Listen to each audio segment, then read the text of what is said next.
You are listening to RudolfSteinerAudio.com. As well, you can hear these podcasts at rudolfsteiner.podbean.com. Please consider becoming a patron. There are two publishing houses, steinerbooks.org in America and rudolfsteinerpress.com in England, which are the sole publishers of Steiner into English and have given me permission to do these recordings. Please consider patronizing them as well. This is a reading of a cycle of lectures by Rudolf Steiner, 10 lectures, entitled The Tension Between East and West. They were given during the Second International Congress of the Anthroposophical Movement in Vienna from the 1st of June to the 12th of June, 1922, translated by B.A. Rowley. This is Lecture 1, entitled Anthroposophy and Natural Science, given in Vienna on the 1st of June, 1922. This Congress has been announced as a Congress about worldviews, and no doubt you will take it as such. Anyone who wishes to talk about questions of worldviews today, however, cannot ignore natural science, and in particular the consequences that natural science has brought to bear on worldviews. Indeed, for centuries, since the 15th or 16th century, we may say, science has increasingly come to dominate human thinking in the cultural sphere. Now, it would take a great many words to survey the triumphs of science in the field of human knowledge, and the transformation of our whole life brought about by the achievements of scientific research. And it would be merely a repetition of what you all know already. In terms of worldviews, what is interesting about science is something quite different. I mean the function it long ago assumed of educating the whole civilized world. And it is precisely in discussing this educational role in the development of modern humanity that we come up against two paradoxes, as I should like to call them. Let me begin with these paradoxes. The first thing that has followed from the scientific method of research is a transformation of human thinking. Any impartial observer of earlier worldviews must conclude that because of the conditions that determined human development in those ancient times, thinking inevitably added something from the actual human element to what was given by experiment and the observation of nature. We need only recall those now outmoded branches of knowledge, astrology and alchemy, to perceive how nature was approached in former times in such a way that human thinking, as a matter of course, added to what was already there something that it wished to express or that it allowed to arise from the things of the world. In face of the scientific attitude of recent times, this has ceased. Today we are virtually obliged simply to accept the perceptions given us by observation and experiment, and to work them up into natural laws, as they are called. Admittedly, to do so we make use of thought, but we make use of it only as a means of arranging phenomena, so that through their own existence they manifest to us their inner connection, their conformity to law. And we make it our duty not to add any of our own thought to our observation of the world. We see this indeed as an ideal of the scientific attitude, and rightly so. Under these conditions, what has become of human thinking? It has actually become the servant, the mere tool of research. Thought, as such, has really nothing to contribute when it comes to investigating the lawfulness of external phenomena. Here then is one of my paradoxes, that thought as a human experience is excluded from the relationship that the human being enters into with the world. It has become a purely formal aid for comprehending realities. Within science, it is no longer something self-manifesting. The significance of this for the inner aspect of human life is extraordinarily great. It means that we must look upon thinking as something which must retire in wisdom and modesty when we are contemplating the outside world, and which represents a kind of private current within the life of the soul. And it is precisely when we now ask ourselves, how in turn can science approach thinking that we come up against the paradox and find ourselves saying, if thinking has to confine itself to the arranging of natural processes and can intervene only formally in clarification, combination, and organization, it cannot also fall within the natural processes themselves. It thus becomes paradoxical to raise the question, which is certainly justified from the scientific point of view: how can we, from the standpoint of scientific law, understand thinking as a manifestation of the human organism?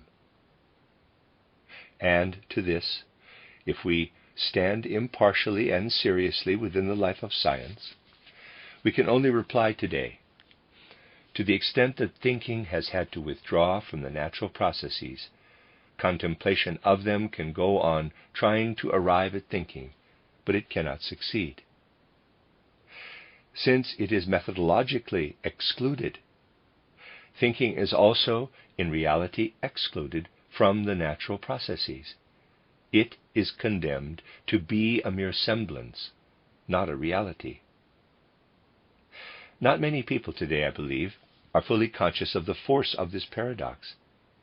Yet in the depths of their subconscious, there exists in countless numbers of people today an awareness of it. Only as thinking beings can we regard ourselves as human. It is in thinking that we find our human dignity. And yet this, which really makes us into human beings, accompanies us through the world as something whose reality we cannot at present acknowledge, as a semblance. In pointing to what is noblest in our human nature, we feel ourselves to be, in a certain sense, within a non-reality. This is something that burdens the soul of anyone who has become seriously involved with the research methods both of the inorganic sciences and of biology, and who wishes to draw upon the consequences of these methods, rather than of any individual results, for a worldview. Here, we may say, is something that can lead to bitter doubts in the human soul. Doubts arise first in the intellect, it is true, but they flow down into the realm of feelings. Anyone who is able to look at human nature more deeply and without prejudice, in the way I shall be demonstrating in detail in the lectures that follow, knows how a person's inner state, especially if certain traits of this inner state endure long enough, works right down into the physical state of the person, and how, from this physical state, or disposition, the mood of life wells up in turn. Whether the doubt is driven down into our feelings or not determines whether we stride courageously through life, so that we can stand upright ourselves and have a healthy influence among our fellows, or whether we wander through life disgruntled and downcast, useless to ourselves and useless to our fellows. I do not say, and the lectures which follow will show, that I do not need to say that what I have just been discussing must always lead to doubt, but it can easily do so, unless science is extended in the directions I shall be describing. The splendid achievements of science with regard to the external world make extraordinary demands upon the human soul, if, as we certainly must do from the philosophical standpoint here expounded, we adopt a positive attitude to science. They demand that we should be capable of meeting doubt with something stronger and more powerful than would be necessary if these demands did not derive from the sound results of natural science.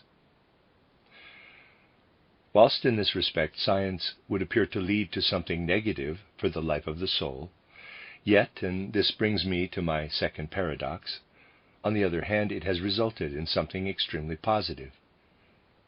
Here I express once more a paradox that struck me particularly when, more than 20 years ago, I worked out my philosophy of freedom, and attempted, while maintaining a truly scientific worldview, to penetrate the nature of human freedom. For with its lawfulness, science does easily lead, in theory, to a denial of human freedom. In this respect, however, science produces theories that are just the opposite of what it develops in practice. When we enter ever more earnestly into the pictorial nature of thinking, and by actually pursuing the scientific attitude, not scientific theories, arrive at a right inward experience of that nature, then we conclude, if it is only an image and not a reality, then the process of thought does not, like a natural force, have a compelling effect. I may thus compare it, and this is more than a mere comparison, to a combination of mirror images. Images before me cannot compel me. Existent forces can compel me, whether they are thought of as existing outside me or inside me. Images cannot compel me. If, therefore, I am able to conceive my moral impulses within that pure thinking which science itself fosters in us by its methods, if I can so shape moral impulses within me that I live in relation to their shaping within the same thinking to which science educates me, then in these moral impulses grasped in pure thinking, I have not compelling forces, but forces and images according to which I alone can define myself. That is to say, however much science, from its very premises, is bound, and with some justification, to deny freedom, yet by educating to pictorial thinking, it educates the person of our culture to freedom. These are the two poles, the one relating to the life of thought and the other to the life of the will, with which the human soul is confronted by contemporary scientific views. In distinguishing them, however, we indicate at the same time how the scientific worldview points beyond itself. It must take up some attitude toward human thinking, yet it excludes that thinking. By so doing, it suggests a method of research that can be fully justified in the eyes of science and yet lead to a comprehensible experience of thinking. It suggests, on the other hand, that because it cannot itself arrive theoretically at freedom, the scientific attitude must be extended into a different region, precisely in order to reach the sphere of freedom.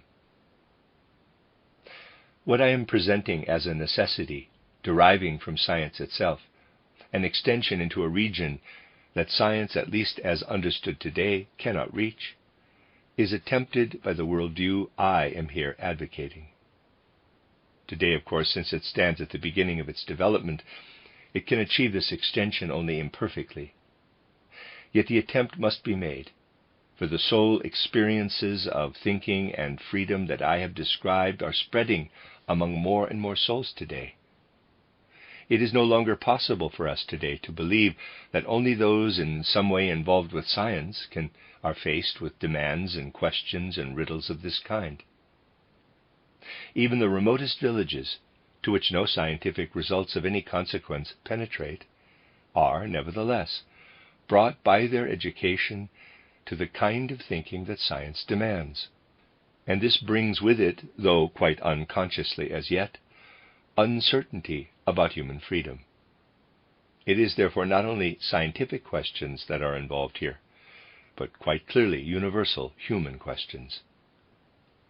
What it comes to is this: taking our stand on the ground of scientific education, can we penetrate further along the path of knowledge than does contemporary science?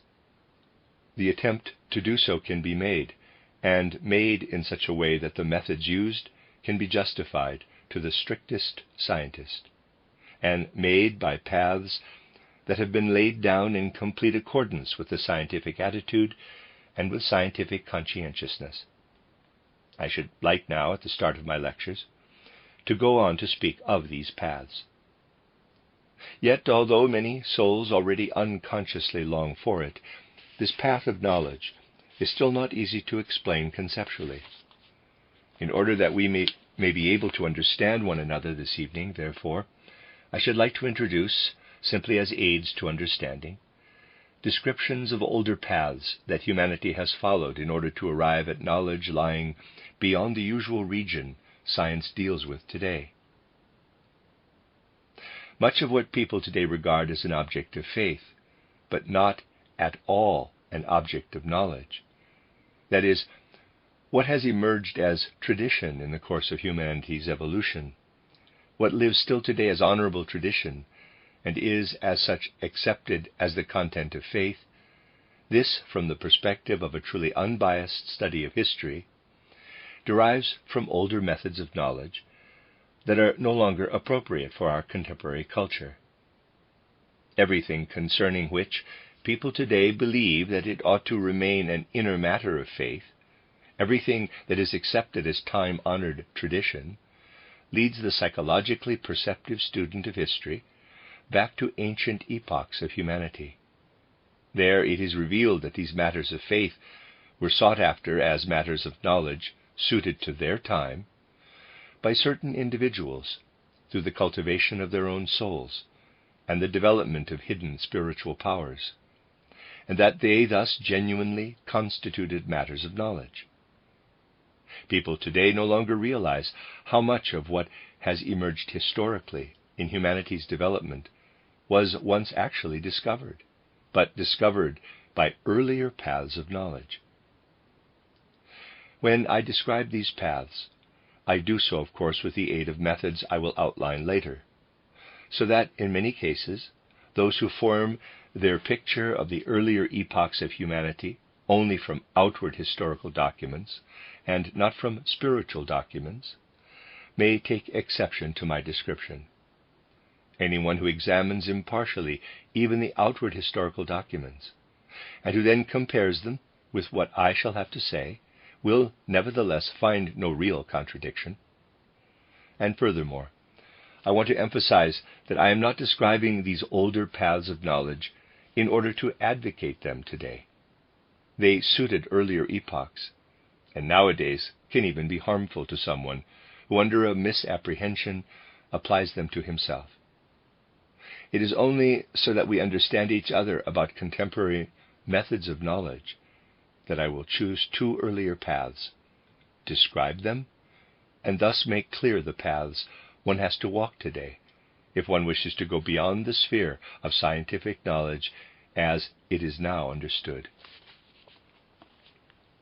As I have said, I could select others from the wealth of earlier paths of knowledge, but I am selecting only two. First, then, we have a path that, in its pure form, was followed by individuals in ancient times in the Orient, the path of yoga. Yoga has passed through many phases, and the aspect to which I will attach the greatest value today is precisely one that has come down to later epochs in a thoroughly decadent and harmful state, so that the historian, when considering later epochs, will thus be forced to present what I will describe as something actually harmful to man. But in successive epochs, human nature has experienced the most varied developments. Something quite different suited human nature in ancient epochs than in later ones. What could in earlier times be a genuine method of knowledge was later perhaps used only to titillate people's itch for power over their fellow human beings. This was certainly not the case in the earliest periods, when the yoga I wish to characterize was practiced.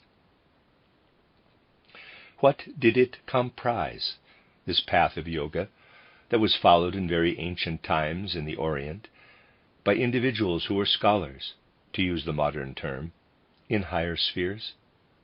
It comprised, among other things, particular kinds of breathing exercises. I am singling out breathing exercises from the wealth of exercises that the yoga pupil or the yoga scholar, the yogi, had to undertake. When nowadays we examine our breathing, we find that it is a process which, for the most part, operates unconsciously in the healthy human organism. Only when we have some kind of sickness do we notice our breathing. The more that the process of breathing functions matter-of-factly in our life, the better it is for ordinary consciousness and for ordinary life. For the duration of his exercises, however, when he wished to develop cognitive powers that are merely dormant in ordinary consciousness, the yogi transformed the process of respiration. He did so by employing a length of time for inhaling, for holding the breath, and for exhaling that was different from the usual length in ordinary natural breathing. Why did he do this? He did this so as to make conscious the process of respiration. Ordinary respiration does not become conscious. The transformed respiratory rhythm, with its timing determined by human volition, is entirely conscious. But what is the result? Well, we have only to express ourselves in physiological terms to realize what the yogi achieved by making conscious his respiration. When we breathe in, the respiratory impulse enters our organism, but it also goes via the spinal cord into the brain. There, the rhythm of the respiratory current combines with those processes that are the physical carriers of thought life, the nerve sense processes. Actually, in our ordinary thought life, we never have nerve sense processes alone. They are always permeated by our respiratory rhythm. A connection, interaction, harmonization of the nerve sense processes and of respiration always occurs when we allow our thought life to take its course. By transmitting his altered respiratory rhythm into the nerve sense process in a fully conscious way, the yogi now consciously connected the respiratory rhythm with the thought rhythm, with the logical rhythm, or better said, with the logical combination and analysis of thoughts. In this way he altered his whole thought life. In what direction did he alter it? Precisely because his breathing became fully conscious, his thoughts permeated his organism in the same way as did the respiratory current itself. We could say that the yogi set his thoughts moving on the respiratory currents, and in the inner rhythm of his being, felt himself filled with thoughts that were living on the currents of the breath. In this way, the yoga scholar raised himself above the mass of his fellow human beings, and was able to proclaim to them knowledge they could not gain for themselves. In order to understand what was really happening here, we must look for a moment at the particular way in which knowledge at that time affected the ordinary popular consciousness of the masses. Nowadays, when we look out at the world, we attach the greatest value to seeing pure colors, to hearing pure sounds, and similarly to obtaining a certain purity in the other perceptions, such purity that is as the sensory process can afford. This was not true for human consciousness in older civilizations. It is not the case, as a certain brand of scholarship often mistakenly believes. The people in earlier times projected all sorts of imaginings onto nature. The imagination was not all that unusually active. Because of the human constitution at that time, however, it was quite natural for older civilizations not to see only pure colors, pure sounds, pure qualities in the other senses, but at the same time to perceive in everything something soul-spiritual. Thus in sun and moon, in stars, in wind and weather, in spring and brook, in the creatures of nature's various realms, they saw something spiritual, where we today see pure colors and hear pure sounds, the connections between which we only later seek to understand with the aid of purified thinking. And there was a further consequence of this for earlier humanity, that no such strong and inwardly fortified self-consciousness as we have today existed then. Besides perceiving something spiritual in everything about him, man perceived himself as a part of this whole environment. He did not separate himself from it as an independent self. To draw an analogy, I might say, if my hand were conscious, what would it think about itself? It would conclude that it was not an independent entity, but made sense only within my organism.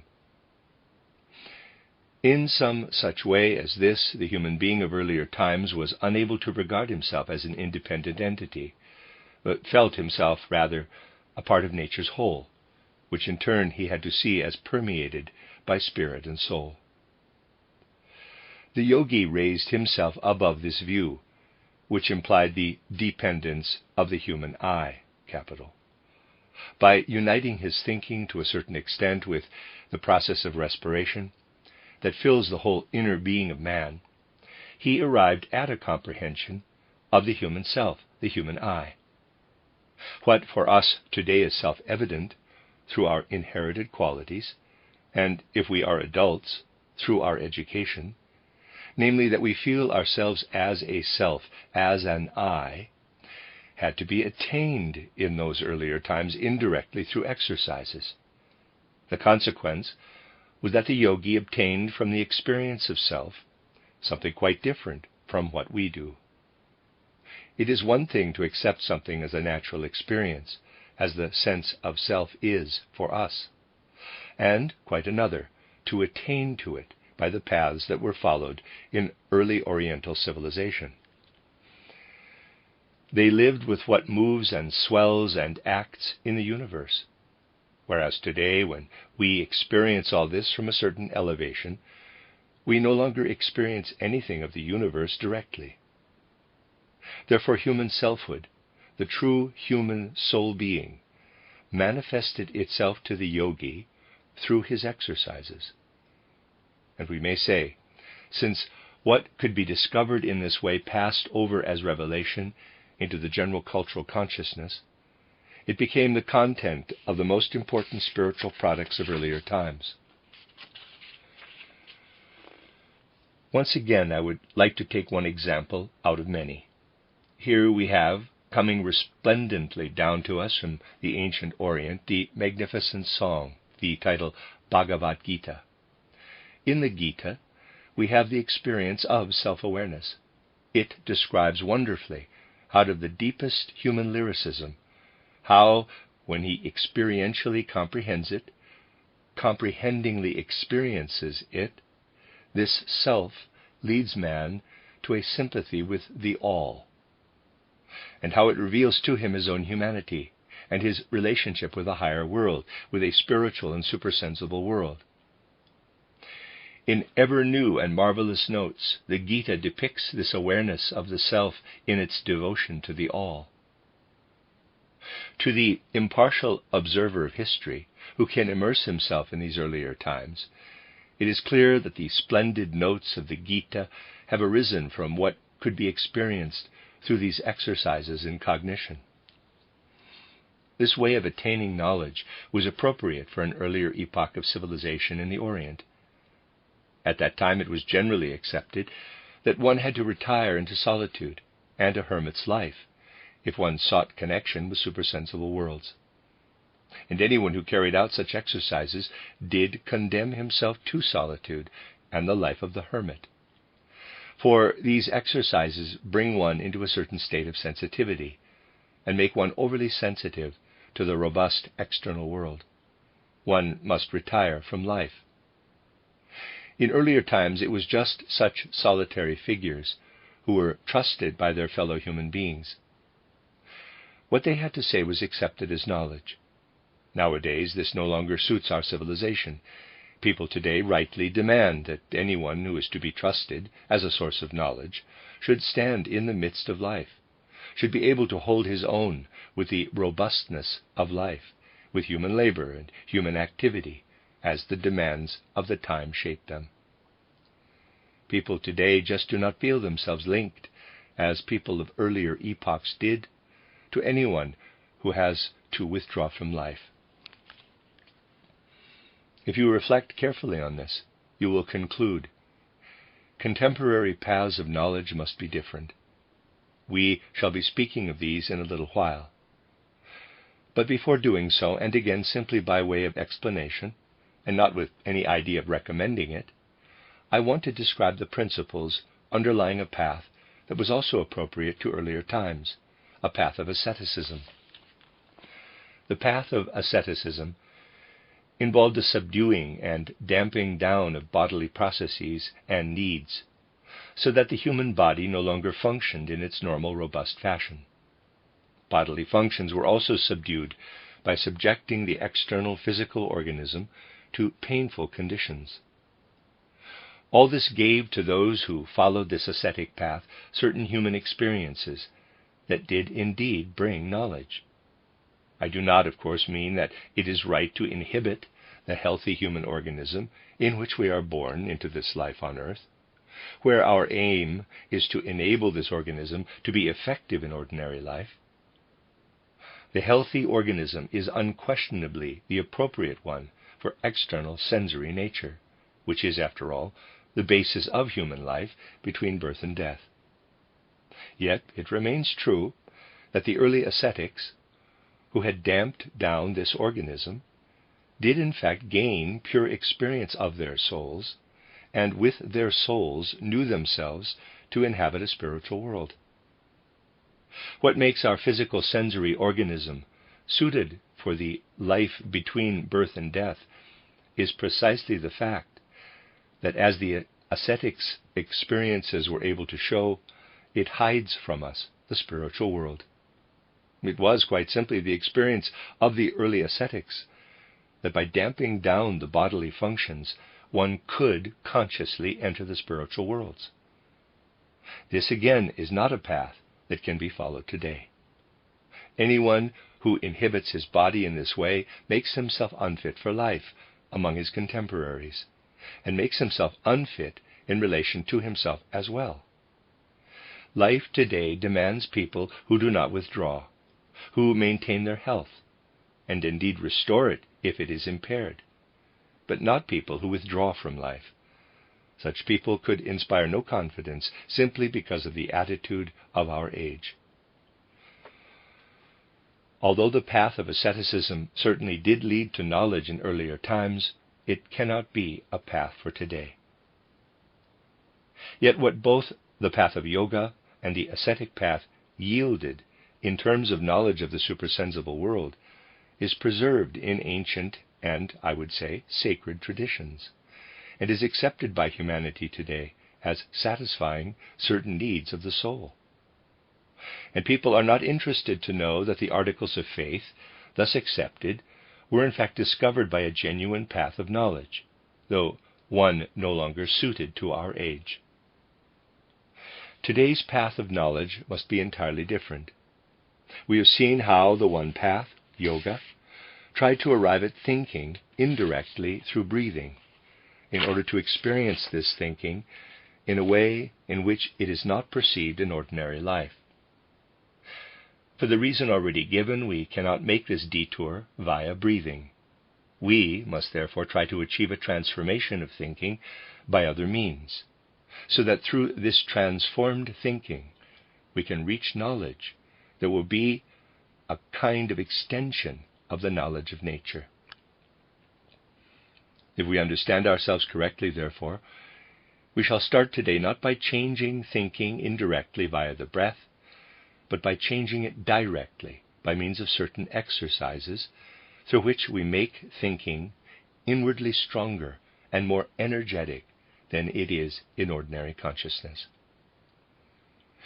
In ordinary consciousness, we indulge in rather passive thinking that adheres to the course of external events. To follow a new supersensible path of knowledge, we place certain readily comprehended concepts at the center of our consciousness. We remain within the thought itself. I am aware that many people believe that what I am now going to describe is present already in the later path of yoga, for example, in that of Patanjali. But as practiced today, it certainly does not form a part of Oriental spiritual training.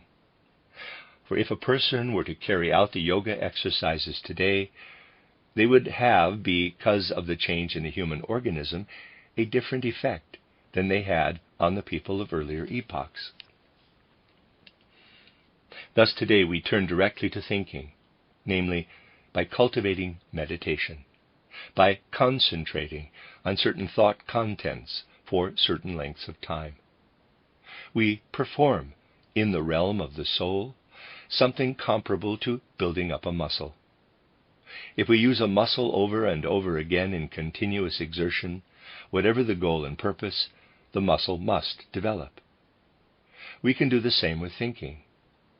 Instead of always submitting, in our thinking, to the course of external events, we bring into the center of our consciousness, with a great effort of will, readily comprehended thoughts, which we have formed ourselves or which have been given to us by someone knowledgeable in this area, and in which no memories can persist, of which we are not conscious. We shut out all other consciousness and concentrate only on this one subject. In the words of Goethe in Faust, I might say, yes, it is easy, that is, it appears so, yet the easy is difficult. One person must do this for weeks, another for months. When consciousness does learn to rest, and to rest over and over again, upon the same content in such a way that the content itself becomes a matter of complete indifference, and one devotes all one's attention and all one's inward experience to the strengthening, to the soul energizing of the life of thought, then, at last, one achieves the opposite process to what the yogi went through. That is, we tear our thinking away from the breathing process. Today, this still seems absurd, fantastic. Yet just as the yogi pushed his thinking toward the interior of the body to connect it with the rhythm of his breath, and in this way experience his own self, his inner spirituality, so too do we release thinking from the remnant of the breathing process that lives unconsciously in all our ordinary thinking. You will find the systematic exercises described in greater detail in my book titled Knowledge of the Higher Worlds and Its Attainment, or in title An Outline of Occult Science, or again in title Riddles of the Soul, and other books of mine. By these means, one gradually succeeds not only in separating the thought sequence from the breathing process, but in making it altogether free of corporeality. Only then does one see what a great service the so-called materialistic, or rather mechanistic worldview has rendered to humanity. It has made us aware that ordinary thinking stands on the foundation of bodily processes. From this can stem the incentive to seek a thinking that no longer rests on bodily processes. But this can only be found by building up ordinary thinking in the way described. By doing so, we arrive at a body-free thinking, a thinking that consists purely of soul processes. In this way, what once had an image nature in us, we come to know at first only as images, but images that show us life independent of our corporeality. This is the first step toward a path of knowledge suited to modern people. It brings us, however, to an experience that is hidden from ordinary consciousness. Just as the Indian yogi linked himself in his thinking with the internal rhythm of breathing, so also with his spiritual self, which lives in the breathing rhythm. Just as he moved inward, so we go outward. By tearing our logical thinking away from the organism to which it is actually connected, we penetrate with this thinking into the external rhythm of the world, and discover for the first time that such a rhythm exists. Just as the yogi made conscious the inner rhythm of his body, so we become conscious in a spiritual way of an external world rhythm. If I may express myself metaphorically, in ordinary consciousness we combine our thoughts logically, and thus make use of thinking to know the external sensory world. Now, however, we allow thinking to enter into a kind of musical element, but one that is undoubtedly a knowledge element. we become aware of a spiritual rhythm underlying all things. We penetrate into the world by beginning to perceive it in the spirit. From abstract, dead thinking, from mere image thinking, our thinking becomes a thinking enlivened in itself. This is the significant transition that can be made from abstract and merely logical thinking to a living thinking, about which we have the feeling it is capable of shaping a reality, just as we recognize our process of growth as a living reality. With this living thinking, however, we can now penetrate deeper into nature than with ordinary thinking. In what way? Let me illustrate this with an example taken from modern life, although the example is a much disputed one. We direct our abstract thought activity, for instance, toward a higher animal, observing and experimenting. With this thinking, we create for ourselves an inner image of how the organs of the animal are arranged, the skeleton, musculature, and so on, and how the life processes flow into one another. We make a thought image of the animal. Then, with the same thinking, we pass to the human being, and once again make a thought image of him, the configuration of his skeleton, his musculature, the interaction of his life processes, and so on. We can then make an external comparison between the two images obtained. If we tend toward a Darwinian approach, we shall regard the human being as a descendant of the animals through an actual physical process. If we are more spiritually and idealistically inclined, we imagine the relationship differently. We will not go into that now. The important thing is that because our thinking is dead and abstract, we are not in a position, once we have formed a thought image of the animal, to pass over to the image of man out of the inner life of thinking itself. Instead, we have first to extract our ideas, our thought images, from the sensory realities, and then to compare these ideas with one another. When, on the other hand, we have advanced to living thinking, we do indeed still form a thought image. But now it is a living thought image of the skeleton, the musculature, and the interaction of vital processes in the animal. Because our thought has now become a living one, we can pursue it inwardly as a living structure, and pass over, in the thought itself, to the image of man. I might say, the thought of the animal grows into the thought of the human being. How this works, I can only suggest by means of an example.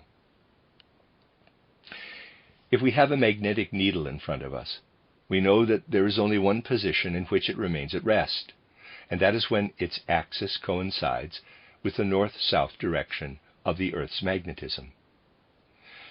This direction is exceptional.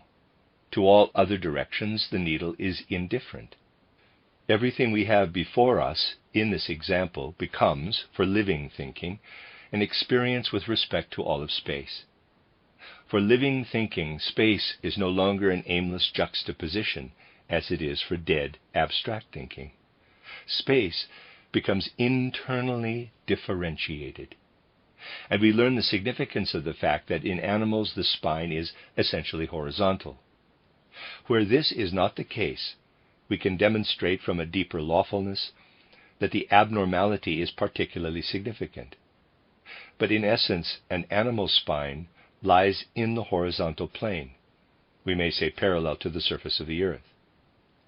Now, it is not immaterial whether the spinal cord runs in this direction, or in the vertical direction to which the human being raises himself in the course of his life. Thus we come to know in living thinking that if we wanted to place the line of the animal upright, that is, to orient it differently in the universe, we would have to transform all its other organs. Thought becomes living, simply through the rotation of 90 degrees from the horizontal to the vertical orientation. We pass over in this way by an inner impulse from the animal to the human form. Thus, by first dipping down into the rhythm of the natural process, and thereby arriving at the spiritual element underlying nature, we penetrate further into the inner realm of the natural process. We attain in our living thinking something with which we can penetrate into the growth and becoming of the outer world. We reach once more the secrets of existence, from which we departed in the course of human evolution through the unfolding of I consciousness, of the feeling of self. Now, you can all raise a weighty objection here. You can say, for example, there have indeed been individuals with thinking that is supposedly living, but the present age, with its insistence on serious research, has rightly turned away from, in quotes, living thinking, as it was expounded, for instance, by the philosopher Schelling or the natural philosopher Oken. I myself agree entirely with those who raise this kind of objection. There is something quite fantastic, something that leaves reality behind and breathes no actuality, about the way in which pictorial ideas gained from external processes and substances are inwardly enlivened by Oken and Schelling, and then applied to other natural facts and creatures in order to see, quote, in the manner of nature, close quote, so to speak. So long as our living thinking does not pass on to a mode of knowledge other than this, we cannot, even with its aid, reach any assurance of reality. Only by adding exercises of the will to the thought exercises do we secure, in living thoughts, a guarantee of spiritual reality. Exercises of the will can be characterized as follows. Let us be quite honest with ourselves. In ordinary life, if we think back 10 or 20 years, we have to conclude, in the actual content of the life of our soul, we have in many ways become different people. But we have done so by more or less passively submitting, as children, to heredity, environment, and education, and in later life to life itself. Anyone who wishes to attain knowledge of spiritual reality must take in hand, if I may use this somewhat coarse expression, by an inner education and discipline of the will, what is usually experienced rather passively. Here again you will find the relevant exercises, which are intimate exercises of the soul, described in the books I have named. Today I can only indicate briefly what is involved. At present, we have certain habits that perhaps we did not have 10 years ago, since life has only recently imposed them on us. Similarly, we can decide to adopt these or those qualities of character. The best thing is to adopt qualities of character that require you to work on yourself for years on end in order to form them, so that you must direct attention over and over again to that strengthening and fortifying of the will which is connected with such self-discipline. If you take in hand the development of your will like this, so that you, in part, make of yourself what the world would otherwise make of you as a person, then the living thoughts into which you have found your way through meditation and concentration take on a quite special aspect for your experience. Namely, they increasingly become painful experiences, inward sufferings of the soul. And in the last analysis, nobody can attain to higher knowledge who has not passed through these experiences of suffering and pain. We must pass through and conquer these experiences, so that we incorporate and go beyond them, gaining a neutral attitude toward them once more. What is going on here can be represented as follows. Take the human eye, EYE. What I am saying here could be expounded scientifically in every detail, but I have time only for a general outline. As light and color affect it, changes occur in its physical interior. An earlier humanity, undoubtedly, perceived these as suffering and mild pain. And if we were not so robust, and did not remain indifferent to them because of our makeup, we also could not help but experience the changes in eye and ear as mild pain. all sensory perception is ultimately built on pain and suffering. In thus permeating the entire life of our soul, painfully and in suffering, with living thoughts, we permeate the body, not in the manner of the ascetic, with pain and suffering.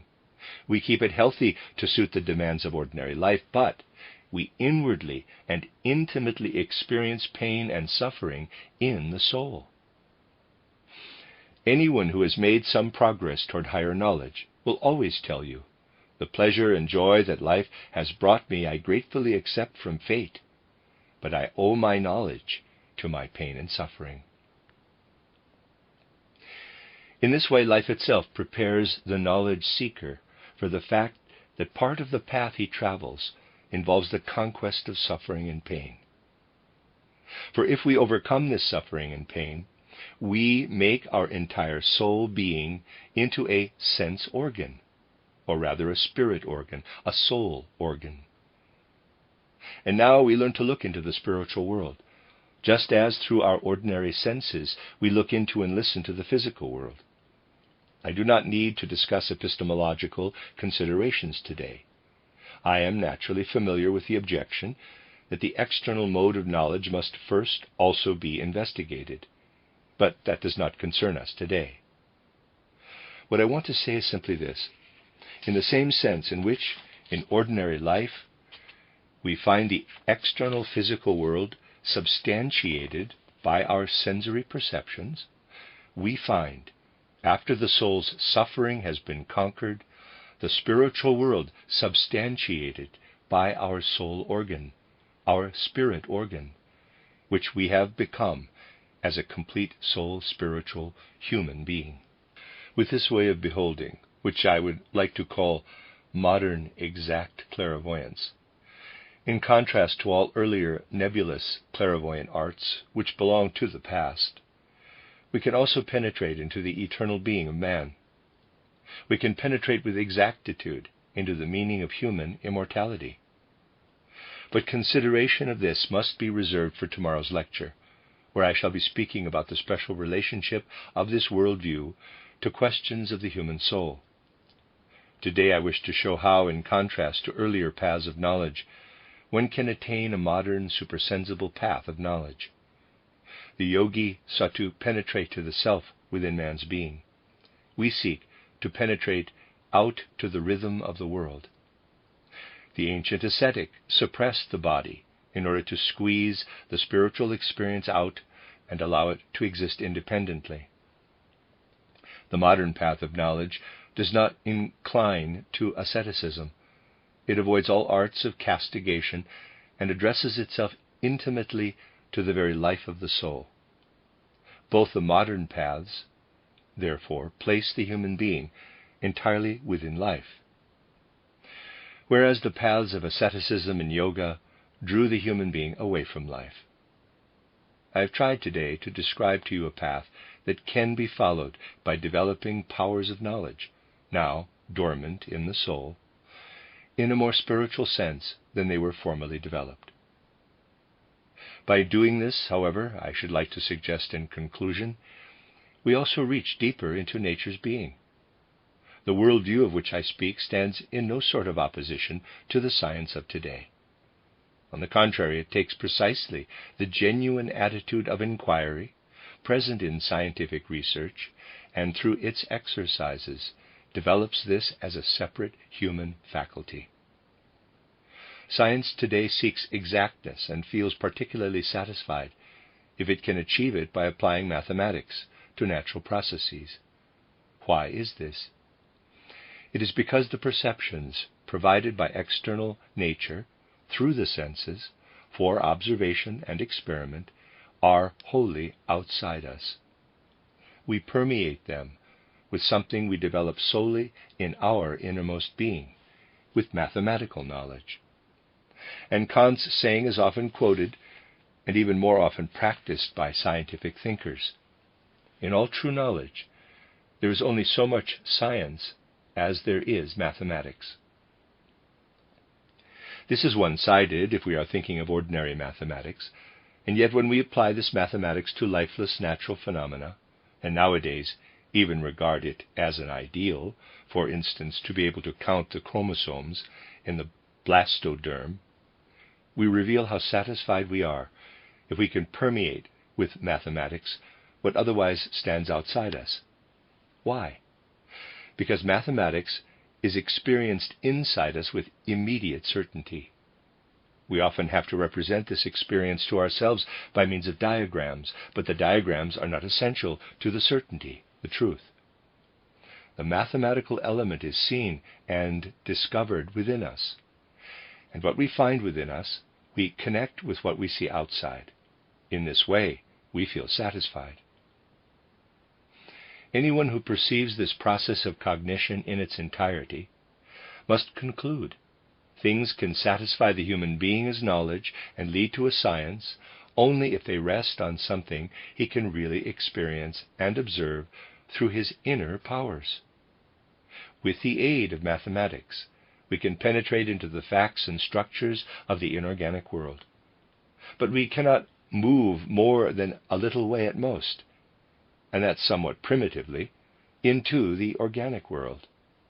We need an inner seeing, as exact as that of mathematics, with which to penetrate into the higher processes of the outer world. Even one of the outstanding representatives of the school of Haeckel has expressly admitted that we must advance to an entirely different type of research and observation if we wish to move up from the inorganic into the organic realm of nature. For the inorganic, we have mathematics, geometry. For the organic, for the living, we have nothing as yet that can be inwardly formed like a triangle, a circle, or an ellipse. Through living thinking, we achieve this, not with ordinary mathematics for numbers and figures, but with a higher mathesis, with a beholding that is qualitative, that actively shapes, one that, and here I must say something which many people will find abominable, reaches up into the artistic realm. By penetrating with mathematics of this kind into worlds we cannot otherwise penetrate, we extend the scientific attitude upward into the biological sphere. And we may be sure that eventually the epoch will come when people will say, earlier epochs rightly emphasized that the degree to which science can be gained from inorganic nature depends proportionally on how much quantitative mathematics, in the broadest sense, can be applied to it. The degree to which science can be gained from living processes depends on the extent to which we are able to penetrate them with an inwardly living thought structure, with an exact clairvoyance. People will not believe how close this modern kind of clairvoyance is, in reality, to the mathematical view. Eventually, when it is realized how from the spirit of modern nature knowledge, spirit knowledge can be gained, this spiritual science will be found to be justified precisely from the standpoint of our modern knowledge of nature. It has no wish to run counter to the important and imposing results of natural science. It seeks to attempt something different, just as when we look with our external senses at the physical form of someone standing before us, his gestures, the play of his features, the individual expression of his eyes, and yet perceive merely externals, if we do not look through all this to something spiritual in him, by which alone the whole human being stands before us, so too, if we do not travel the ways of the Spirit, we look with science only at the external physiognomy of the world, its gestures, its expressions. Only when we penetrate beyond the outward physiognomy that natural phenomena present to us, beyond the expressions and gestures, into the spiritual region of the world, do we recognize something to which we are ourselves related as the eternal element of the world. That is the aim of the spiritual science, whose methods I have sought to describe to you today by way of introduction. This spiritual science does not wish to impose triumphant modern science, but to accept it fully in its importance and essence, just as we accept fully the external human being. But just as we look through the external human being at the soul, so it seeks to penetrate through natural laws, not in an amateurish and dilettante fashion, but with a serious approach to the spiritual soul element underlying the world. And so this spiritual science seeks not to create any kind of opposition to natural science, but to be its soul, its spirit. The end of Lecture 1. You are listening to RudolfSteinerAudio.com. As well, you can hear these podcasts at rudolfsteiner.podbean.com. Please consider becoming a patron. There are two publishing houses, steinerbooks.org in America and rudolfsteinerpress.com in England, which are the sole publishers of Steiner into English and have given me permission to do these recordings. Please consider patronizing them as well. This is a reading of Collected Works, Volume 83 by Rudolf Steiner, entitled Attention Between East and West. 11 lectures, actually 10 lectures, translated by B.A. Rowley. This is Lecture 2, entitled Anthroposophy and Sociology, given in Vienna on June 2nd, 1922. When the riddles of existence concern the human soul, they become not only great problems in life, but life itself. They become the happiness or sorrow of human existence, and not a passing happiness or sorrow only, but one we must carry for a time through life, so that by this experience of happiness or sorrow, we become fit or unfit for life. Now, the human being's attitude to his own soul is such that the most important questions about it and about its spiritual essence do not arise from any actual doubts he has regarding the spiritual element within him. It is precisely because he is certain of his spiritual substance, and because he cannot help seeing in it his human dignity and his true significance as a human being, that the question of the fate of his soul becomes for him a tremendous riddle. To deny the mind in the human being himself does not, of course, occur to even the most rigid materialist. He acknowledges the mind as such, regarding it as a result of physical material processes. Yet if anyone who, with no such theory, but simply from the deepest needs of his soul, seeks to know the fate of this soul of his, he will find himself confronted by a plethora of phenomena and experiences, which must become riddles to him, precisely because he is fully conscious of the soul's spiritual life, and must accordingly ask, is this spiritual life a passing breath, rising from physical existence and returning with it once more into the generality of natural phenomena? Or is it connected with the spiritual world, within which it has eternal significance?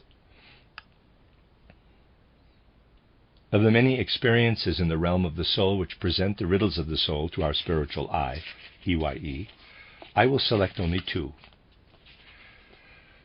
There are, it may be objected, very few people for whom such experiences are so pressing as to become conscious, let alone theoretical, questions of the soul.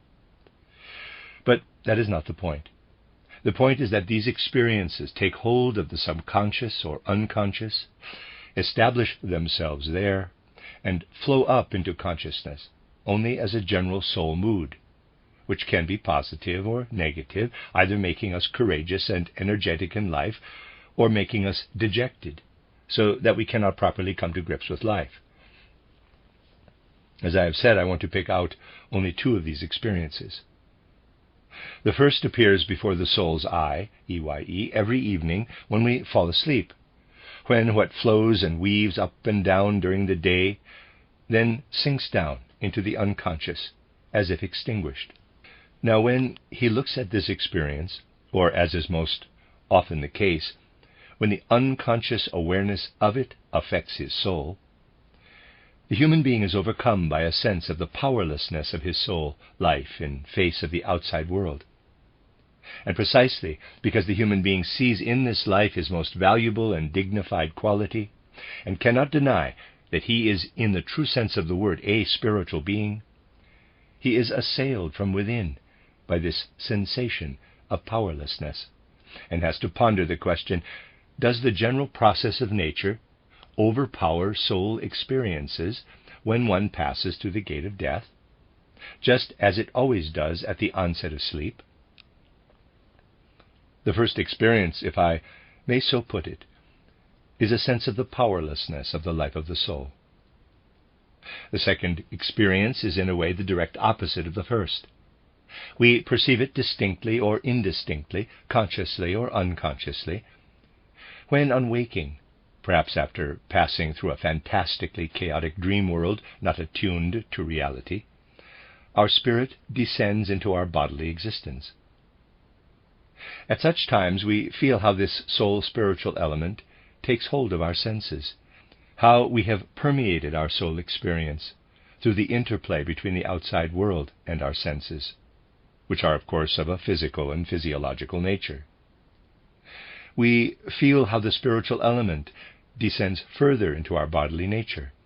We take hold of our organs of will with it, and become alert and self-possessed, able to make use of our body, our organism. On reflection, however, we cannot help realizing. Anatomy and physiology make a valiant attempt to penetrate and analyze the bodily functions from without.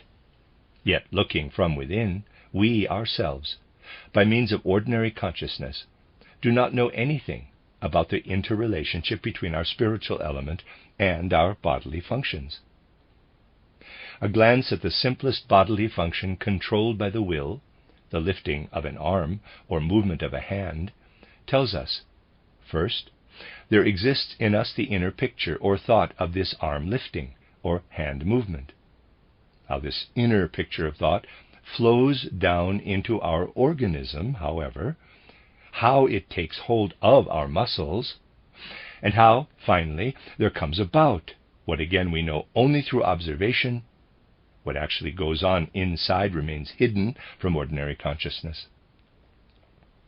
So too, in that wonderful mechanism that physics and physiology show us, the human eye, EYE, or some other sense organ, there remains hidden the spiritual element that takes hold of this wonderful mechanism. We are thus faced with problems both by the powerlessness of our soul life and by the darkness into which we feel our spirit descending when it flows down into our own body. We are forced to conclude, most people certainly don't do so consciously, but it affects them as the mood of their soul. This spiritual element, in its relationship with the organism, is unknown to us precisely when it is creative. It is unknown to us at the very moment in physical life when it manifests its outgoing function. What every naive individual thus experiences extends in a different form to psychology itself.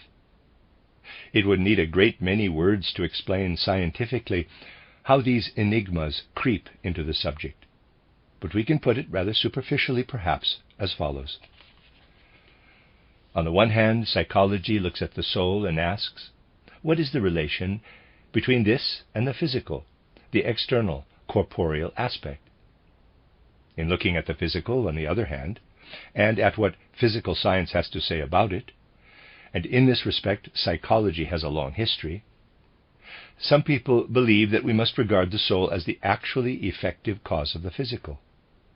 Others believe that we must regard the body as the element that actually has the power, and the soul only as a kind of effect of the body. The unsatisfactory nature of both views has been perceived by recent psychologists. They have therefore set up the curious theory of psychophysical parallelism, according to which one cannot say that the body affects the soul or the soul the body, but only corporeal processes are parallel to mental ones, and mental processes to bodily ones. One can only say what mental processes accompany the corporeal, or what corporeal ones the mental. Psychology itself, moreover, is conscious of this powerlessness of the mind. If we attempt to examine the mind, even as it presents itself to the psychologist with ordinary consciousness, we find that it has something passive about it, so that we cannot see how it can penetrate dynamically the life of the body. Anyone who looks at the soul qualities of thinking and feeling, willing is impenetrable. So for psychology, much the same is true of willing as of thinking and feeling. Anyone who looks at thinking and feeling with the tools of psychology finds them powerless, and cannot find anything that would really be capable of effectively taking hold of the physical. It is then that the psychologist experiences his sense of the powerlessness of soul life in the eyes of ordinary consciousness. The most varied attempts have certainly been made to overcome this feeling, but the disputes of philosophers and the changing philosophies that have succeeded one another provide the impartial observer of the human being with factual evidence showing how impossible it is for ordinary consciousness to approach this soul experience. For everywhere there arises a sense of the powerlessness of that soul element which is perceived by ordinary consciousness. With regard to this particular point, a series of works have appeared here in Vienna, which represent milestones in the development of philosophy. Although I cannot associate myself in any way with their content, I believe that from the standpoint of ordinary consciousness, these books are extraordinarily significant. They include Richard Wahle's title Das Ganze der Philosophie und ihre Ende, The Whole of Philosophy and Its End, which is designed to show that ordinary consciousness is incapable of reaching any significant conclusion about the life of the soul, and that what philosophical investigation is here attempting ought to be handed over to theology, physiology, aesthetics, and social science. And Richard Wahle went on to work out these ideas still more clearly in his title Über den Mechanismus des geistigen Lebens, on the mechanism of spiritual life. We may say, here for once ordinary consciousness is revealed as basically incapable of saying anything about the problems of soul life.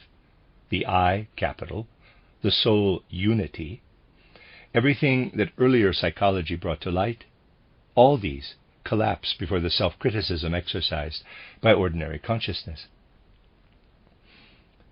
In recent years, however, psychology has understandably and indeed of necessity not attempted to deal directly with the soul, in face of which, as we have seen, ordinary consciousness is powerless, but has sought to discover something about what are usually called mental phenomena indirectly, via the physical phenomena that spring from them. In this way, experimental psychology has come into being. This is a necessary product of our present attitude toward life and our methods of research. And anyone taking the philosophical standpoint that I do will never for one moment deny that experimental psychology is completely justified, though he may not perhaps agree entirely with this or that detail of its methods and results. It is here that the other riddle of the soul comes in. However much we learn about what can be experienced by the human body in experimental psychology, the fact remains.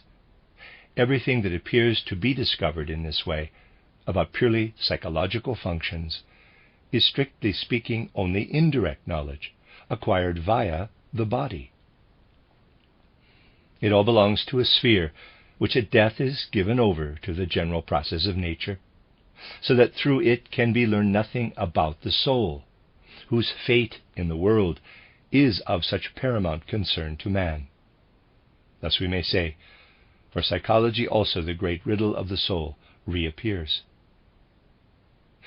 This point too has been made by a modern psychologist who for many years lived and worked here in Vienna, and who will never be forgotten by those who sat at his feet here, as I did. In the first volume of his unfinished work on psychology, he asks, what can any psychology ever achieve, whether experimentally or non-experimentally? I might add, by establishing how concepts combine and separate, how attention operates, how memory develops in life, etc.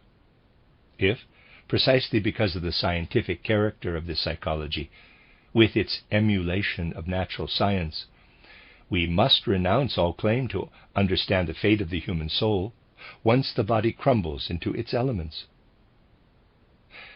This was said not by some eccentric or other, but by that rigorous thinker Franz Brentano, who made psychology his central concern in life, and who sought to apply to his work the strict method of modern science.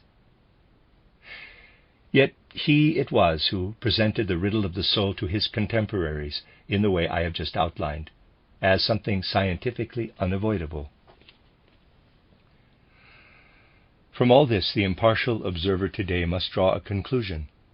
It is that in the study of man, scientific methods will take us only to the point they have now reached, but that we cannot deal with the soul by means of ordinary consciousness, entirely adequate as this is for science and for ordinary life. And so, since for scientific reasons this fact must be apparent to the impartial observer today, I speak to you from the standpoint of a worldview that concludes it is impossible, with the soul powers that manifest themselves to ordinary consciousness and operate in ordinary life and ordinary science, to investigate the life of the soul. There must be developed other powers, which to ordinary consciousness are more or less sleeping, or let us say, latent in the soul. To adopt the right attitude to such a conception of life, we need something which, if I may say so, is found only rarely in people today. I would call it intellectual modesty. There must come a moment in life when we say to ourselves, "When I was a little child, I developed a soul life that was so dim and dreamy that it has been forgotten like a dream. Only gradually did there arise from this dreamlike soul life of the child something that enables me to orient myself in life, to bring my thoughts, my impulses, and my decisions into step with the world, and to become a capable being." Out of the vague and undifferentiated nature of the child's soul life, interwoven with the body, has emerged that experience which derives from our inherited qualities, as these develop with the growth of the body, and which derives also from our customary education. Anyone looking back with intellectual modesty on his development during life on earth will not be above saying to himself at a certain point, "Why shouldn't this continue? The soul powers which are the most important to me today, and by which I orient myself in life and become a capable being, were dormant during my existence as a child. Why shouldn't there be dormant in my soul other powers that I can develop from it?" We cannot help reaching this conclusion, which springs from intellectual modesty. I call it intellectual modesty, because people are inclined to say, "The form of consciousness I have attained as an adult is that of a normal person. Any impulse in the life of the soul to be different from this so-called normal consciousness is eccentric, or hallucinatory, or visionary, or something similar." The philosophical standpoint from which I speak definitely starts from a healthy soul and attempts on this basis to develop powers dormant in the soul, cognitive powers, which then become clairvoyant powers, in the sense in which I spoke yesterday of exact clairvoyance. What the soul has to undertake I indicated yesterday. I mentioned my book's title, Knowledge of the Higher Worlds and Its Attainment, title, An Outline of Occult Science, title, Riddles of the Soul, and so on. There you will find details of those exercises which, starting from a healthy soul life, lead upward to the development of the soul, which thus, in fact, attains a kind of spiritual vision, with which it can see into a spiritual world, just as with the ordinary sense organs it can perceive the physical sensory world. In each of these books there is a first part, which is accepted as something that can be definitely useful to man, even by many opponents of the worldview I am advocating. It shows that by certain exercises of an intellectual, emotional, and moral kind, the human being can produce in himself a state of soul and body that can be regarded as entirely healthy.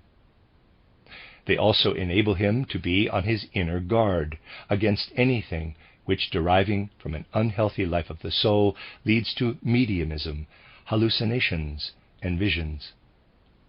For everything brought about in this way is unacceptable to a true psychology. Visions arise not from the sphere of the soul, but because diseased structures exist in the organism. The same is true of mediumism. None of these have anything to do with sound psychology and sound soul development.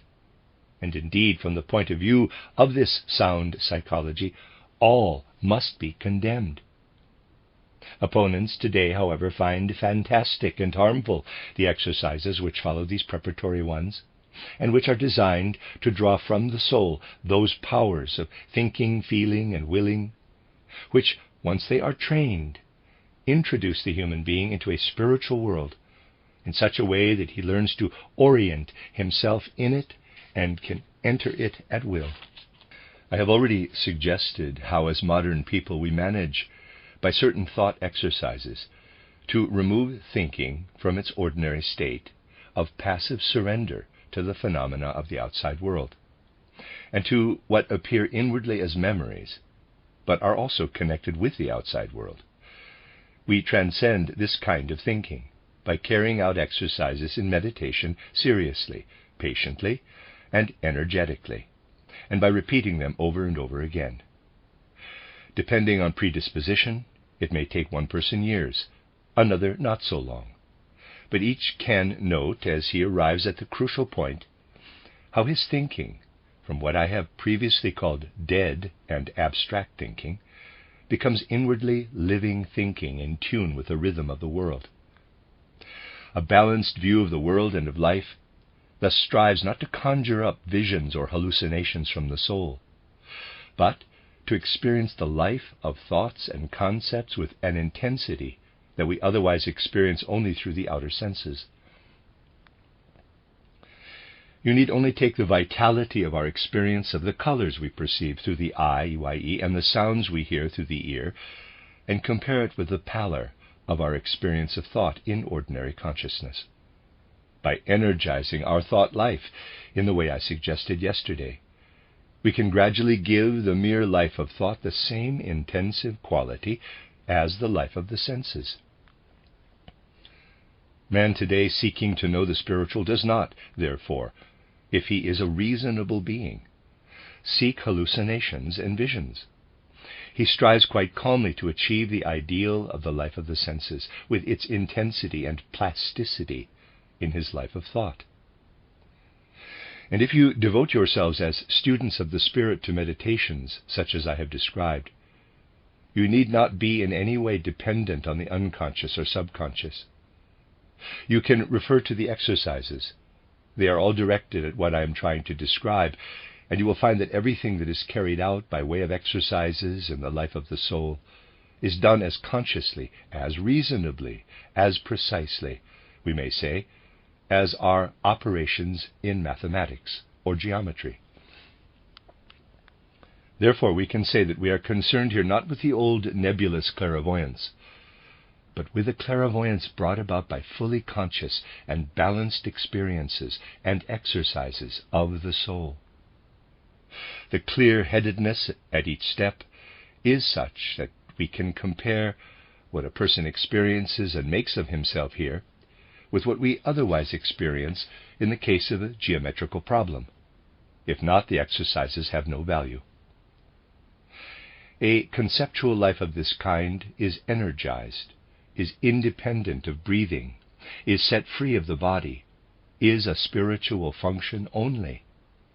And in it, as we know by direct perception, thinking is carried out not by the body, but in the purely spiritual sphere. Only when modern man attains this kind of conceptual life does he feel his thinking, in contrast to abstract thinking, as something vital and not as something dead. Our sensation when we experience the transition from ordinary abstract thinking to living thinking is exactly as if we found a dead organism suddenly come to life. And although this living thinking is a spiritual process, it is not so linear, not so superficial as ordinary abstract thinking. It is inwardly full and vivid, and this vividness is what counts. Now, a very great deal depends on our carrying over the balanced attitude required during the actual exercise to the moment when this vitalized thinking, this malleable thinking appears in us. If at this moment we surrender ourselves to the images we have struggled to achieve, believing them to be realities of a spiritual kind, then we are not spiritual researchers, but simply fantasizers. This is something we must certainly not become, for it could not provide us with a firmly grounded modern worldview. Only when we say to ourselves, we have arrived at one content of spiritual life, but it is an image content that merely tells us something about powers that operate within us, about what we ourselves can do through our own human nature. Only when we really say to ourselves, this imaginative knowledge, as I usually call it, cannot give us any information about any kind of outside world, not even about what we are in the outside world. Only when we perceive ourselves in this image making, in this image weaving, when we know ourselves as a power living within it, only then do we have the right attitude toward this experience. Only then do we feel ourselves within ourself, feel ourselves as soul spiritual beings outside the body, and yet feel ourselves only in ourself, with an inner image character of our being. Only by having the courage to continue the exercises to the next stage do we attain true spiritual perception. This next stage not only involves developing the capacity to focus our consciousness upon certain concepts that are readily comprehended, in the way we comprehend geometrical concepts, which contain no unconscious element, so as to increase our strength of soul. It must also and more particularly involve being able calmly and at will to banish these concepts from our consciousness. This is in some circumstances a difficult task. In ordinary life, forgetting is not particularly difficult, as we know all too well. But when one has just struggled without driving oneself to auto-suggestion, which cannot occur if one is clear-headed, to focus one's consciousness upon certain concepts, then unusual strength is required to banish them from consciousness again. However, one must develop this greater strength gradually, and just as at first we concentrated all our attention and inner strength of soul so that we might dwell upon such a concept in a state of meditation, so now we must dispel these concepts and all other concepts calmly and voluntarily from consciousness. And there must be able to enter from our will what one might call, in quotes, empty consciousness. What empty consciousness, if only for a few moments, implies can be judged by reflecting on what happens to ordinary consciousness when it has to forego sense impressions, has to forego inner pictures born of memory. When, for some reason or other, one is deprived of external impressions and even memories. One falls asleep. That is, consciousness is depressed and dimmed. The opposite of this must happen, completely lucid, conscious wakefulness, despite the fact that everything has been removed from consciousness through inner will. If we thus first strengthen the soul, and then empty it, while keeping it conscious, there will appear before it, as color before the eye and sounds before the ear, a spiritual environment. We can look into the spiritual world, and so we may say, to the spiritual investigation here intended, it is perfectly understandable that ordinary consciousness cannot reach the spirit and the soul, and indeed that it turns out, as Richard Wahler found, for instance, that ordinary consciousness ought not to speak of an I, capital, at all. For in this sphere, ordinary experience can only indicate and label with words a dark element which is immersed in and contrasted with the clear light, and which will not emerge until we have developed powers that are usually lacking. It is a sober recognition of the limits of ordinary consciousness, bound as it is to the body, that impels us to develop in ourselves those powers that alone are capable of really discovering the soul and the spirit. There is another point to consider, however, if you seek to arrive by this path at a sound and not a pathological psychology. Taking the mediumistic, visionary, and hallucinatory as pathological, the fact is that anyone who falls into this kind of pathological soul activity is entirely absorbed into it. For the duration of his sickness of soul, at least, he becomes one with this activity. Quite the reverse is true with regard to the exercises I have been proposing here. Anyone who explores the soul with their aid does, it is true, leave behind his physical body with its capacity for ordinary thinking and ordinary orientation in life. He steps out of this body and learns to see imaginatively, free of body. He develops a thinking that beholds. Yet not for a moment is he completely subsumed in this higher human being, if I may so call it without arrogance. He always remains capable of regaining his body and acting just as calmly as before.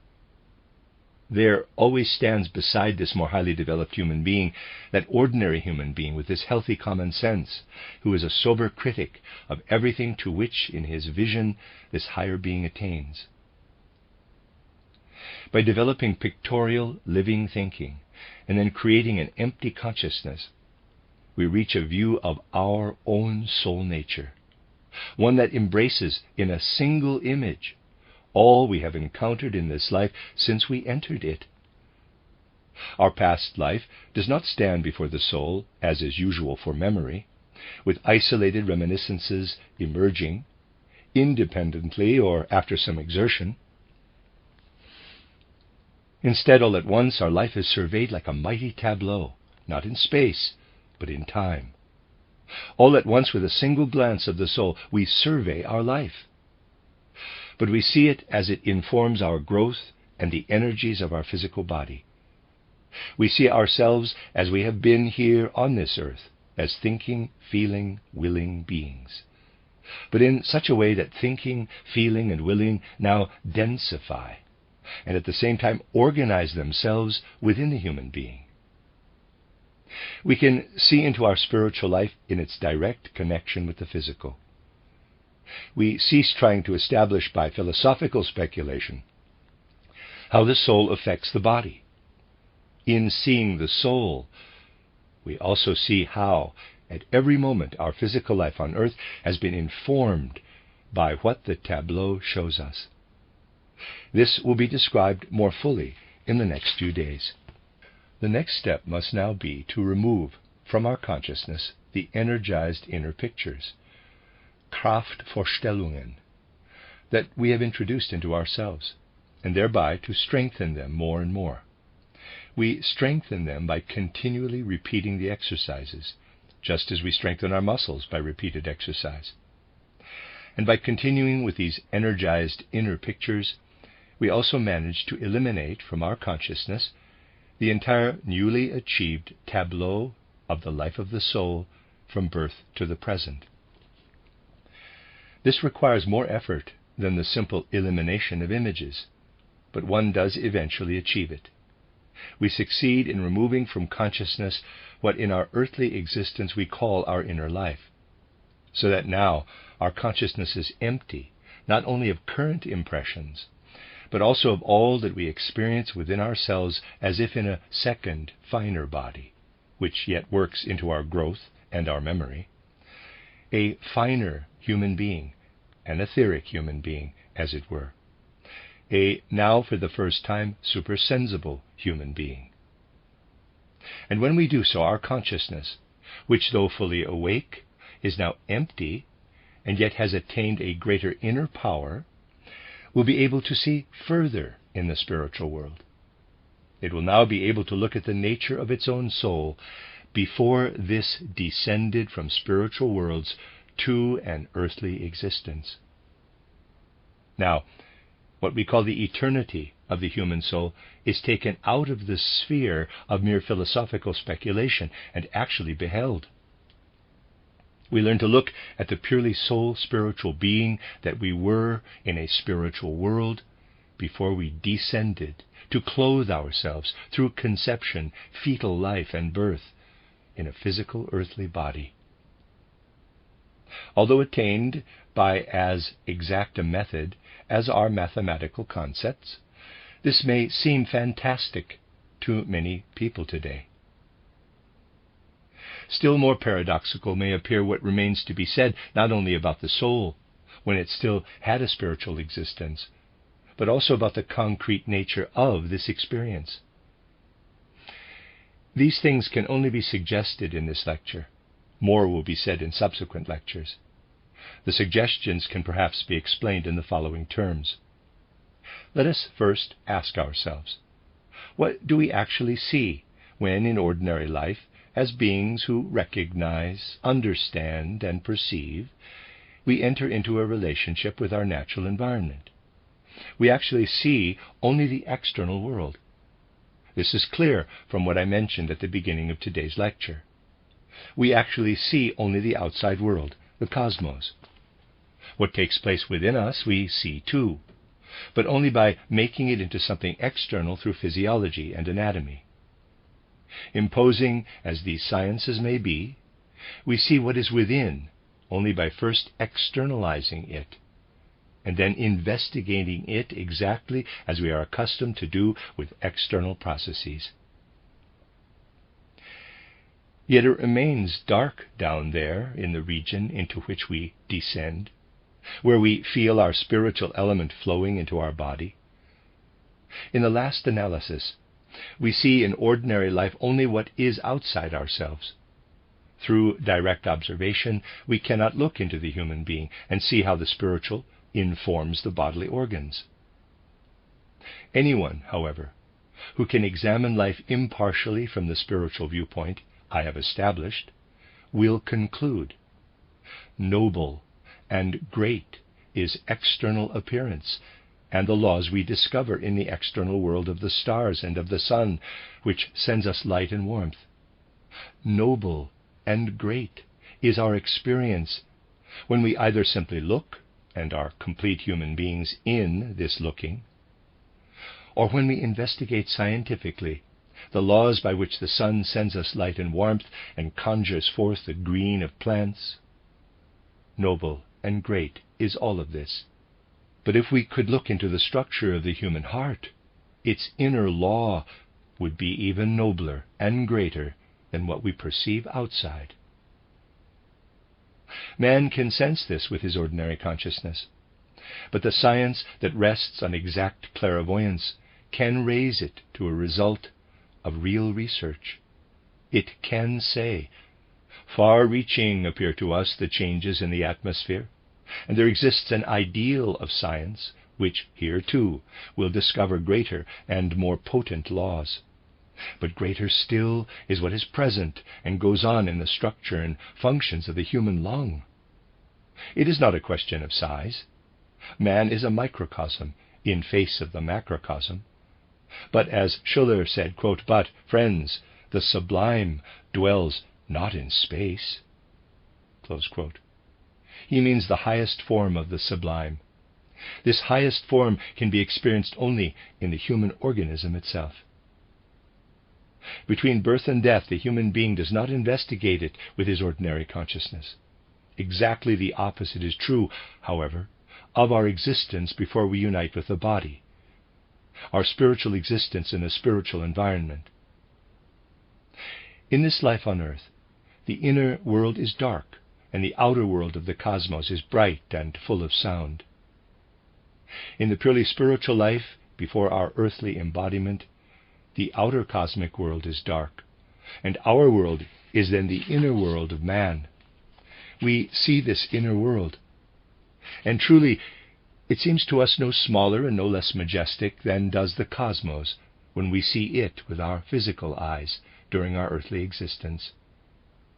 As if it were our, quote, outer world, close quote, we come to understand the law of our spiritual inner world, and we prepare ourselves in the spiritual realm for dealing later with our bodily functions, with what we are between birth and death. For what we are between birth and death extends before us like a world before we descend into this physical existence on earth. This is not speculation. It is direct perception, arising from exact clairvoyance. It is something which, starting from this exact clairvoyance, leads us some way into the connection between the eternal element in man and life on earth, that eternal element which remains hidden from us between birth and death, and of which we see the first glimmers when we are able to perceive it in the still unembodied state. And with this, we explore a part of human eternity itself. We don't even have a word in our modern languages for this part of human eternity. We rightly speak of immortality, but we ought also to speak of, in quotes, unbornness. For this now confronts us as direct knowledge. This is one aspect of exact clairvoyance, one aspect of human eternity, of the great riddle of the human soul, and thus of the foremost problem of psychology in general. The other aspect arises from those other exercises, which I, yesterday, termed exercises of the will, through which we so take in hand our will that we learn to make use of it independently of the body. I explained that these exercises induce us to overcome pain and suffering within the soul, in order to make it into a, in quotes, sense organ, to speak loosely, into a spiritual organ of vision, to speak exactly, so that we not only see the spiritual, but see it in its authentic form. And when we learn to have experiences in this way outside our body, not only with our thoughts, but with our will itself, that is, with our entire being, there appears before the soul the image of death in such a way that we now know the nature of experience without the body. In thinking and in willing and in what lies between, feeling. In an imaginally creative way, we learn to live without the body. And in doing so, we gain an image of our passage through the gate of death. We learn how, in reality, too, we can do without the body, and how, passing through the gate of death, we enter once more that spiritual sphere from which we descended into this bodily existence. What is eternal and immortal in us becomes not only philosophical certainty, but direct perception. By training the will, we reveal for the soul's contemplation the other side of eternity, immortality, just as unbornness is revealed through the training of thought. When the soul becomes a spiritual organ in this way, however, it is as if, at a lower level, a person born blind had been operated on. What, for those endowed with sight, is a world of colors, the blind person has hitherto been accustomed to perceive by touch alone. Now, after the operation, he sees something quite new.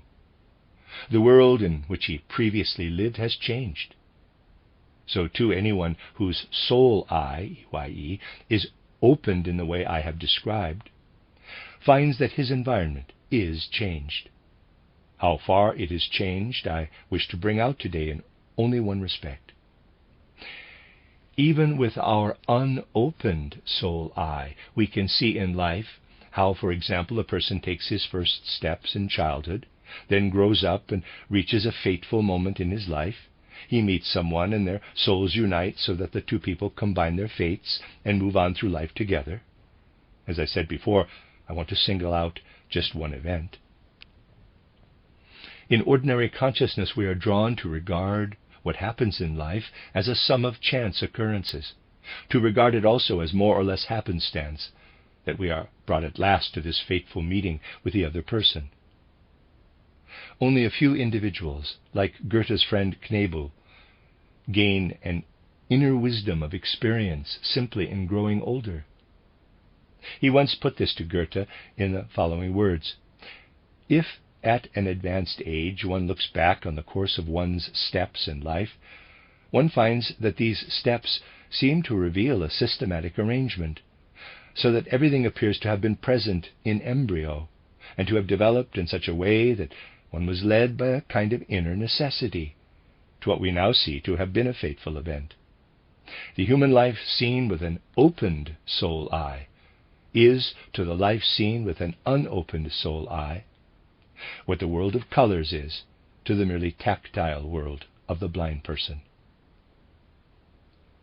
Looking at the child's soul life and the interplay of sympathy and antipathy, we see how it develops from these first steps, how then, welling up out of his innermost being, the human being himself, out of his innermost longings, directs his steps and brings himself to the fateful moment. This is sober observation of life. When we look at life in this way, however, we see it rather as we see the life of an old man. We should not say that an old man's life simply exists, quote, "in its own right," close quote. By logical processes, we know how to refer it to its infant beginnings. Its first idiosyncrasies make us so refer it. What simple logic does for the old man's life is done for human life in general by exact clairvoyance, by true vision. If we are really to look at life as it develops from the innermost longings of the soul, we must follow it back. And when we do so, we come to earlier lives on earth, in which were prepared the longings that appear in the present and lead to our activities. I have not been able to do more today than suggest that what leads to this comprehensive contemplation of life is no mere fantasy, but an exact method. It is a contemplation which, by means of an advanced psychology, penetrates to the eternal in human nature. And on this foundation there now arises something that is a certainty, something that wells up out of the knowledge appropriate to us as modern human beings today, and forms a basis for true inner piety and true inner religious life. Anyone with an insight, and I may say that I'm using the word insight in its literal sense, into the way the individual soul struggles free of the body in order to enter a spiritual realm, will have a different way of looking at our social life too.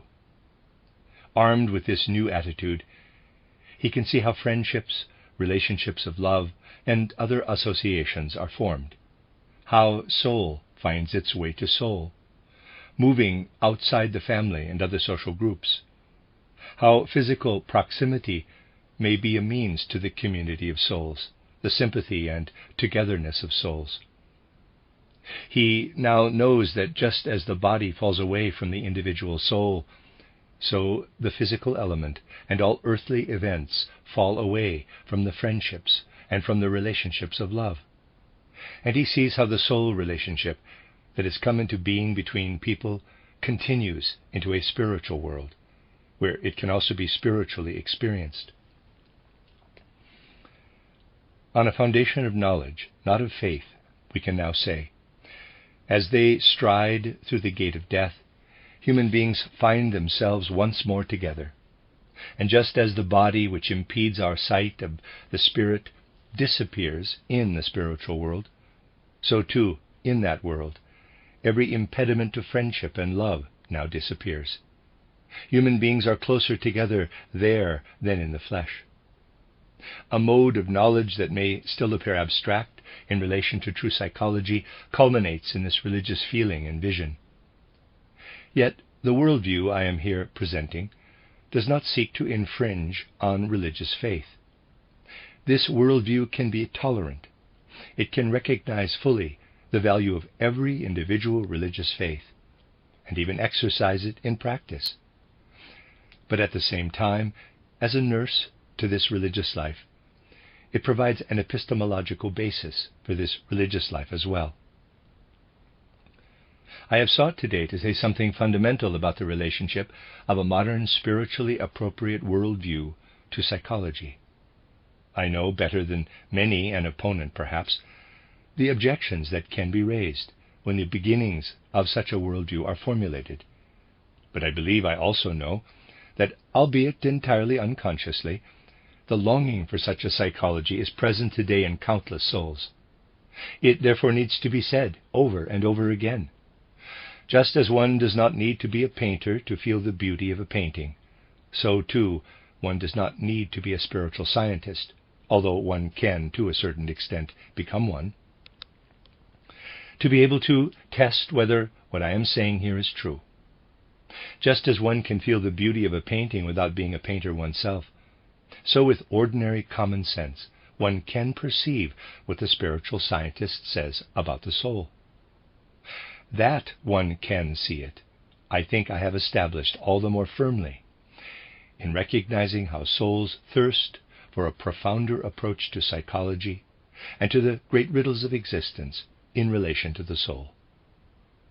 The aim of a modern worldview, such as has been outlined here today, does in fact represent the desire of countless people, though they are not ordinarily aware of it. It forms the pain, the sorrow, the privation, the wish of countless people, of all those who are serious about what we must regard as constructive forces in face of the many forces of decline present in our age. Anyone today who wishes to advocate a worldview for the times must realize that he has to speak, think, and will in harmony with what the souls in our serious age, if in many cases unconsciously, strive for. And I believe, if I may close on this note, that in just such fundamentals of a worldview as I have today elaborated on lies something of what countless souls strive for today, because they need it as spiritual content, as living spiritual life for the present and for the immediate future. The end of Lecture 2. You are listening to RudolfSteinerAudio.com. As well, you can hear these podcasts at RudolfSteiner.podbean.com. Please consider becoming a patron. This is a reading of Collected Works, Volume 83 by Rudolf Steiner, and 10 lectures entitled The Tension Between East and West. This is Lecture 3, entitled Anthroposophy and World Orientation, East and West in History, given in Vienna on June 3, 1922. Goethe, who gave in simple expressions so much that is great and moving, once wrote, quote, "Each individual should consider with what part of himself he can and will influence his time." Close quote. When we allow such a saying, with all that we know may have passed through Goethe's mind as he said it, to affect us, we are initiated into the whole relationship of man to history. For most people, of course, the search for their own particular standpoint, from which they can deploy their powers in the development of humanity, in accordance with the spirit of the age in which they live, is more or less unconscious. Yet even a superficial examination of human development shows that people have increasingly been compelled to organize their lives in a conscious manner. Instinctive living was a feature of earlier civilizations. The transition to increasing consciousness is itself a factor in history. Nowadays, indeed, we can see that the increasing complications of life require us to participate in the development of humanity with a certain degree of consciousness, however humble our position. It is unfortunate that as yet we really have very few reference points in the study of mankind's historical development to help us in our efforts to reach this point of view. As a scientific discipline, this study is of fairly recent origin. After all, its novelty is apparent, one might say, in the historical writing that has been published. Historians have produced magnificent things. In developing from the unscientific writing of chronicles that still prevailed even in the 18th century, however, history, falling as it did within the age of natural science, attempted increasingly to take on the forms appropriate to that science. Thus the historical approach gradually developed the view that an event must be understood causally from what preceded it. Although this way of looking at human history as cause and effect does indeed carry us a long way, yet to the unprejudiced observer there remains countless facts in history which are not consistent with a simple causal interpretation. And at this point we are struck by an image that can symbolize history, the image of a flowing river. We cannot simply derive its features at a given point from what lies a little farther upstream, but must realize that in its depths all kinds of forces are active that may come to the surface at any point, and may throw up waves which are not determined by those that went before. So too, human history seems to point to untold depths, to resemble a surface on which countless forces impinge from below. And human observation can scarcely presume to gain a complete picture of the particular features of a given epoch. For this reason, the study of history will doubtless have to become more and more what I would call symptomological. In the human organism itself, which is such a richly differentiated whole, a great deal has to be discovered about its health and ill health by observing the symptoms through which the organism expresses itself. In the same way, we must gradually accustom ourselves to study historical symptomatology. We must learn to understand what appears on the surface in such a way that it points us to individual things, and by including more and more symptoms in our view, we must allow the inner life of historical development to work on us, so that by a spiritual comprehension of the historical forces of humanity, which in all manner of roundabout ways also affect our own soul, we can find our place in the development of humanity. A view of the world and of life, such as I have put before you, is particularly fitted to reveal how even in one's most intimate inner experiences, what is historically symptomatic is manifest. What I have described to you, the awakening of cognitive capacities that are not present in ordinary consciousness, being dormant deep down in the soul, this awakening of capacities, appropriate to modern man, leads us to see that we must develop these cognitive powers differently nowadays from the way they were developed in earlier times. Not only this, when we do develop these powers, the spiritual vision that results is something quite different to us today from what it was, for example, to the people of Oriental antiquity, a fact we touched on the day before yesterday in describing the yoga exercises. Looking at these ancient Oriental attitudes, as they were developed by human beings who sought to elicit, from within, powers of cognition reaching into the supersensible sphere, we conclude, everything we know about the subject indicates that such knowledge, by settling into the soul, took on a permanent and enduring character there. What people think in ordinary life, what they absorb from the experiences of earthly existence, and what then takes root in them as memories, these have permanence in the soul, and we are simply spiritually unhealthy if we have any considerable gaps in our capacity to remember what we have experienced in the world from a given point in childhood onward. To this state of mental permanence were admitted all the insights into the spiritual world gained within ancient Oriental soul culture. They formed memories, just as ordinary experiences during the day form memories. The characteristic of the early Oriental seer was precisely that he found himself increasingly absorbed in a lasting communal life with the spiritual world as he made his way into it. Once, with the divine spiritual world, he knew himself to be secure. He knew that it also represented something enduring for his soul. The opposite, we may say, is true of anyone today who, by virtue of the powers to which mankind has advanced since those early days, rises to a certain spiritual vision. He develops his views on the spirit to the point of experiencing them, but they cannot possibly become memories for him, in the way that the thoughts we experience daily in the outer world become memories.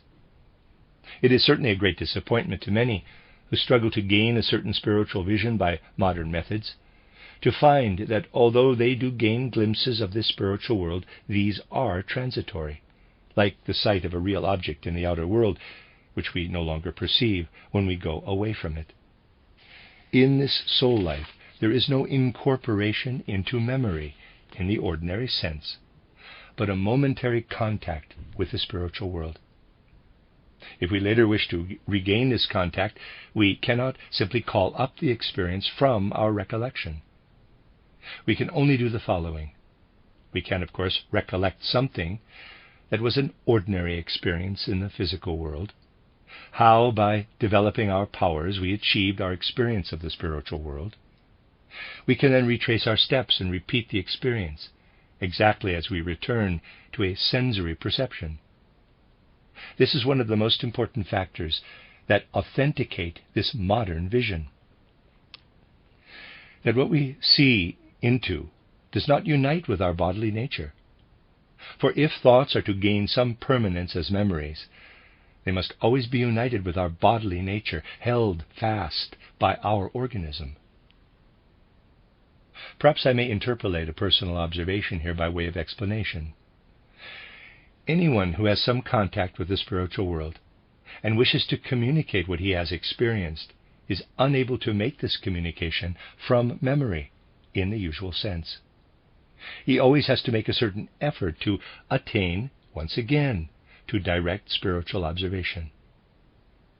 For this reason, even if someone who speaks out of the spiritual world gives a lecture 30 times, no lecture will be an exact repetition of the one before. Each must be drawn directly from experience. Here is something which, in my view, can remove certain anxieties that might arise in troubled minds about this modern spiritual vision. Many people today, with some justification, see the grandeur of the most significant riddles of existence in the very fact that they can never be completely solved. Such people are frightened of a Philistinism of spiritual vision, which might confront them with the assertion that the riddles of existence could be finally solved, in quotes, by a worldview. Well, the view of life we are discussing here cannot speak of such a solution, for the reason that has just been given. What is always being forgotten must constantly be reacquired. But therein lies its vitality. We are to a certain extent brought back again to what expresses itself externally in nature as the character of the living, as opposed to what we experience inwardly on seeing our thoughts become memories.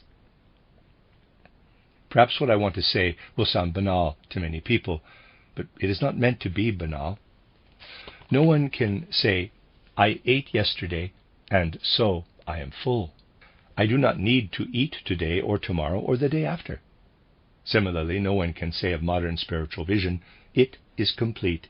It has now become part of memory, and we know where we are with it once and for all." Indeed, it is not just that we must always struggle anew to perceive what seeks to manifest itself to the human being, but that if we dwell continuously over a long period on the same concepts from the spiritual world, seeking them out repeatedly, it will even happen that doubts and uncertainties appear, and that we must conquer these doubts and uncertainties again and again in the vital inner life of the soul through correct spiritual vision.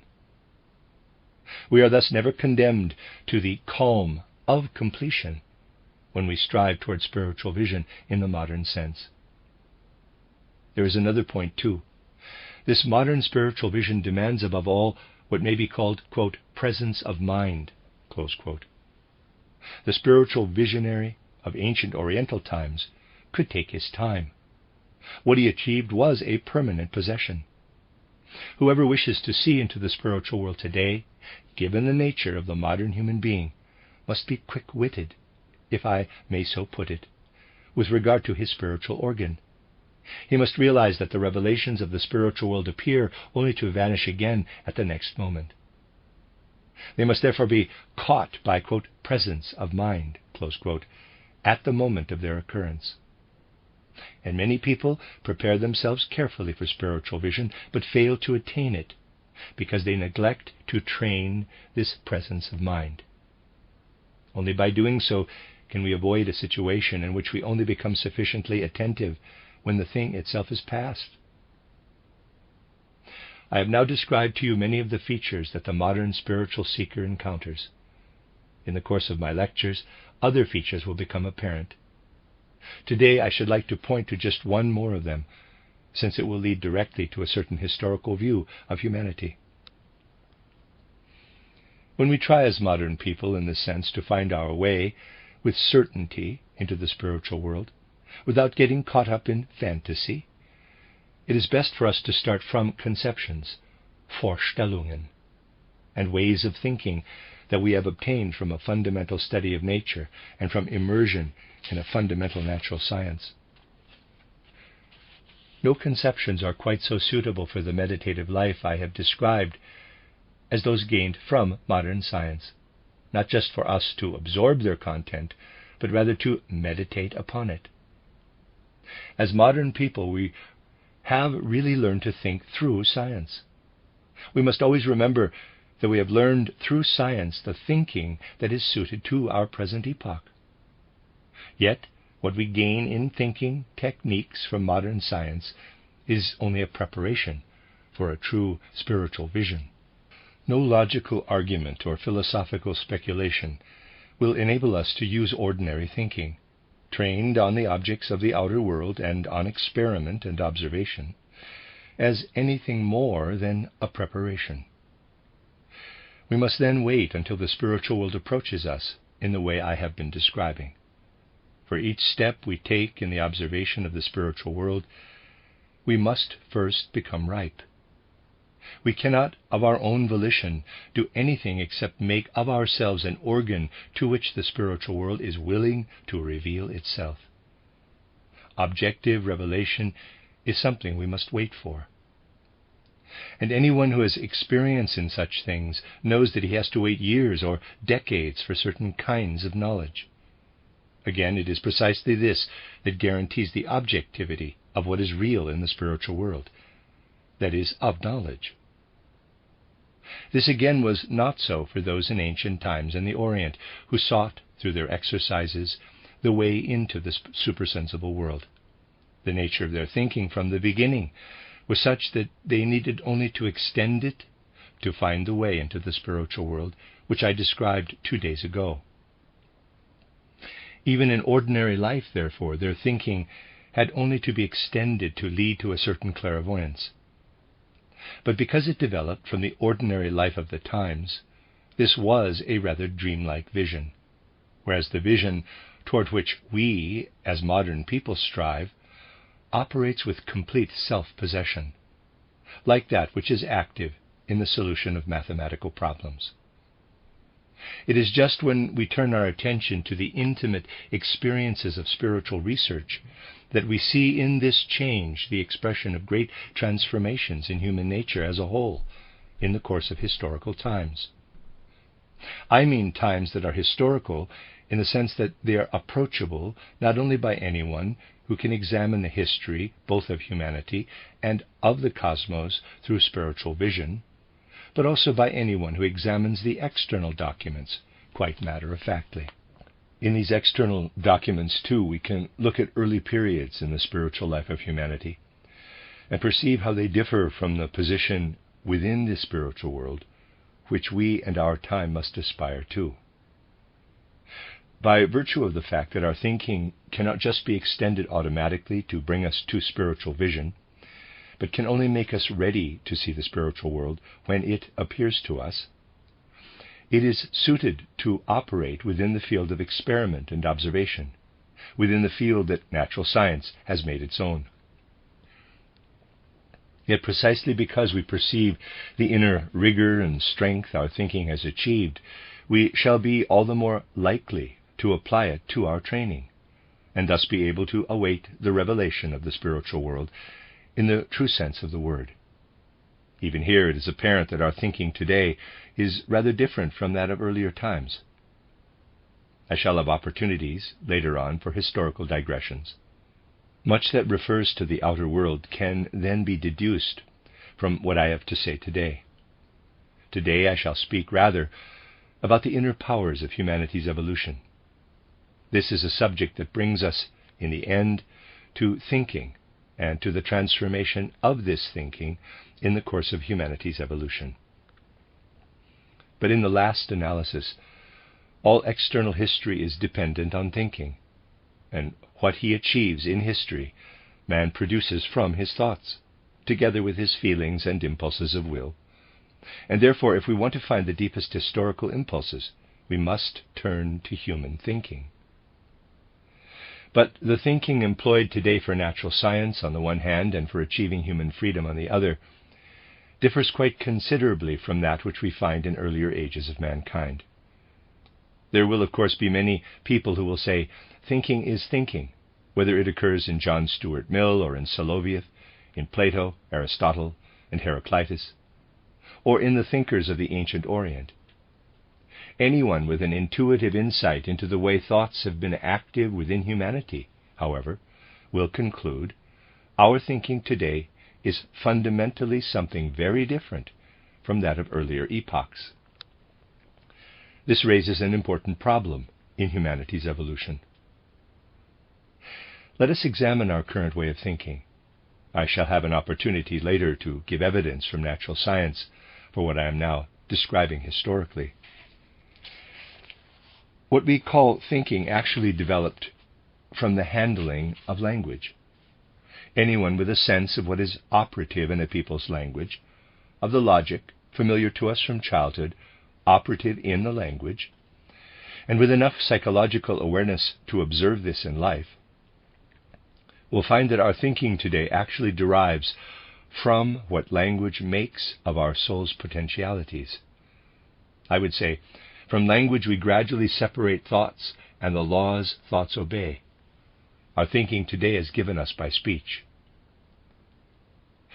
Yet this thinking that is given us by speech is also the thinking that has come of age in human civilization since the days of Copernicus, Galileo, and Giordano Bruno, in periods when humanity has been devoting its attention principally to the observation of nature in the modern sense. The thinking that is applied to observation and experiment inevitably becomes a part of us. We refine what we absorb with language as part of our common heritage, until it becomes an ideal thought by which we then apprehend the outer world. But we need only go back a relatively short distance in human history to encounter something quite different. Let us go back, for example, to the civilization of Greece. Anyone who can enter the world of Greek art, Greek literature, Greek philosophy, all that resounds to us from ancient Greece, will discover quite empirically that the Greeks still experienced thoughts closely interwoven with words.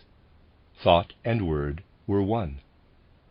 By the concept logos, they meant something different from what we mean when we speak of a thought or a thought sequence. They spoke of thought as if the element of speech was its natural physical aspect.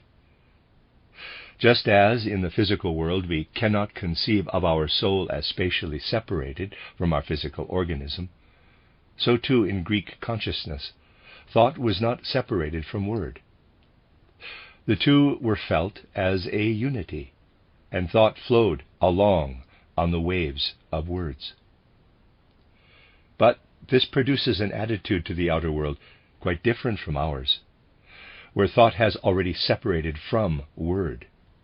And thus, when we go back into Hellenic civilization, fundamentally we have to adopt a quite different mood of soul if we are to penetrate into the real experiences of the Greek soul. By the same token, all the science, for example, that was produced in Greece no longer seems like science by modern standards. The scientist of today will say, the Greeks really had no natural science. They had a natural philosophy. And he will be right. But he will have perceived only a quarter, so to speak, of the problem. Something much more profound is involved. What this is, we can explore only by regaining spiritual vision.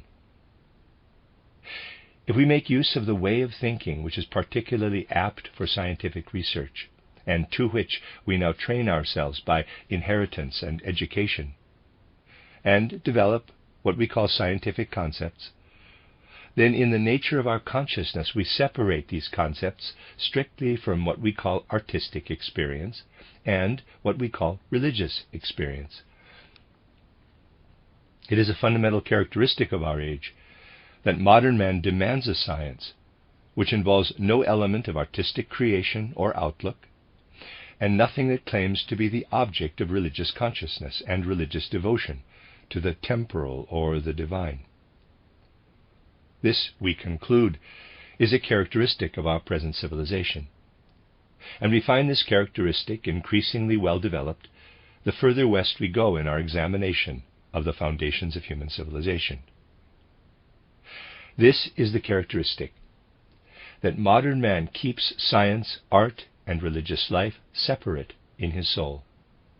He even endeavors to form a special concept of science, to prevent art from invading science, to exclude the imagination from everything that is scientific, in quotes, except for that part concerned with inventions, and then to put forward another kind of certainty, that of faith, to play its part in religious life.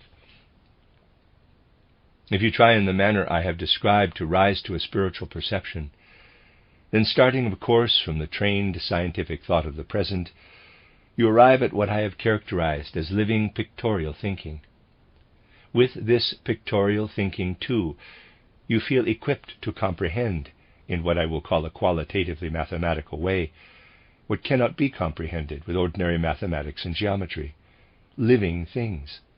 With living thinking, you feel yourself equipped to apprehend living things.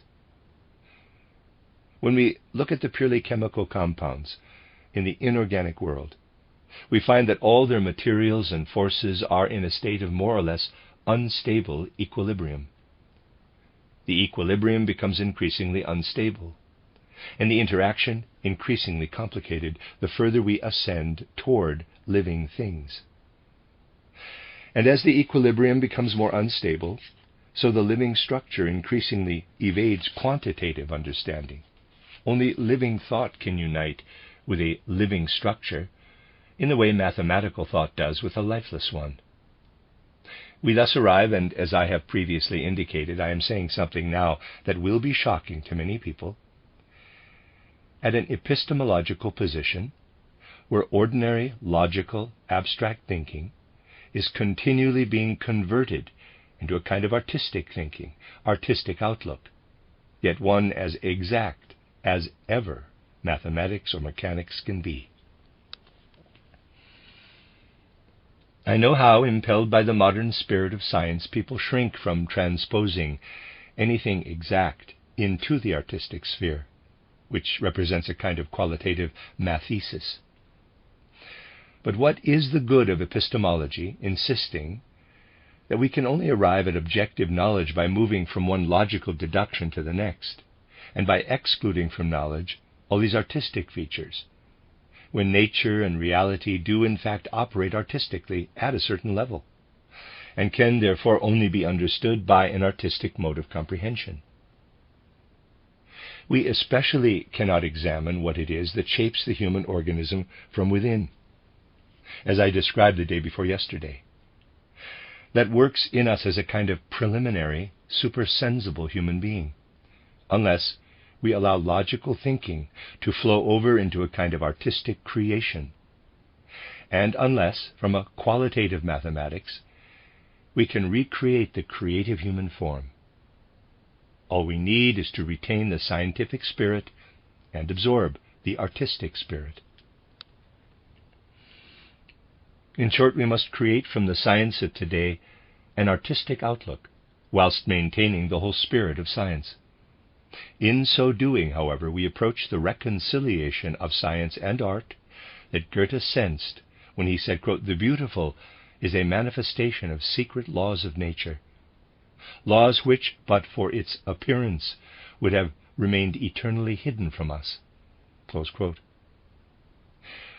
Goethe was well aware that if we seek to comprehend nature or the world as a whole, solely with the forms of thought that prove to be healthy and correct for the inorganic world, then the totality of the world simply will not yield to our inquiry.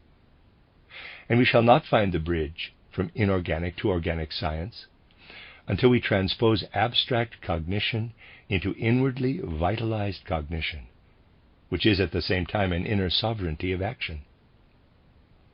By this turning within the spiritual striving of our time to a comprehension of the living, we also come closer to what was present in the consciousness of the Greeks, not in the clear-headed and conscious way at which we aim, but rather instinctively. And no one can really understand what was being expressed even in Plato, still less in the pre-Socratic philosophers, unless he is aware of the presence there of a cooperation between the artistic and the philosophical scientific elements in man. Only at the end of the Hellenic age, in philosophy for instance with Aristotle, does thought become separated from language and later develop via scholasticism into scientific thought. Only at the end of the Hellenic age is thought sifted out. Earlier on, thought is an artistic element in Greece, and fundamentally Greek philosophy can only be understood if it is also apprehended with an artistic understanding. But this now leads us to see Greece in general as the civilization where science and art are still linked together. This is apparent both in its art and in its science. Naturally, I cannot go into every aspect of this in detail, but if you look at Greek sculpture with sound common sense and a sound spiritually permeated eye, EYE, you will find that the Greek sculptor did not work from a model as is done today.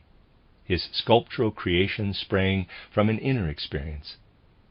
In forming the muscle, the bent arm, the hand, he made what he felt within him. He felt an inner living second man, what I will call an etheric human being. He experienced himself through his soul, and in this way felt his outward boundary. His inner experience went over into the sculpture. Art was a revelation of this vision, and this vision, which was carried over into the thought living in the language, became a science that retained an artistic character through the fact that it was one with what the spirit of the Greek language revealed to the Greeks. We thus enter with Greece a world accessible to us otherwise only if we advance from our own science, divorced from art, to a kind of knowledge that flows over into the artistic sphere. I would say, what we now evolve consciously was once instinctively experienced. Indeed, we can actually see how, in the course of history, this association of art and science gradually passes into the present complete separation of the two. As humanity developed through Roman times into the Middle Ages, the higher levels of education and training had a quite different basis from that which later prevailed. Later in the scientific age, the main concern was to communicate the results of observation and experiment. In our education, we live almost entirely by absorbing these results. Looking back at the period when some influence of Greek civilization was still at work, we can see that even scientific training touched man closely then, and was aimed rather at developing abilities in him. We see how in the Middle Ages the student had to work through the 7 liberal arts, as they were called: grammar, rhetoric, dialectic, arithmetic, geometry, astronomy, and music.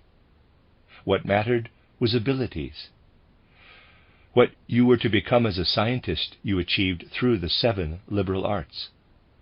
And yet these were already well on the way to becoming knowledge and science, as later happened.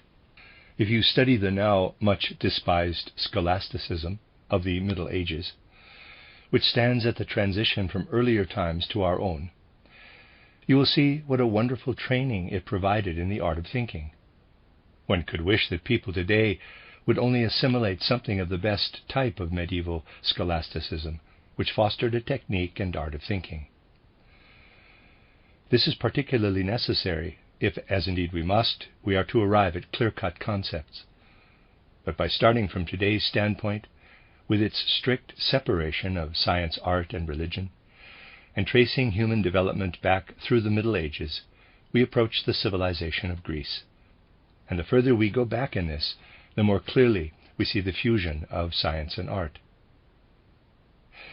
Yet even in Greek civilization there is something separate from science and art: religious life. It affects people quite differently from scientific or artistic experience. The vital element in art and science exists objectively in space and time. The content of religious consciousness is beyond space and time. It belongs to eternity. Admittedly, it is brought to birth by space and time, but we cannot approach it by remaining within space and time. We can see even from the external documents what spiritual science today needs to discover about these things. And I should like to draw attention to a work which has just appeared in Austria and which is extraordinarily helpful in this connection. It is Otto Willmann's title Geschichte des Idealismus, History of Idealism, a book that stands head and shoulders above many others currently concerned with similar problems. One can judge such things dispassionately, even if they spring from views opposed to one's own, provided that they lead to something beneficial to spiritual life. In Greece we find, on the one hand, this unity of art and science, and on the other hand, the religious life to which the Greek devotes himself. In popular religion, it is true, this is represented figuratively, but in the religious mysteries, it is gained by initiation in a deeper sense. Everywhere we can see that religion plays no part in the soul powers evolved in science and art.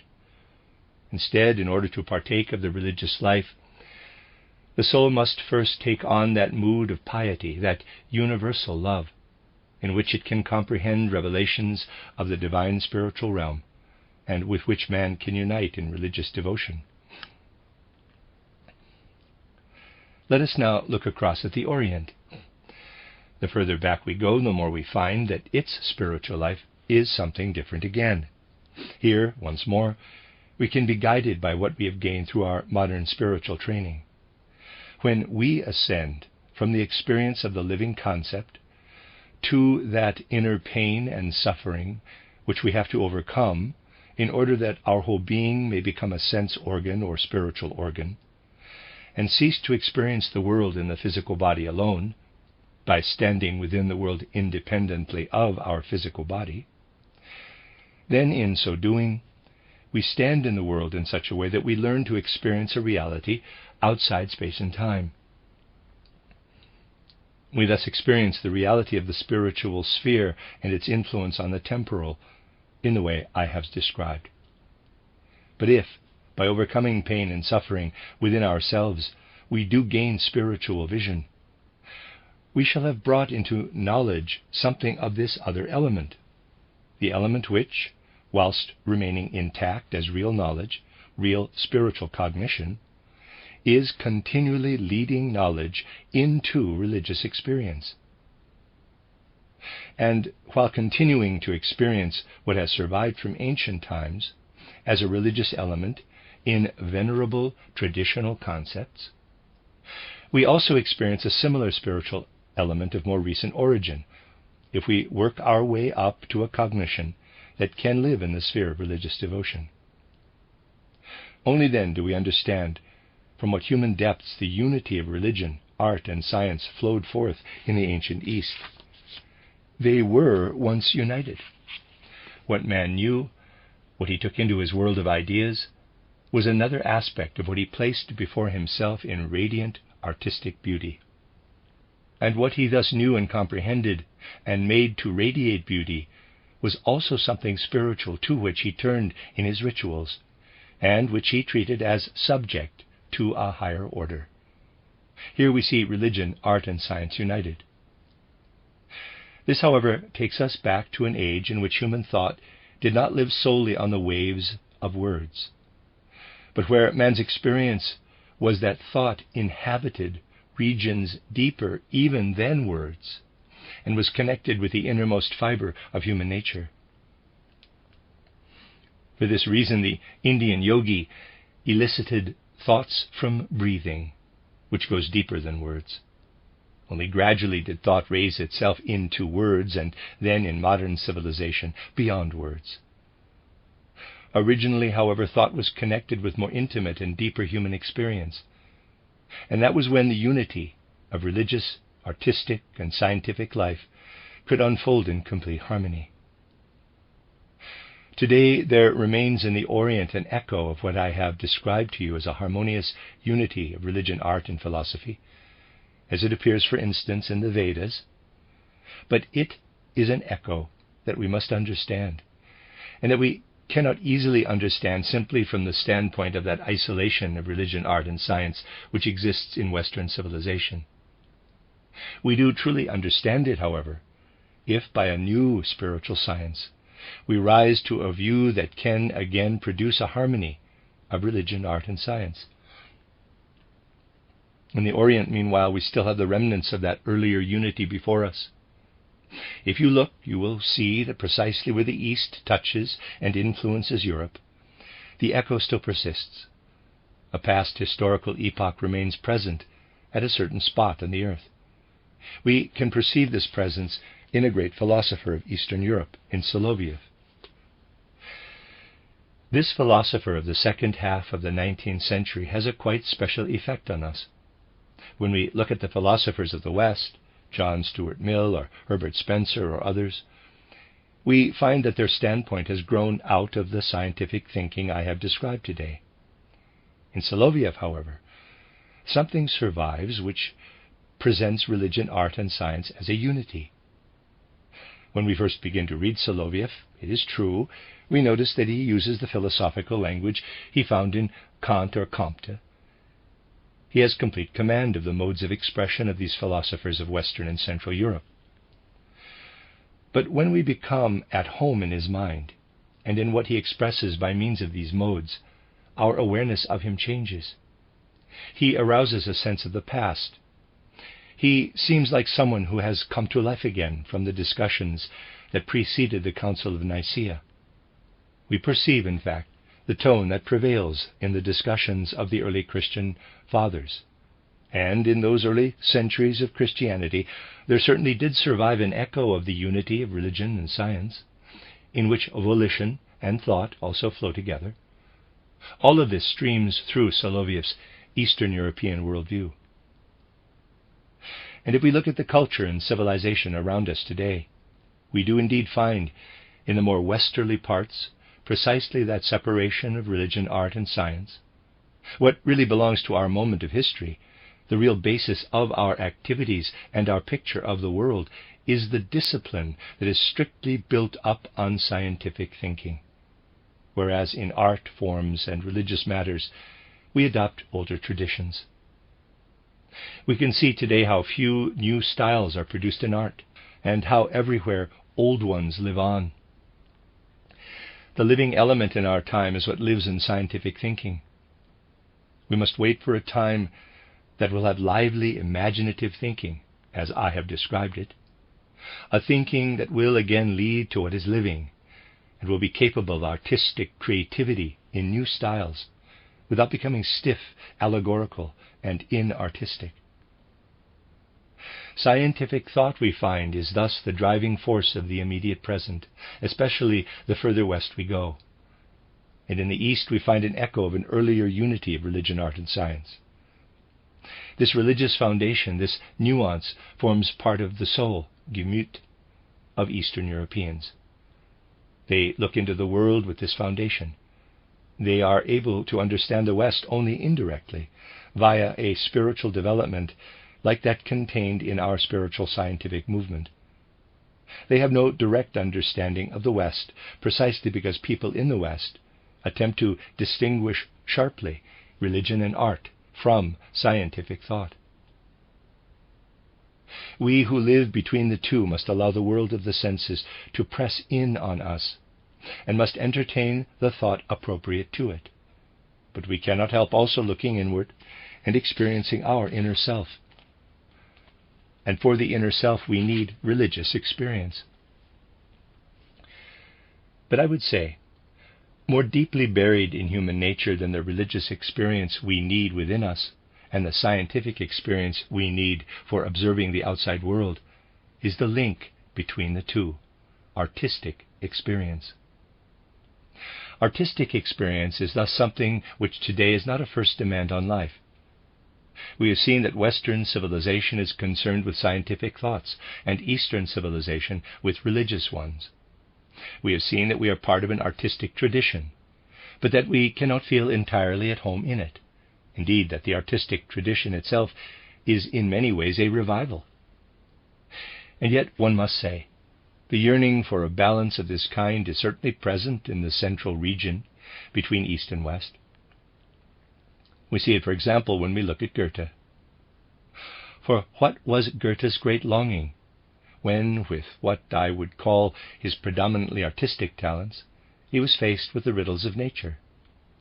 His artistic sense transformed itself naturally into his scientific outlook. One could say in Goethe, the representative Central European, we find art and science all of a piece. All of a piece, too, is Goethe's life, when we follow its development and know how to place it properly within the history of recent times. Goethe made himself at home in the collaboration of art and science. There thus arose in him a longing that can only be understood historically, the urge toward Italy, to a more southerly civilization. After looking at the works of art he found in the south, he wrote to his friends in Weimar something that followed on from the philosophy and science he had come to know there in Weimar. In Spinoza, he had found divine power represented philosophically. That did not satisfy him. He wanted an extended and spiritualized approach to the world and to spirituality. And, gazing upon the southern works of art, he wrote to his friends, quote, "Here is necessity. Here is God." Close quote. Quote, "I have an idea that the Greeks operated according to the laws by which nature herself operates. I am on their track." Close quote. Here Goethe is trying to merge science and art. If, in conclusion, I introduce a personal note, I do so only to show you how a single pointer can reveal the way in which the middle region can take up a position between East and West. I encountered this pointer some 40 years ago here in Vienna. In my youth I made the acquaintance of Karl Julius Schröer, who was then lecturing on the history of German literature from Goethe onward. In his introductory lecture he made a number of important points, and he then said something entirely characteristic of the longing that instinctively inspired the best minds in Central Europe. Schröer's words, too, were instinctive.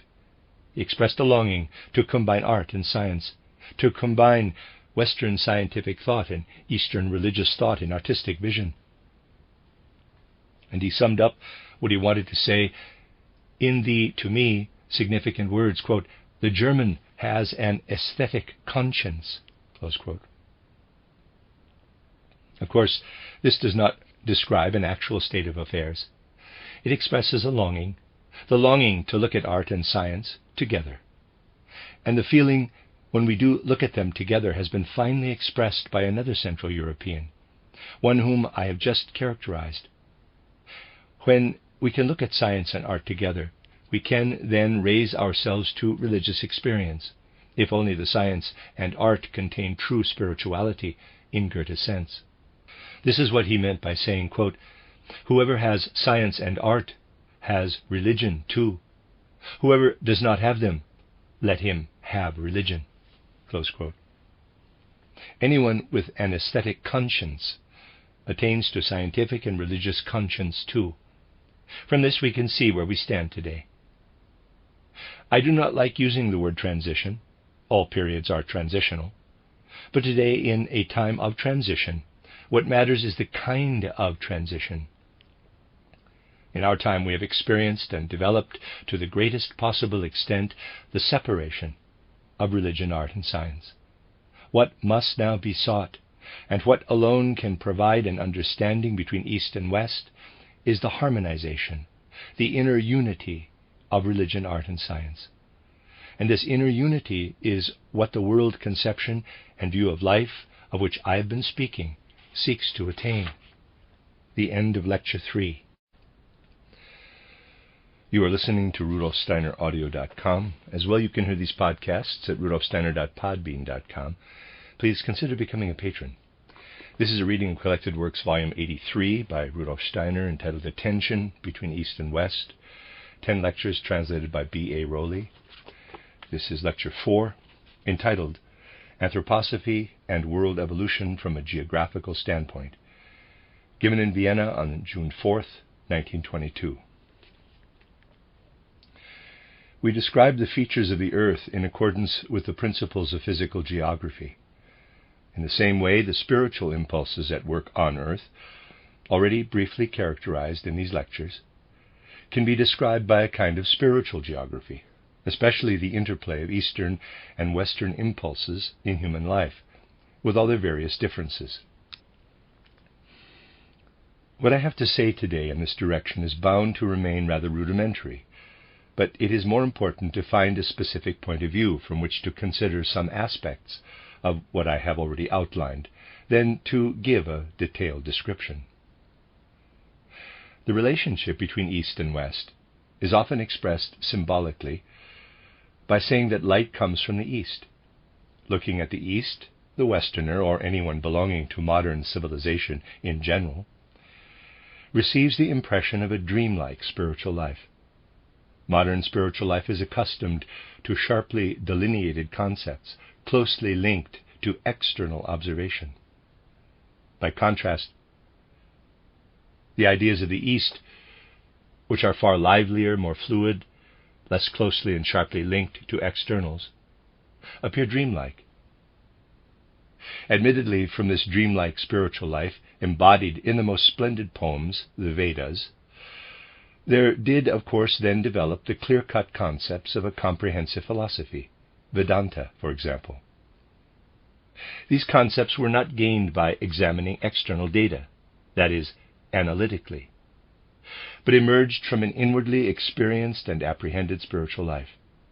When this dreamlike spiritual life works on us, however, and we lovingly submit to it, without at first noticing how much it differs from our own, it has a curious effect. Once we allow its various configurations to affect our soul, we cannot stop there. We cannot merely take up its concepts and ideas. In absorbing them, whether from literature or philosophy, including such forms of these as have survived in the East down to the present, we feel a spiritual need to go beyond these images, ideas, and concepts, and something then arises before the soul's gaze. When an Oriental idea, such as that of man's relation to the secrets and the mysterious workings of nature and the world, affects us, we cannot help but allow there to grow before us in spirit that which is also a symbol in the Orient for such a concept, the lotus flower, as it wraps its petals around what must remain mysteriously hidden. We may immerse ourselves lovingly in mobile concepts, in concepts that are more fitted gently to touch external phenomena and surround them with a mist than to grasp them in sharp contours. And we may enter their intertwining branches, and if we do, there will inevitably appear to us all the intertwining, branching vegetation of the East, and with it all that the human hand, the human spirit and civilization have produced from stone and other materials, in line with these flowing, branching concepts. We may say, in immersing itself in these concepts, our soul inevitably sees before it a nature similar in its life, diversity, and imaginative working to what is experienced by the soul in the concepts, in the inner pictures of this Oriental spiritual activity. In my view, there does not appear to be any external reason to go from this spiritual activity over to a, quote, faithful observation of nature, close quote. Rather, it seems to me that there lies in the Oriental concepts themselves an incentive, not merely to accept them, but to apply them to the outer world, Europeans may feel that such concepts cannot be applied to the outer world because of their vagueness, their, to them, fantastic character. If so, we may ask, how then can we track with sharply delineated concepts the shapes of clouds, fluctuating and rapidly changing as they are? Yet track them we must if we wish to observe nature's workings in their immediate manifestations, as they appear to the human senses and the human soul. Why is this so? It seems to me that there can be only one reason, that in what reaches us from this Eastern spiritual activity, there survives an element from which it was once directly created. At the time when the Oriental was developing the finest part of his worldview, which has since come down to his descendants in a partially decadent condition, the East created everything with devoted love. Love lives in each of its ideas, concepts, and images, and in them we perceive love. The love seeks to flow out into objects, and it flows out according to its nature and conjures up before our soul the symbols that the Oriental established, with an inner understanding of much that works supersensibly, in seeking to establish what he felt as the spiritual element in things. Of course, this is not to assert that this configuration of spirit, if extended over all the earth, would be an unmixed blessing for world evolution. But once it has appeared on earth and exerted its influence over other regions, it must be considered objectively, especially at a time when we need to foster understanding among human beings.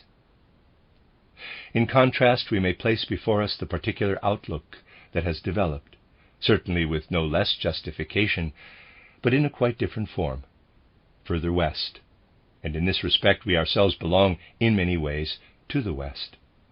Here we find it is regarded as an ideal to stand back from what the senses observe directly, what extends in space and time, and to test what nature offers, what should lead us to the world's secret, according to position, motion, dimensions, and weight. One dissects what appears directly to the eye, EYE, places it under the microscope, and then builds conceptions that can only arise under a microscope. Let us imagine for a moment that we are in the laboratory, how heavily equipped we are with these concepts so remote from direct observation. Look how we regard the light flooding through the world, how we regard it by means of abstract concepts.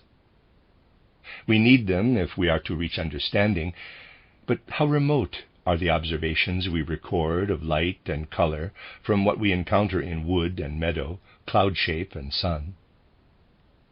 We may say what we formulate in our sharply delineated concepts, using scales, measurements, and the most varied counting devices, takes us into some of nature's shallows and solves some riddles.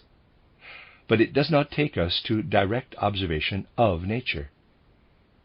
It is all very well to say, direct your attention to sensory observation, and then try to derive your worldview from it. But this is not what happens at all. The scientific worldview we establish is far removed from what the senses observe. What we ought to say is this: if we establish our knowledge by using the equipment of learning with which we have harvested perhaps the finest fruits of modern natural science, we shall have to retune our soul before we can approach nature again. If, as botanists, we have used the microscope extensively and learned about cell life, and formed concepts in the atomistic manner of today, we shall have to retune our soul before we can recapture a love of the immediate world of plants as it grows and flowers. If we have formed a scientific concept of the structure of animal and man, again we shall have to retune if we want to move on to direct observation of the animal's form and actions, and to enjoy the way it plays in the meadow, or turns its melancholy or unmoving gaze upon us, or looks at us confidingly. Equally, we shall have to retune our soul to share in what the eye, EYE, can see when it looks at the human form, tracing its planes with an artistic eye. the Oriental has no retuning to do. Since what he called his science was shot through with love, it led him out to immediate observation, and this was a direct echo of what he experienced in his soul. These are differences of disposition in the way life is viewed in East and West, and these different dispositions combine in diverse ways in the human being of the middle. In what we experience scientifically, artistically, and religiously, there flows much of the disposition I have just been characterizing as the one that comes to us from the Orient. In other respects, we are moved by something of the way of experiencing the world kindled by that scientific attitude which the West has developed, by youthful science and knowledge, so to speak, as against the old established knowledge of the East. And in every soul in the civilization that lies between, these two currents flow together. In the last analysis, the life that surrounds us in Europe is a merging of different streams, and we today must really come to understand what it is that is merging here. The contact between the dispositions of East and West in our present spiritual life can be characterized in another way. From what I have just said of the East, one thing is clear about the Oriental. In growing into his spiritual life, he experiences it as immediate reality. He bears it with him in his soul as the reality self-evident to him. External nature, and indeed the entire external world, right up to the constellations, seems to him an echo that is, however, fundamentally the same as what he bears within him. Yet he cannot regard as reality what strikes him as an echo, what seems to him a reflection, in the same way as he can regard as reality what he experiences directly in his soul. He is closely linked with what he experiences in the spiritual sphere and can say, quote, "It is," close quote, because he feels its existence as if it were his own, and in this way understands its mode of being. When he looks out at the reflection of this existence, he knows that it is not reality in the same sense. If he did not illuminate it with the light that streams from within him, it would be dumb and dark. And in becoming more and more aware of this, he arrives at a soul disposition that says truth and reality reside in what the soul experiences directly. What is reflected to it from without is illusion, Maya, incomplete reality, becoming reality only when it is touched by what must first reveal itself through the human soul. Thus we see how the East developed the view that the spiritual world is reality, and the outer world, that of the senses, is semblance, the great illusion, Maya. It would, however, be wrong to believe on this account that in the pre-Buddhist period, for example, the Oriental averted his gaze completely from the outer world. He accepts it, even if in a higher sense he must admit that in what extends in space and time, he is dealing not with complete reality, but with an illusion, the great non-being, Maya. But this in turn gives a particular disposition to the life of the soul in the East. The soul feels a close link with the spiritual world, and sees in all that exists in the external world of the senses a reflection of the original form of the world as it exists in the spirit. And in the end, this grows into the view that one's own human sensory being is a reflection of a human being whose true existence is in the spiritual world.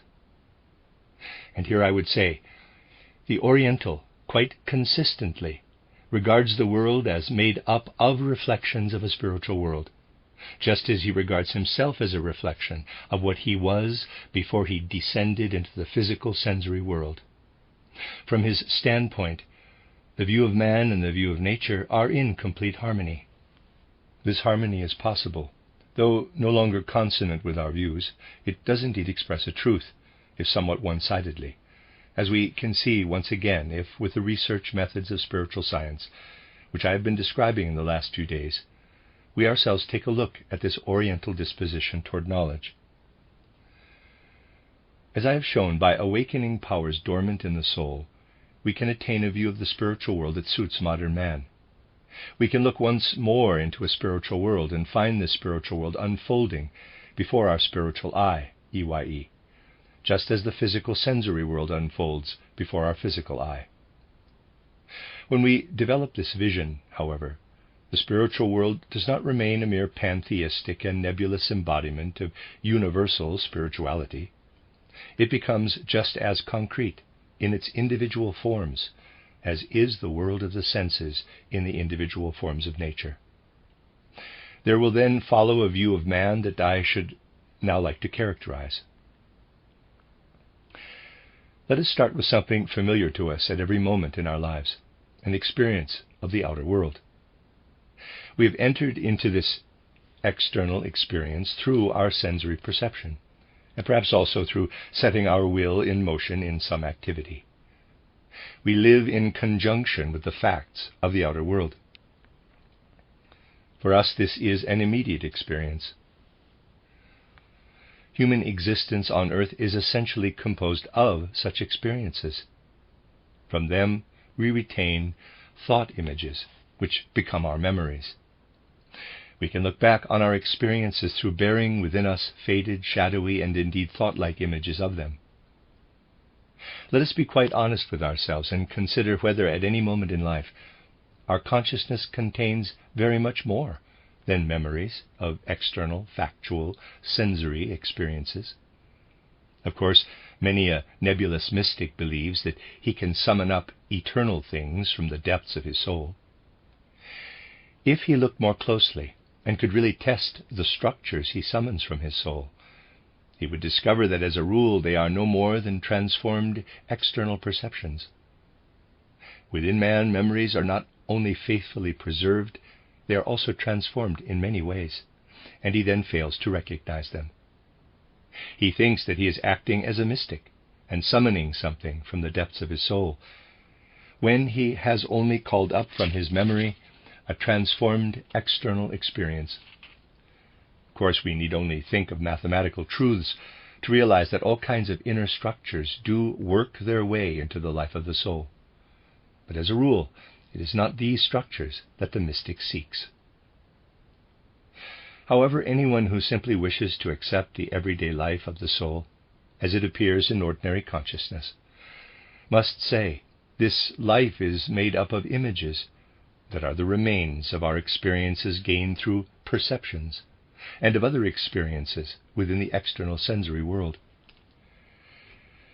When we look at our soul and at the spiritual element that permeates it, as we have it in physical life on earth, we can therefore say, outside is the physical world extending in space, the world that unfolds its causes and effects in time, the world that is of facts. Here, within, is the world of shadows in the soul. We do indeed experience it in general as something spiritual and vital, but its content we experience only as a reflection of the world of facts and of the senses. Now, paradoxical as the outlook of today may find it, for the attitude that I have been expounding in the last few days, the reverse comes about. In empty consciousness, as a result of meditation, the spiritual in the world, the spiritual within natural phenomena, is really experienced. It is observed also as the sole spiritual element in man himself, as he is before he descends into his physical existence from a spiritual world. The spiritual is observed concretely by the spiritual organ we have developed. The world about us becomes spiritual, just as to our senses it is sensory, physical. And when all this happens, we begin to perceive, as if in recollection of the times when we lived as spiritual beings in purely spiritual worlds, how in its particulars our physical organism is a reflection of the spiritual world that surrounds us. With physiology and anatomy, we can observe our lungs, heart, and other organs only as outer objects. But when we can see the spiritual world around us, then the lungs and heart, as they really are within us, will become for us a reflection in the physical sphere of what is spiritually prefigured. Just as in our ordinary consciousness the world outside is physical, and our soul creates reflections as its experiences, so now we learn that there is a spiritual world outside, and that the reflections of this spiritual world are present in our own organs. We come to know man's structure only in coming to know the spiritual world. What is usually called matter then ceases to have the significance it has assumed in recent civilization, just as spirit ceases to have the significance of something abstract that it has had in recent civilization.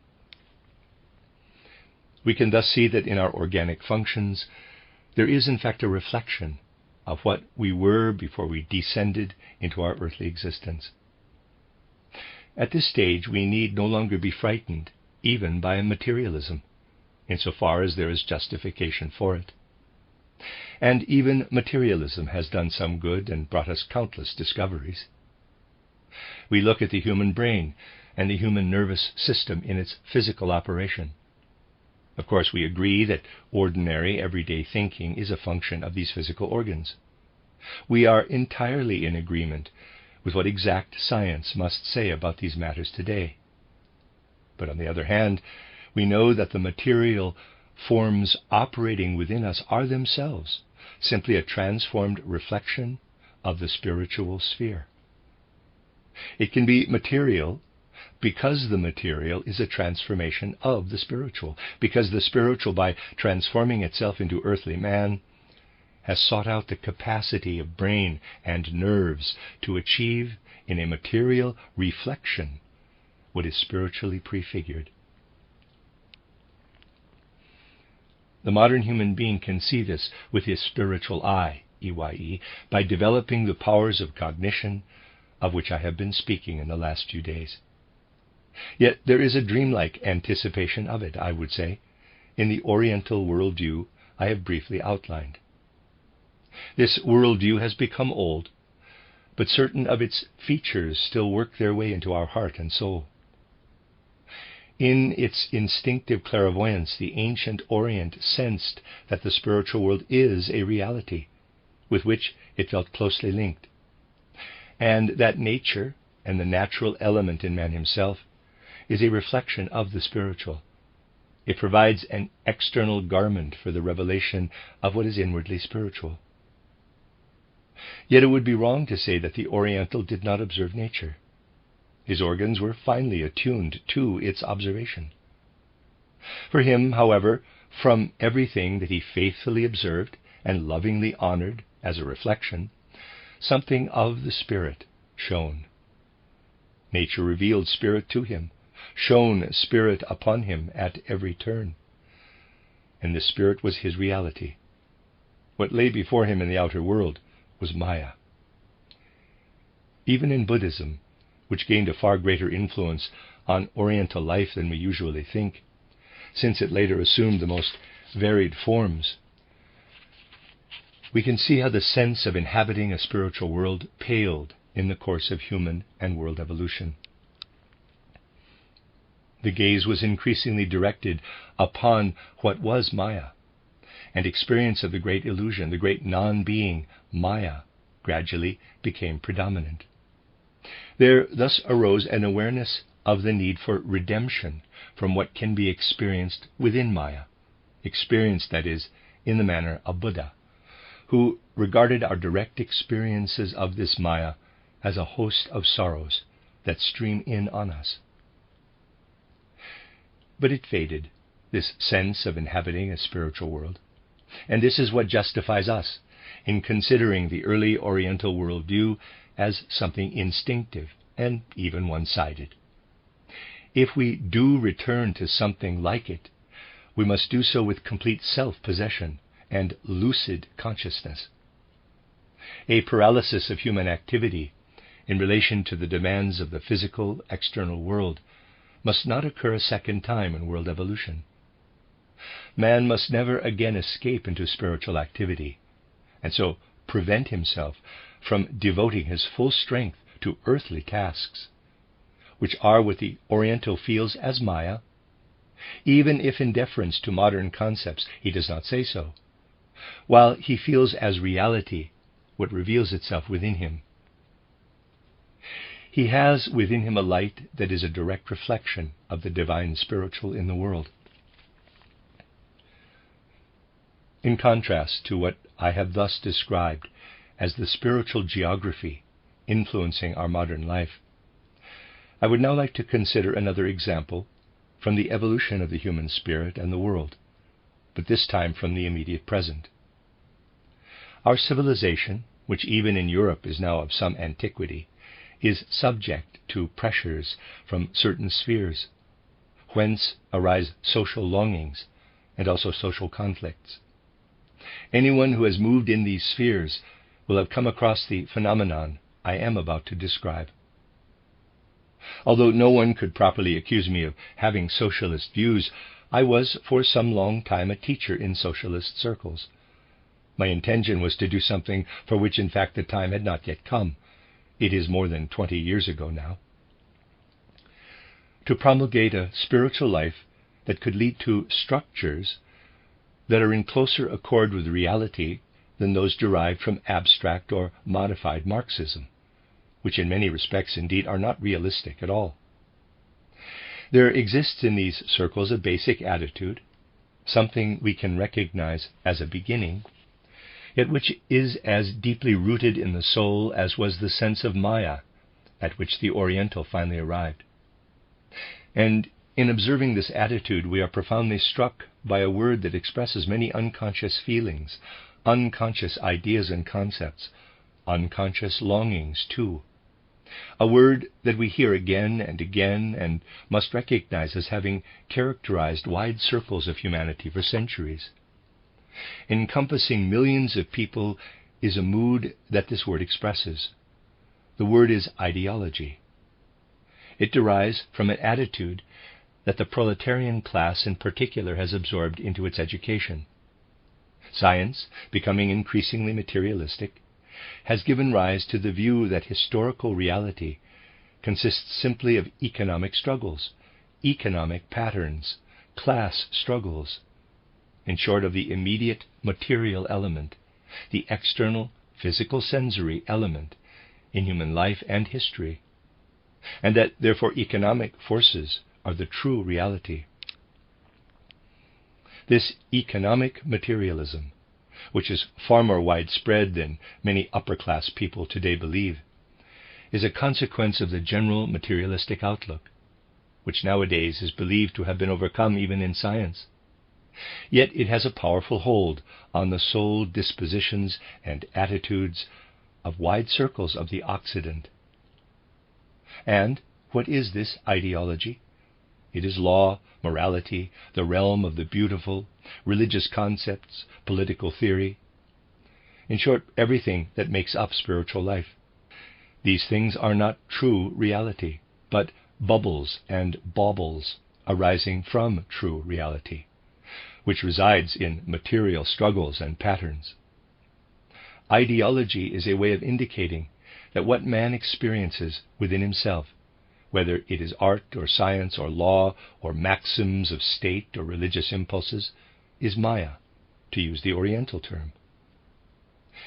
If we do not just take it at its face value, but can feel what millions of people are thinking, then the word ideology points to something that must inevitably assume the most formidable dimensions, unless it can be set on the right course in good time.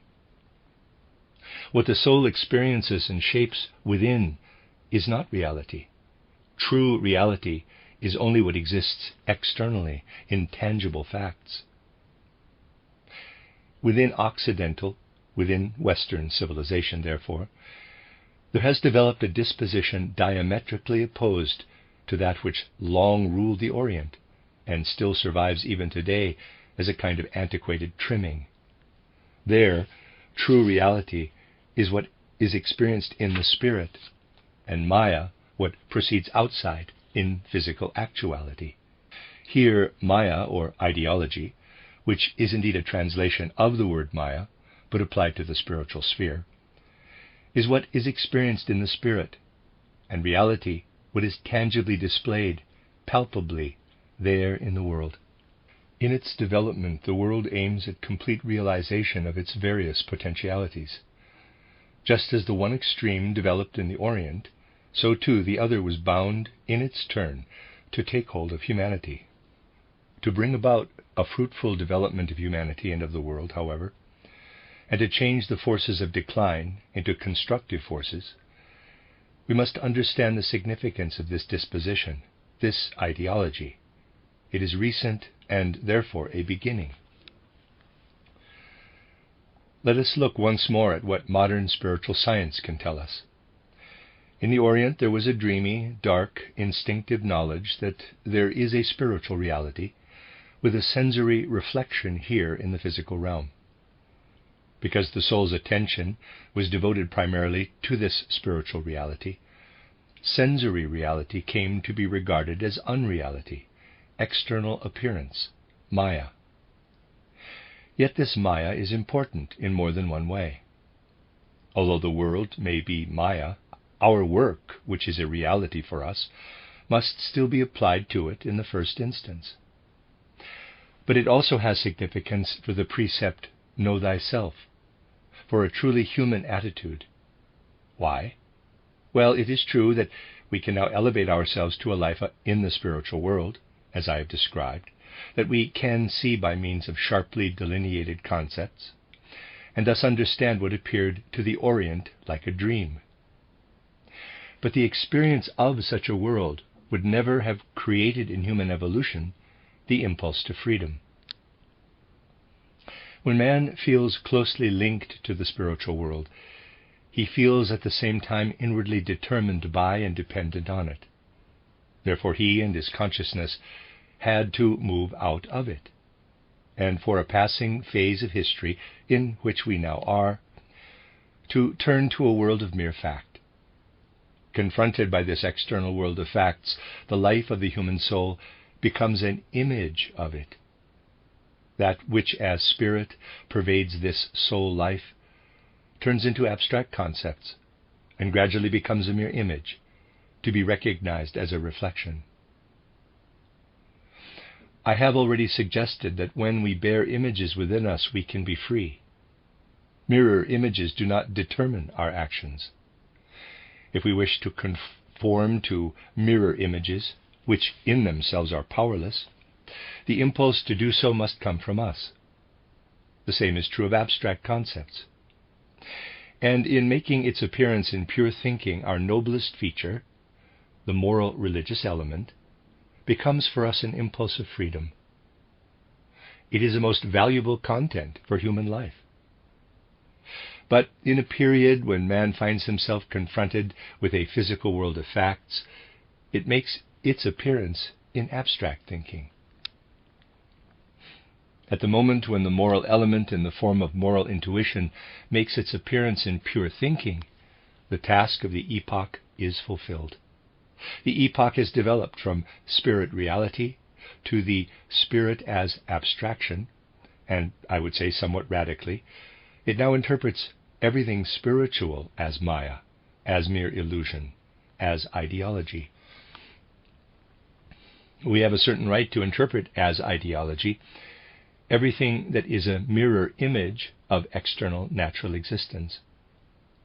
At the moment when the moral element in the form of moral intuition enters this Maya thinking, this ideology, we reach the first stage at which we can recognize once more that we must awaken this ideology, which we experience as mere semblance, to inner life, by energizing ourselves and allowing the life that is hidden within us to stream forth. The meaning of the word had to become ideology for humanity, in order that man himself could infuse it with his own reality. This was necessary for humanity's experience of freedom, which is something that has only been attained in the West and in recent civilization. It was necessary that man should first feel himself to be in a sphere of unreality, when in contact with everything that is most valuable to him, his art, his science, his moral concepts, in short, his entire spiritual life, and that everything transitory that shone on him should appear to be the only reality. For this reality, rightly contemplated, cannot in any way impair his freedom, the freedom that depends on his being himself a spiritual being, who creates, in the physical sensory world of facts, only an image of the Spirit. We see, therefore, that ideology represents, in an extreme form, an attitude that we really need in face of such concepts of nature as position, motion, measure, and number. If nature were to provide us with anything other than concepts, it would never make us free. Only if we rise to concepts that will then appear as mere ideology to someone who is still stranded at the previous stage, can a new and spiritually real form of the higher world infuse these initially unreal concepts. This is the first step, from which must emerge for man a new form of the spiritual world. And when the experience of ideology approaches us in a one-sided way, those of us who are not bogged down in the immediate opinions of the day, but are able to look to world evolution, must conclude it was necessary for man to reach a stage of development at which, looking at only one side of the world and himself, he could speak of ideology. It is equally necessary now for him to attain the view, conviction, power, and courage, to infuse this ideology with a spiritually perceived, spiritually experienced world. Otherwise, although perhaps it may be discussed philosophically, the ideology will remain mere ideology. And as we shall see in the second part of these lectures, which will be on, quote, Anthroposophy and Sociology, close quote, the forces of decline will quite definitely proliferate. Before us, then, are two pictures: spiritual world as reality, and world of the senses as Maya, world of the senses as reality, and spiritual world as Maya. We need a view of the world and of life that is capable of imbuing the spiritual world, regarded as ideology, with spiritual intuition, spiritual imagination and inspiration, so that what today appears unutterably empty is filled once more with spiritual meaning. At the same time, it must be able to perceive that what the Orient regards as illusion and Maya is a reality in the sense that it is a true and faithful reflection, a transformation of the spiritual world, which was necessary for the evolution of humanity in freedom. If we are to reach an understanding of these two diametrically opposed world pictures, we need a view of the world and of life that can combine them and not just add them together mechanically, one that will develop through its own inner life, not from the one or the other, but in a spiritual progression from the being of man itself. And these world pictures do ultimately affect everything that we experience spiritually. They certainly condition individual features of life and of human attitudes. As a Central European, here in Central Europe, I would rather not give my own judgment on this particular point. I prefer to pass on the judgment expressed some years ago by an Englishman, who compared Western and Central Europe in relation to a certain aspect of spiritual life. This Englishman wanted to exemplify the way in which spiritual life has revealed itself in particular phenomena. He referred to the appearance at the end of the 50s and beginning of the 60s of the last century of Buckle's important work titled History of Civilization. Buckle, he noted, views history mainly, if not so exclusively as do the Marxists, for example, in terms of economic drives, so that ultimately spiritual life is taken to arise from the action and interaction of economic forces. We do not always have to condemn a view of this kind. We can take a positive attitude and say Since man is in part an economic being, an historical consideration of human life from this standpoint also was needed at a certain stage in humanity's evolution. The Englishman then refers to another book that was produced in Central Europe at the same time as Buckle wrote his title, History of Civilization, Jacob Burckhardt's Civilization of the Renaissance in Italy. The Englishman himself observes that a quite different spirit prevails here. Burckhardt describes how people feel, what their attitude to one another is, and how through the opinions they have of each other, they enter into certain relationships, which in turn determine other events occurring among them. And the Englishman finally sums up, I am simply quoting his opinion here, by saying that Buckle describes man as he eats and drinks, whilst Burckhardt describes man as he thinks and feels. And if I may now add something myself, if, as we have heard, the Westerner looks at the external world of facts and derives spiritual life from it, and the Central European looks at what inhabits the realm of the soul, but the soul in its earthly existence, then one would have to add thirdly that the Easterner, in many respects even the Eastern European, describes man as he preaches and sacrifices. And so we might say, supplementing the Englishman's verdict, in the West man is described as he eats and drinks. I say this in no pejorative sense. In the middle region, as he thinks and feels. In the East, as he preaches and sacrifices. In this preaching and sacrificing is active what I have described as the attitude of the East. Similarly, in the view of history that has become generally familiar today, and that is also reflected in the notion of ideology, there operates what I have described as the attitude of the West. But we also need to see how in the mode attributed to the middle, where man is presented as he thinks and feels, the two currents meet. We are called upon today to understand this confluence correctly by taking a first step that will gradually lead us onward to spirituality. I will try to sum up in a single image the two attitudes I have sought to represent, in order to show where understanding is really needed between East and West. To do so, I should like to recall that at a time when the physical sensory world and human existence also was felt as Maya in the East, he who is called the Buddha encountered in his wanderings the most varied manifestations of human suffering on earth. Among these manifestations was a corpse. Death confronted the Buddha, and through contemplation of death, he reached his conclusion: life is suffering. This was the tenor of Oriental civilization 600 years before the establishment of Christianity. 600 years later, Christianity was founded, and henceforward we have a significant symbol, the crucifix, the raised cross with the Redeemer, the dead human body on it. In the West, countless people look at this corpse, at the image of it, just as countless people who have become disciples of Buddha have looked at the corpse from which Buddha drew his teaching. The East acknowledged life is suffering. We long for redemption.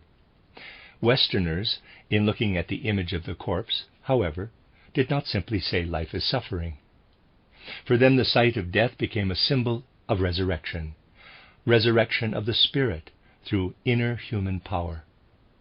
It became a symbol of the fact that suffering can be redeemed by overcoming the physical, that it is overcome not by turning away from it in asceticism, but by keeping it in full view, not by regarding it as Maya, but by overcoming it through work, activity, and the vigor of the will.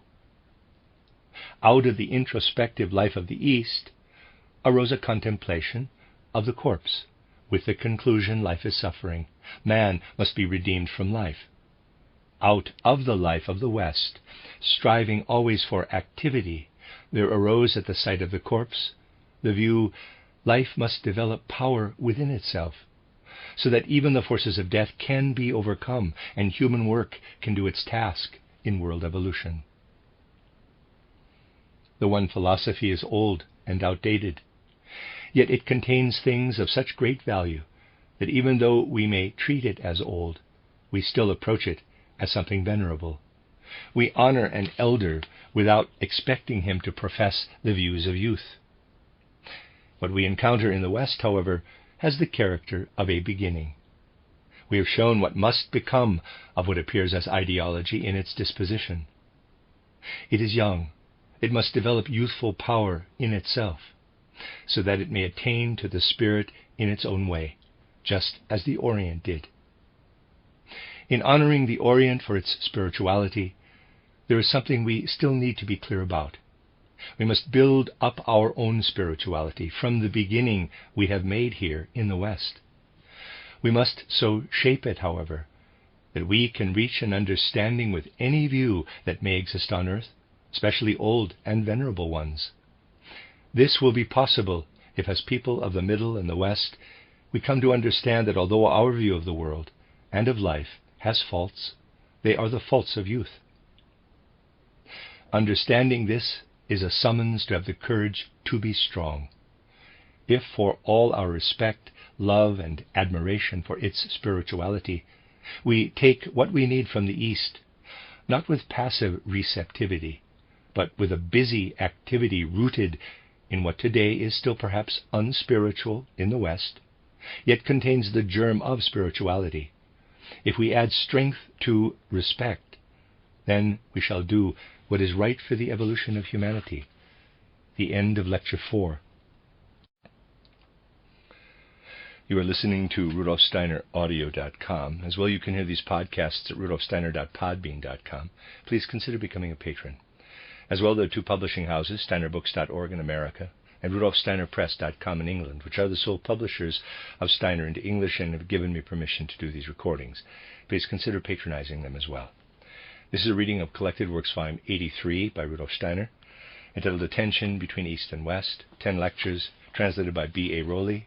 This is Lecture 5, entitled Anthroposophy and Cosmology, given in Vienna on June 5, 1922. Nowadays, if you start to discuss with someone who is interested in these matters the possibility of achieving a knowledge of spiritual life in conjunction with the sensory physical world, you will generally meet with a sympathetic reception. At any rate, the question will be raised, are there paths by which man can reach some kind of spiritual knowledge, even though it may often turn out that the only knowledge of a spiritual world allowed is one that takes the form of general concepts and ideas, a vague pantheism, perhaps, or a conception of life reminiscent of mysticism.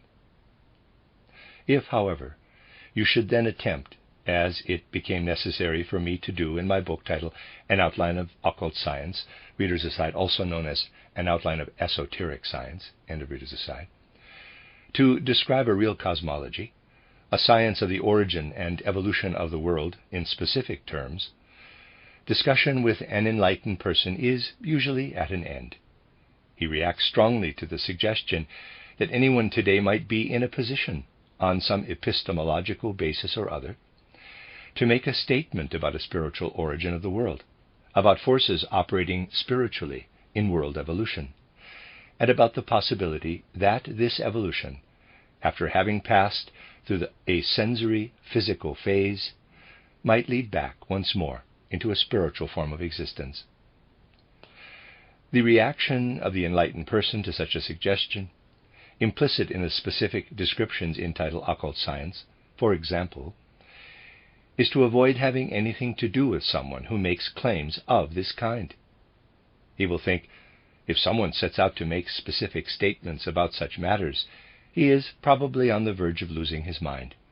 At the very least, we cannot compromise ourselves by becoming involved in discussing these details.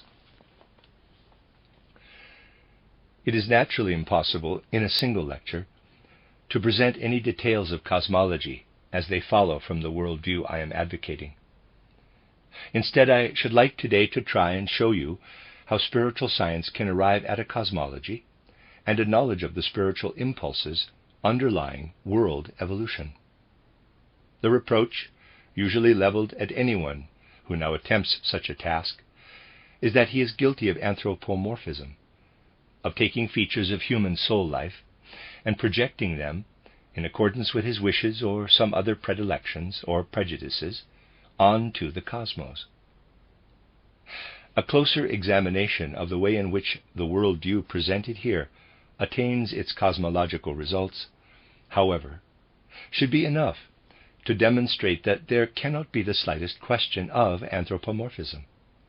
On the contrary, this worldview seeks its conclusions about the world and world evolution through a spiritual cognition that is just as objective as the scientific study of nature. You will have gathered from the lectures I have given so far what the view of the world I am advocating aims at in its research methods.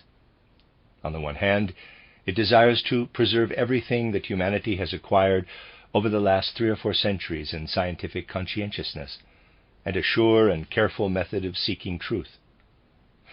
In particular, this view of life certainly does not wish to exceed the limits of natural knowledge, insofar as this is appropriate, but to observe carefully where the limits of purely natural knowledge are located.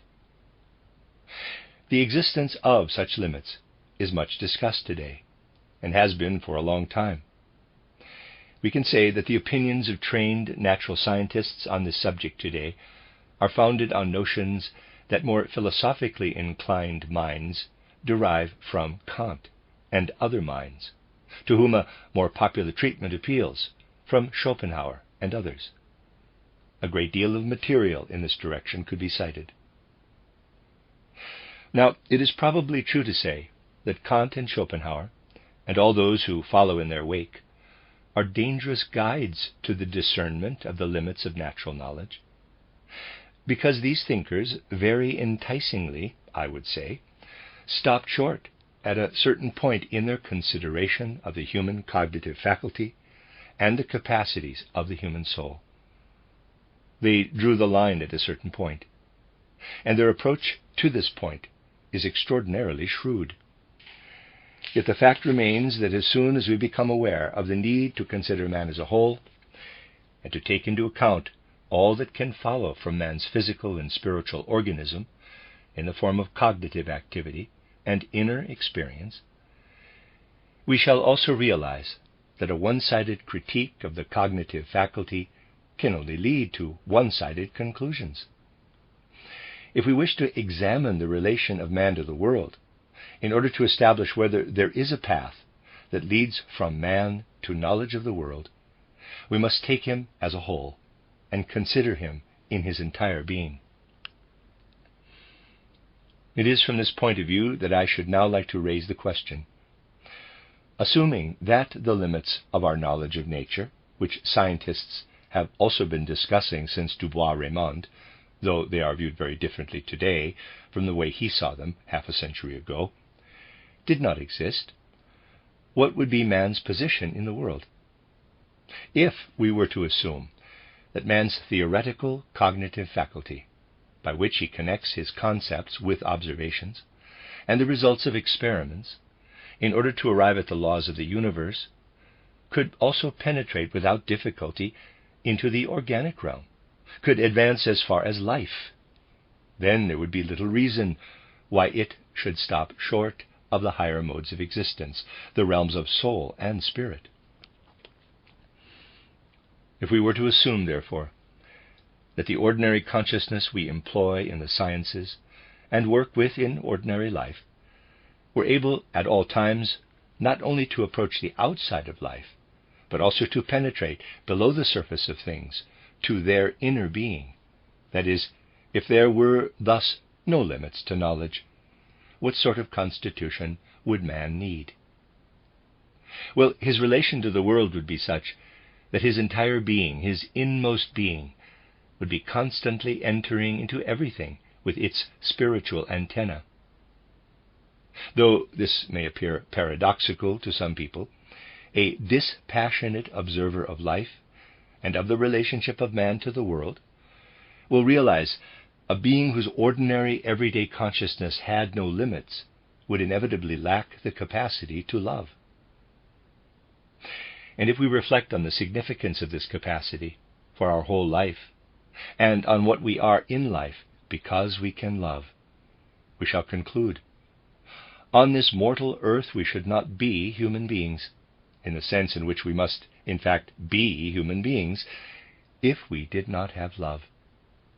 But love demands that we should meet another individual, whatever realm of nature it may belong to, as self-contained individuals. We must not invade this other individual with our clear and lucid thinking.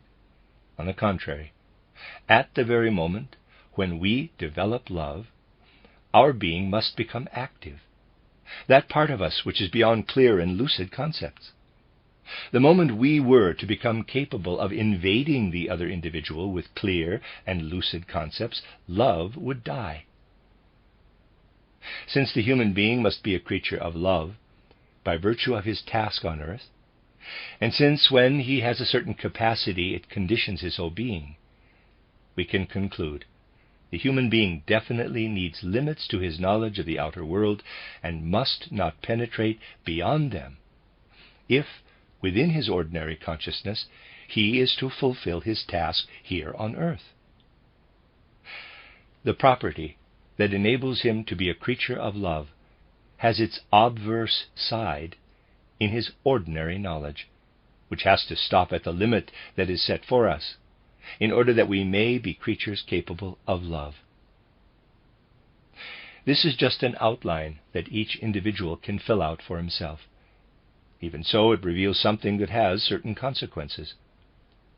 It shows, for example, that we must go forward from the premises of Kantian philosophy and look at man as a whole, as he stands in life as a living being. This is the first thing that the view of the world I am advocating has to say about the limits of scientific knowledge, and we shall be hearing more about them.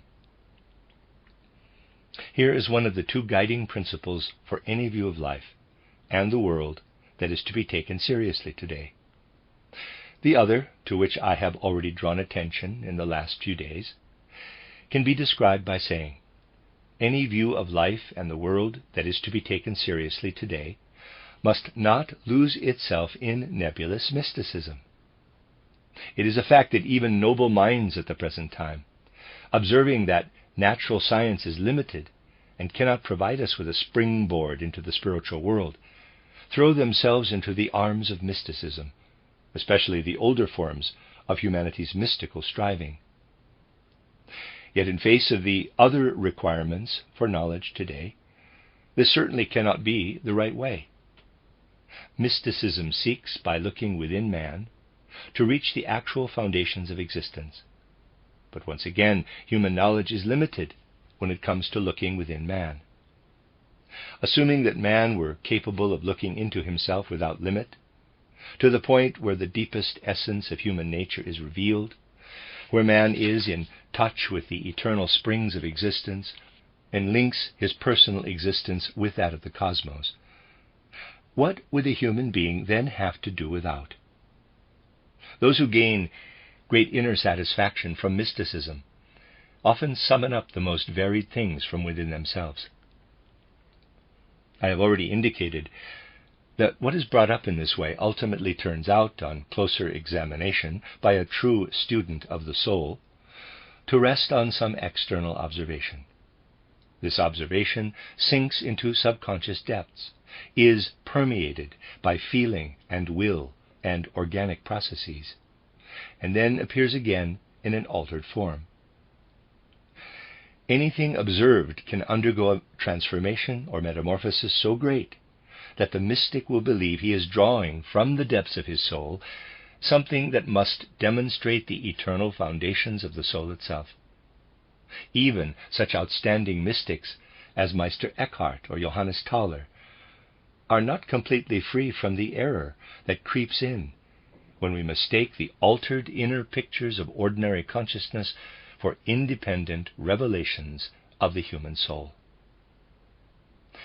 Objective reflection on this state of affairs, however, enables us to answer the question, what would man have to do without, if in ordinary consciousness he could see right into himself at any moment? He would have to do without something that is essential for the well-ordered existence of our soul, an inwardly coherent faculty of memory. For what is the relation of this faculty of memory to the claims of mysticism? What I am now going to outline in a rather popular way, I could also present quite scientifically. But we only need an explanation, and this can be conveyed in popular terms. When we observe the outside world and inwardly transform what we experience there as whole human beings, so that it can later reappear as memory, the spiritual result of our external observation actually falls on something like a mirror within us. This is a comparison, but at the same time it is more than a comparison. Impressions from outside cannot be allowed to stimulate us so much that we carry them down into our deepest self. It must be possible for outside stimuli to be reflected. Our organism, our being must behave like a reflecting device. Ought we then to break through this reflecting device in order to reach what lies behind the mirror? That is what the mystic is trying to do, without knowing it. But we need our reliable, well-ordered memory. If there are any gaps in it, as far back into our childhood as we can remember, we shall fall victim to pathological mental states. Man must be so constituted that he retains the experiences that come from outside. He cannot therefore be so constituted that he can penetrate directly into his deepest self. If we make the mystic's attempt to penetrate into our innermost self with ordinary consciousness, we shall only reach the reflecting device. And it is right, from the point of view of our humanity, that we should there come up against the inner thought pictures we have absorbed from outside. Here again, we must look at the whole man, as he needs to be, if he is to possess a memory, in order to see that mysticism is impossible for ordinary consciousness.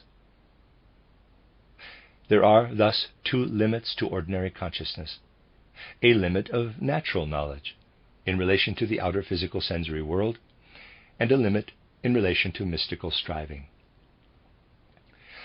And it is precisely from a clear insight into these two limits that there can in turn arise that other striving I have described here as befitting a modern seeking of the spiritual world. I mean the striving to draw from the soul dormant powers of cognition, so that by attaining a different form of consciousness, we can see into the spiritual world. With the kinds of knowledge I have been speaking of in the last few days, we can look at man as a being capable of love, and as a being capable of memory. When we do so, we will recognize that ordinary consciousness, operating through the senses, the intellect, and the faculty of thinking, must come to a halt before the outer world. For it is only by treating itself as an instrument for ordering the outer world that it can become capable of developing further and evolving that living thinking of which I have spoken in previous lectures.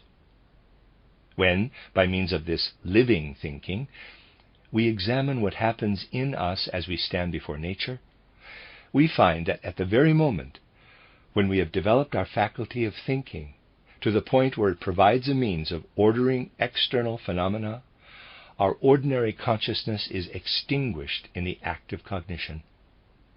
However clear our consciousness is up to a certain point in a given process of knowing nature, at this point it really goes over in part into a state of sleep, into the subconscious.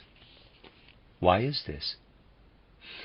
It is because at this point there must come into activity the faculty that pours out something more than abstract thinking into the world around us, one that carries our being out into it. For inasmuch as we love, our relationship to the world around us is not one of cognition, but one of reality, a real relationship of being. Only by developing living thinking are we able to carry over our experience into the reality of things. We pour out our living thoughts, follow up the beginnings of spiritual life that exist outside in the form of spiritual world rhythm and appearance, and by cultivating empty consciousness, as I have described, advance further and further into the spiritual world, which is linked with the physical sensory world. Compared with ordinary consciousness, we feel in such a supersensible act of cognition as if we have been awakened from sleep. In a way, we eavesdrop on our being as it becomes a living being.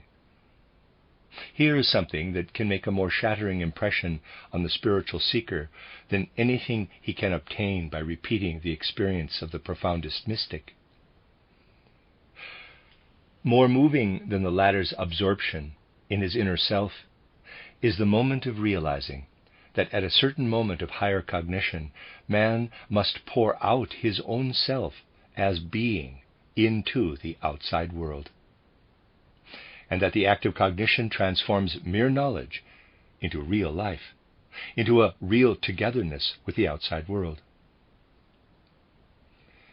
At first, however, this is linked with an appreciable intensification of the sense of self. What happens is something like this. In ordinary cognition of the outer world, our I, capital, goes as far as the frontiers of nature. Here the I is pushed back. We feel surrounded on all sides by soul walls, so to speak. This in turn has repercussions on the sense of self. The sense of self has its own strength, and it achieves the right nuance precisely through the fact that along with this feeling of something like confinement, there is intermingled that self-surrender to the world and its creatures that comes of love. In supersensible cognition, the self is made even stronger, and there is, we may say, a danger that it will transform the love that rightfully exists on earth into a selfish submersion in things, that it will insert and push itself into things. By so doing, the self will expand. That is why in my book, titled Knowledge of the Higher Worlds and Its Attainment, I attach so much weight to the preparatory exercises. These exercises are aimed at self-discipline in relation to the sense of self, and at helping us to develop the necessary capacity for love in ordinary life and ordinary consciousness, before attempting to move into the supersensible world by means of higher knowledge.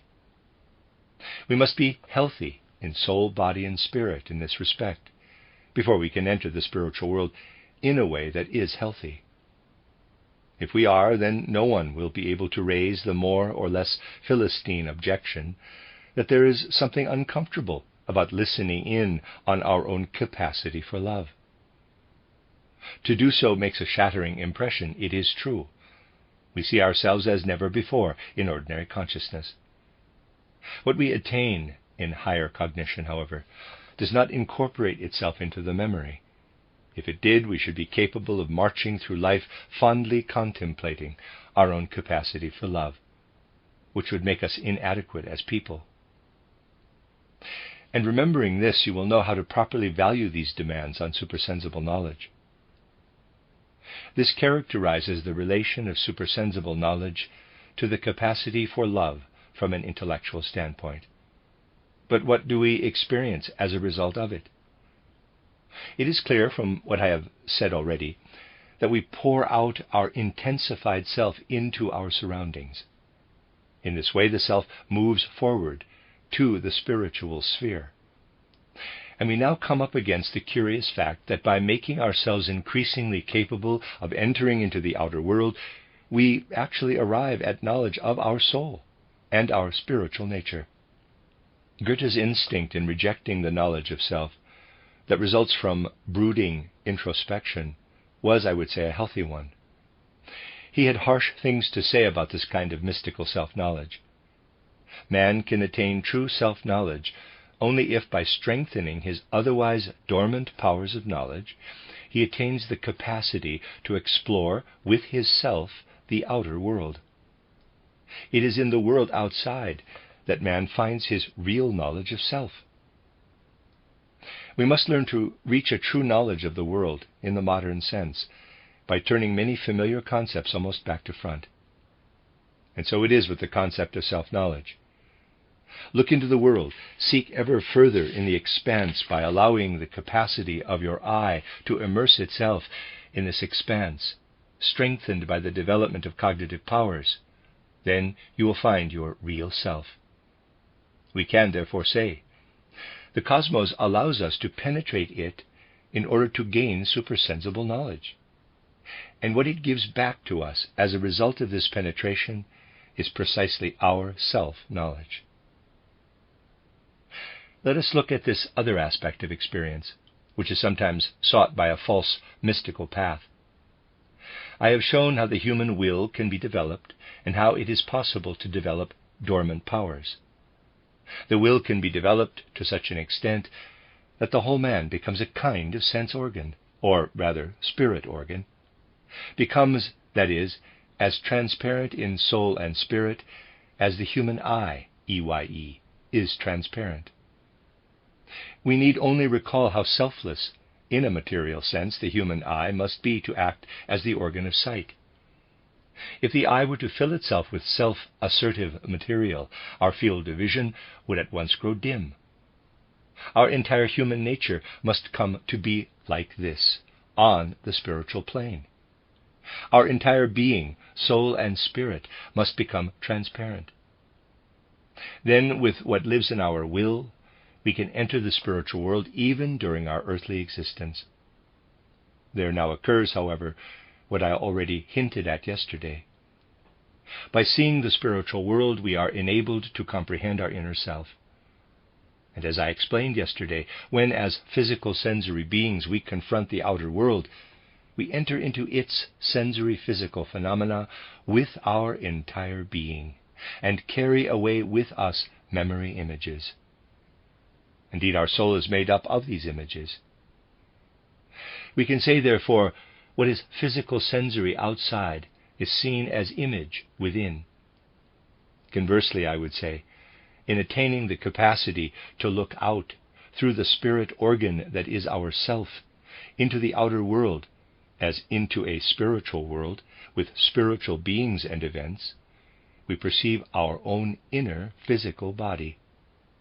We learn to know the substance of our lungs, heart, and other organs.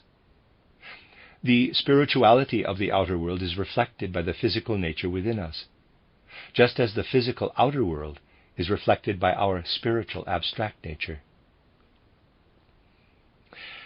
But the path thus opened up to us, that of learning to know ourselves by contemplating the outer world, turns out to be a very concrete one. We come to know the place of the individual organs within the whole being of man. Gradually, we learn to perceive the harmony between the individual processes in these organs. The first discovery we make is as follows. What the mystic fishes for in his murky waters turns out, ultimately, to be transformed memories. But the memories often contain an admixture of something produced by an organic activity. He doesn't know this, of course. He believes that he is piercing the internal mirror that underlies memory. He is not piercing it. The processes of our organic being beat like waves upon the other side of the mirror. The mystic is not aware of what is really going on. He is only aware of a change in the memories that are reflected. Without being guilty of Philistinism in the process, we are forced to take much that appears beautiful, poetic, and mystical, and reduce it to something prosaic, saying, much that this or that mystic has drawn up from his soul in this way is not the expression of spiritual existence, but only a consequence of the surge of inner organic processes. Wonderful mystical accounts of ancient and recent times, from which those who take pleasure in such things can gain an extraordinarily poetic impression, are, in the last analysis, for anyone who can see things objectively, no more than the expression of inner processes in human nature itself. It seems Philistine to have to say, something mystical makes its appearance, it strikes us as poetic, and yet to anyone who understands, it represents the effect of certain vital processes on memories. For the serious seeker, it does not become entirely valueless on that account, for what makes something true does not have to do with whether it is presented in a way that pleases the narrow mind, but rather in the fact that a genuine attempt is being made to get nearer to the root of the matter. Whoever does not remain stuck, like the nebulous mystic, in ordinary consciousness, but rather, after first ensuring the health of his soul by means of preparatory exercises that emphasize the formation of a healthy memory, pierces this mirror of memory and really looks into himself, will see there the effects of wide-ranging processes originating in the spiritual outer world and continuing still in the spiritual world. In this way, we come to know man, and to say to ourselves what the abstract idealist may regard as something base in man because he is looking at it only physiologically or anatomically from the outside, that is, man's inner organization, is a wonderful result of the entire cosmos. And when we really come to know this inner organization, this is what we discover. When we look into our soul's inner realm and go back in memory over much that we have experienced in life, we can then, from what we revive within us at the right moment, conjure up these experiences before our spiritual eye, EYE, if only as shadows. From the image content our soul has absorbed from the outer world, we can once again conjure up this world before our soul in a way that satisfies us. If we also learn to know our comprehensive inner organism, and learn how its individual parts are spiritually derived from the cosmos, our entire being, as we now perceive it, will present itself as a record of cosmic memories. We look into ourselves, not now with the eye, EYE, of the nebulous mystic, but with an awakened eye of the soul, and can perceive the nature of our lungs, our heart, the whole of the rest of our organism, looked at spiritually, inwardly. All this presents itself to us as a memory of the world, recorded in man, just as our memory of the life between birth and the present is recorded in the soul. There now appears in us what we can call knowledge of man as a memory of the world, a reflection of world evolution, of events in the cosmos. The first thing to do is to familiarize yourselves with the detailed exercises that must be undertaken before man arrives at such a self-knowledge. Not the brooding self-knowledge of ordinary introspection, as it is called, but the self-knowledge that sees in each of our internal organs something like a combination of spiritual elements resulting from certain spiritual processes in the cosmos. Once they have understood this aspect of man, people will no longer accuse us of anthropomorphically transposing what is in our soul into the world in order to explain the world in a spiritual way. Instead, they will say, we first attempt, cautiously and seriously, to inwardly penetrate man, and there will then be revealed to us the cosmos, just as when we look at memories, the sum of personal experience reveals itself.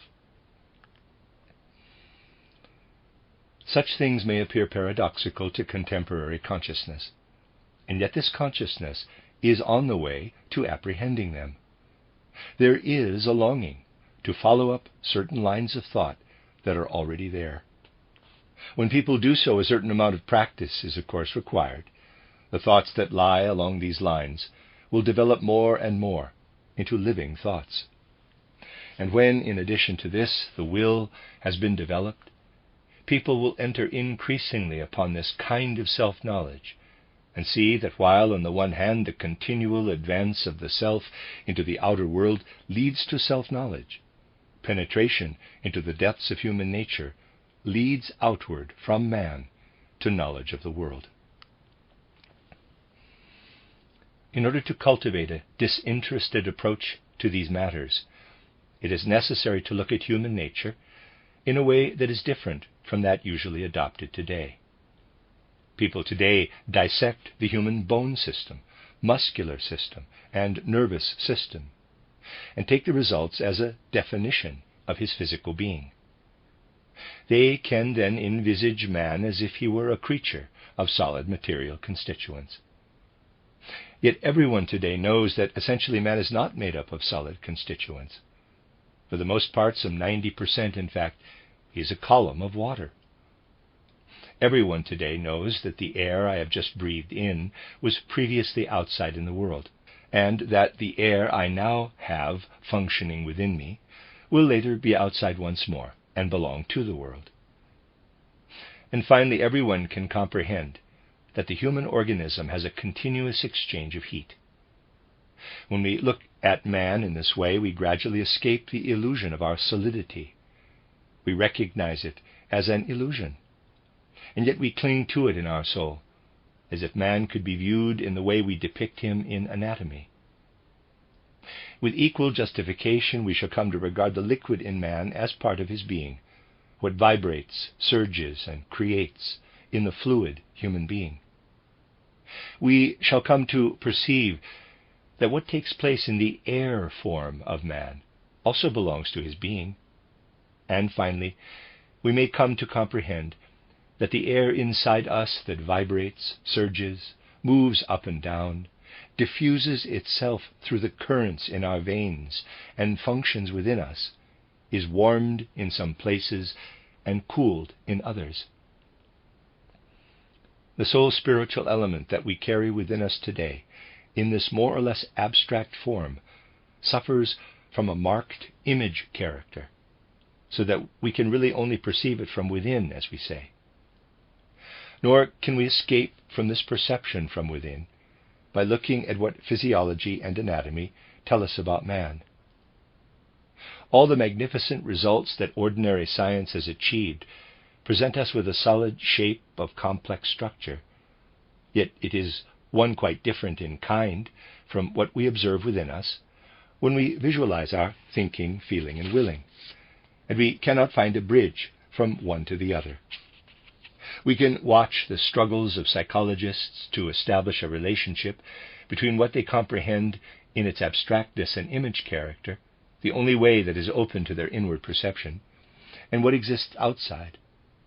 The two things are so far apart that we cannot establish a connection between them directly, through ordinary consciousness. But if we proceed without prejudice, and fix our gaze not upon an illusion of the solid human being, but upon man as a being of liquid, a being of air and heat, then by feeling our way into our own selves, we shall become aware of the flow of heat and cold in the currents of our respiratory circulation, if we provide an inner basis on which we can do so. We can reach such a basis by the path of higher knowledge, as I have tried to describe it in the last 2 days. In learning to apprehend the air that vibrates inside us, we remain, more or less, within the physical realm.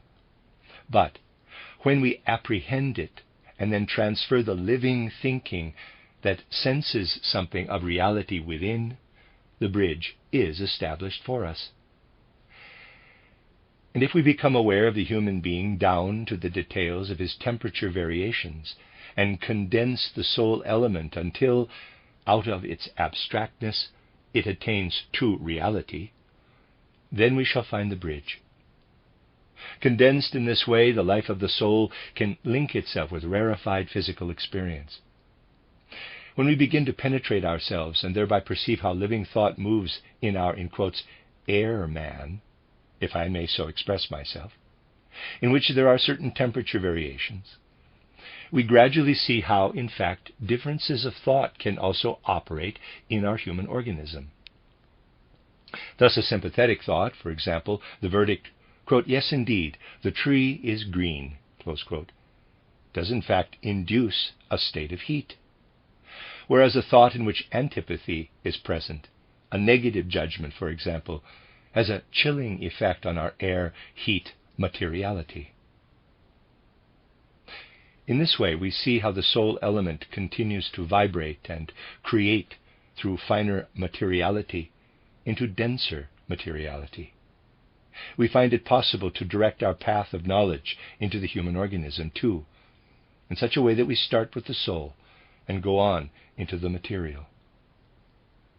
This in turn makes it possible for us to advance further and further toward what I have just been describing, an inner knowledge of the human organism. For the soul will not unveil itself to us until we can trace the various levels of materiality, water, air, and fire, in the individual organs. We must first condense the soul element. Only then will we reach man's physical nature, and come in turn, by passing through this, to the spiritual basis of our physical organism. Just as when we drill into ourselves with the aid of memory, we discover the laid-up experiences of our individual existence on earth, so too, in thus descending into the whole human being, we find the spiritual element that has come down from the spiritual world through conception, fetal development, and so on. In clothing itself in us with what it acquires from the earth, this spiritual element becomes world memory. We find the cosmos stored up as recollection within us, and we thus find it possible, exactly as in ordinary consciousness we can remember the individual experience of personal existence, to survey the cosmos through inner vision. You will perhaps ask, yes, but when we get back to very early states of the earth, by means of this world memory, how can we avoid the danger of a general description of spirit usurping the concrete world recollection? Once again, we only need to make a comparison with ordinary memory. Because our memory is well ordered, we will not, in feeling some 10-year-old experience float to the surface, refer it to events that have only just taken place. The content of the memory itself helps us to date it correctly. Similarly, when we understand our organism aright, we find that each of its separate parts points to the relevant moment in world evolution.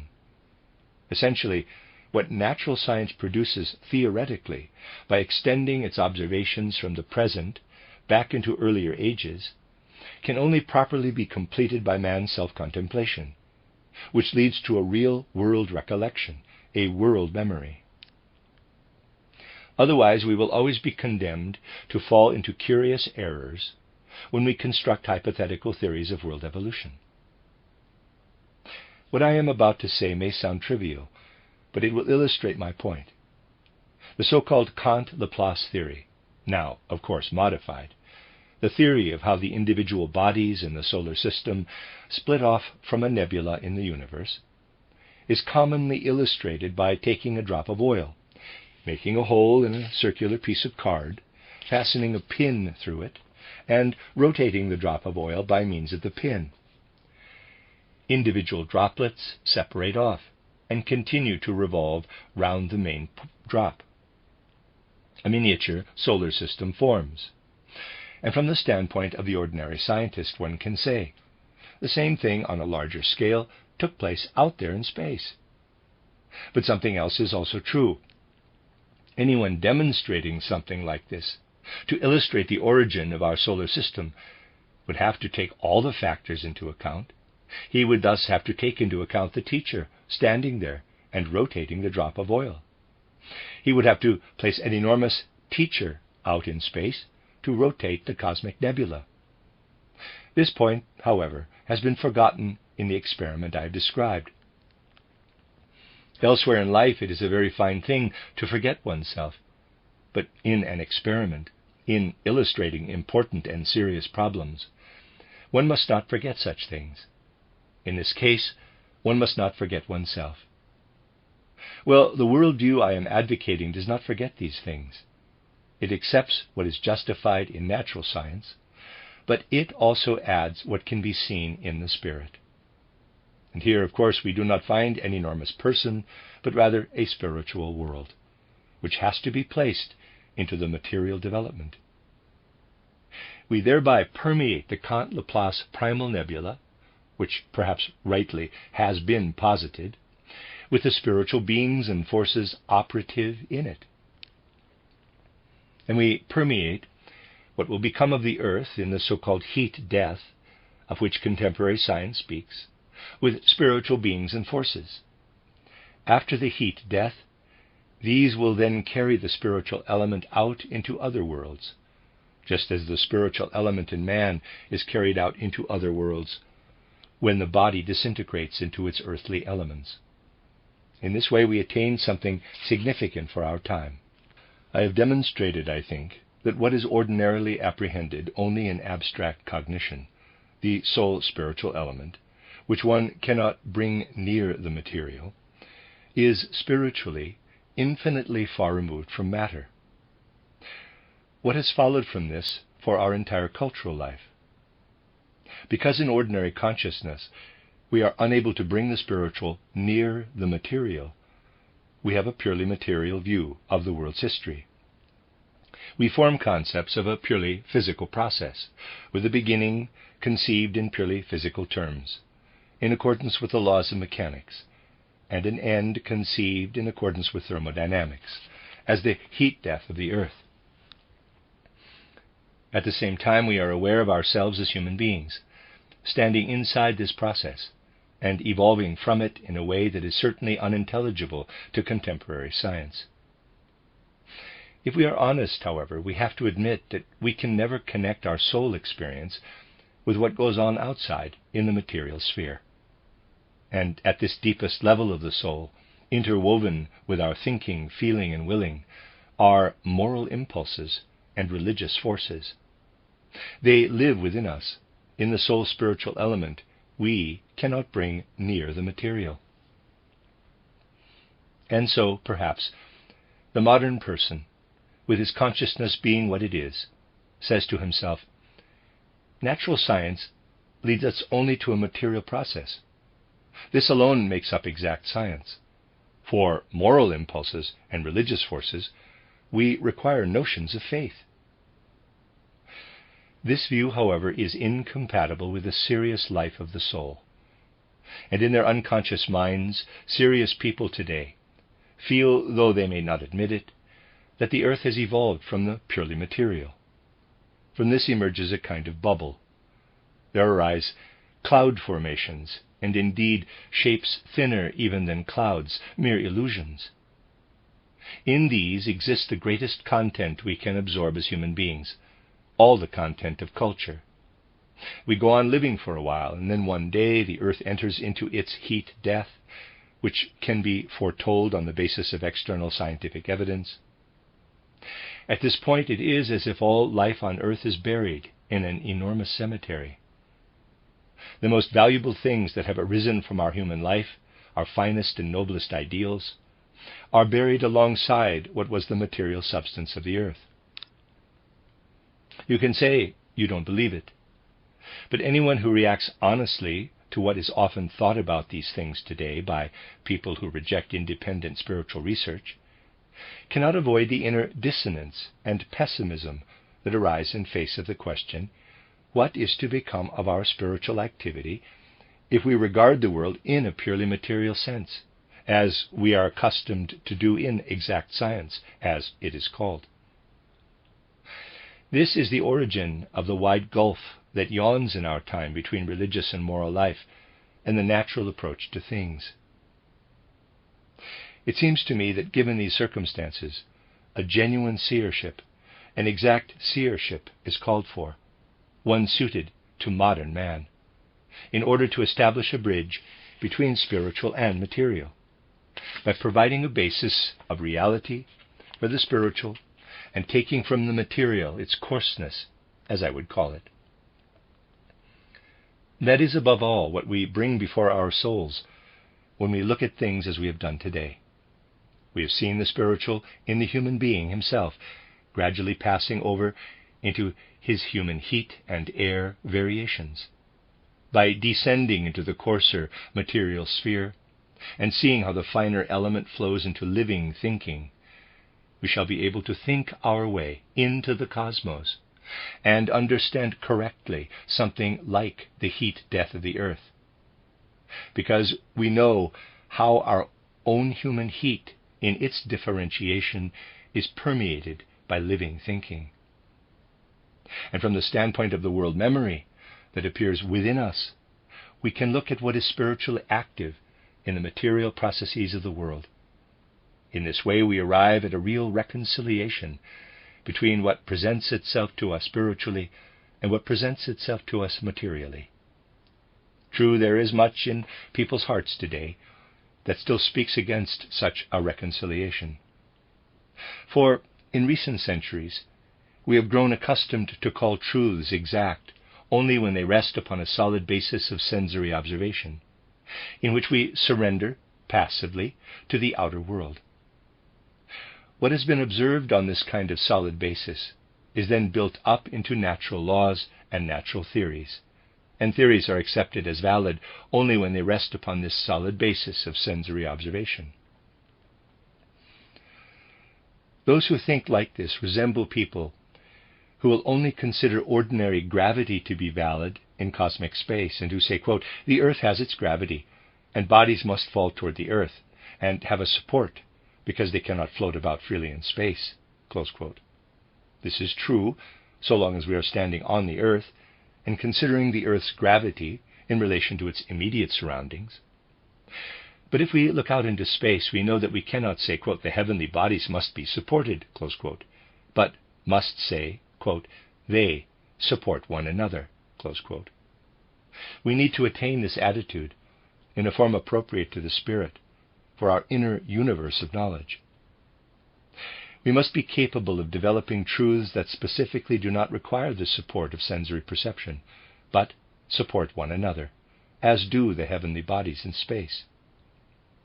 This is, in fact, a precondition for the attainment of a real cosmology, one that is not made up simply of material processes, but in which the material is shot through with soul and spirit. And such a cosmology is needed by modern man. We shall see how he needs it even for his immediate social tasks. But not until we perceive how the really significant truths support one another will we understand how we can penetrate to a cosmology of this kind. Such a cosmology results when we accept as valid the way in which true self-knowledge is attained. We do not attain it anthropomorphically, by going out into the universe with our own experience of self. Rather, by immersing ourselves in the outer world, we experience more and more what our I, capital, is, and thereby achieve self-knowledge. When we dive down into our inner being, however, our inner being becomes world memory, and we learn world knowledge. Many people already sense the nature of the secret pertaining to knowledge of the world. I would like to express in 2 sentences what they divine. Self-knowledge and world knowledge must be truths that mutually support each other. And of this nature, moving to and fro in a pendulum motion, are the truths that are attained by the view of the world and of life I am here describing, as self-knowledge and as world knowledge. The 2 sentences in which I would like to sum this up are the following. If you would know yourself, seek yourself in the widths of the world. If you would know the world, penetrate your own depths. Your own depths will reveal to you, as in a world memory, the secrets of the cosmos. The end of Lecture 5. You are listening to RudolfSteinerAudio.com. As well, you can hear these podcasts at RudolfSteiner.podbean.com. Please consider becoming a patron. There are 2 publishing houses, SteinerBooks.org in America and RudolfSteinerPress.com in England, which are the sole publishers of Steiner into English and have given me permission to do these recordings. Please consider patronizing them as well. This is a reading of Collected Works, Volume 83 by Rudolf Steiner, 10 lectures, translated by B.A. Rowley, titled The Tension Between East and West. This is the second part of this set of lectures entitled Anthroposophy and Sociology. And this Lecture 6, the beginning of this section, is entitled The Age and Its Social Demands, given in Vienna on June 7, 1922. The lectures that follow will be based directly on the observations I have made already. I do not mean by this that we can say anything of consequence about contemporary social life just by thinking out social reforms from first principles in an abstract and utopian manner. but rather that the spiritual worldview expounded here could, if transformed into impulses of the whole human being, into a human attitude of mind, provide a framework within which we could understand social life and shape social forces. The following lectures will have to demonstrate that a worldview of this kind, oriented toward the spiritual, does not remain at the abstract and utopian level, but instead is particularly well equipped to deal with immediate, concrete reality. Today, however, I want to establish a link between the lectures I have given already and those I have still to give. Anyone who has taken in the full significance of my lectures so far will agree that what has been expounded has not implied a life in the hermitage, in contemplative existence in a quiet cell. The conception of life proposed here has its social side too. It is one that leads not only into spiritual worlds as such, but also into the world of spirit and soul that surrounds us directly in our fellow human beings. It is, of course, easier to speak of social questions today if you are identified with a particular political party. Then you have a platform, you have ready-made ideas, and can say, "This is our age." These are its needs. But we certainly cannot start from any of these ready-made political programs. In the first place, I am fully convinced that, to speak somewhat radically, there is actually no party that is entirely mistaken in what it asserts. The only thing is that the parties usually fail to recognize the limits beyond which their assertions cannot hold. On the other hand, I do not believe that any party is completely right. In a sense, it must always be mistaken as well. The only thing is that, given the particular way people look at the world, we can understand well enough why they are mistaken. A tree, too, can only be photographed adequately from several sides. All the claims normally made by political parties seem like photographs of life from different sides. Yet people treat these various standpoints exactly as if someone were to look at a photograph of a tree taken from the right and say, quote, "This picture is completely wrong," close quote, knowing only the view from the left. Thus all the objections from a certain standpoint to the views put forward here are familiar to me. And if I had to expound them all, it would not, given the worldview I am advocating, prove a very difficult task. I must say this in advance in order to show that it is only by approaching social life and social problems from the most varied directions, as will be attempted in the lectures that follow, that we can form a living picture of them. There is much talk nowadays of social needs. Looking back over the history of humanity with an open mind, however, we observe that this has been true for only a relatively short period of humanity's development. There have, of course, always been social needs and social endeavors. That they should be formulated almost as an abstract theory, however, is a feature of very recent times alone. And when we try to discover why it is that almost everyone these days is talking about social needs, we realize that there has perhaps been no period with such strong anti-social impulses as ours. When the urgent necessity of life presses and misery knocks at our door, we do meet the challenge to produce positive social impulses. But when people speak of social needs, they really mean something different.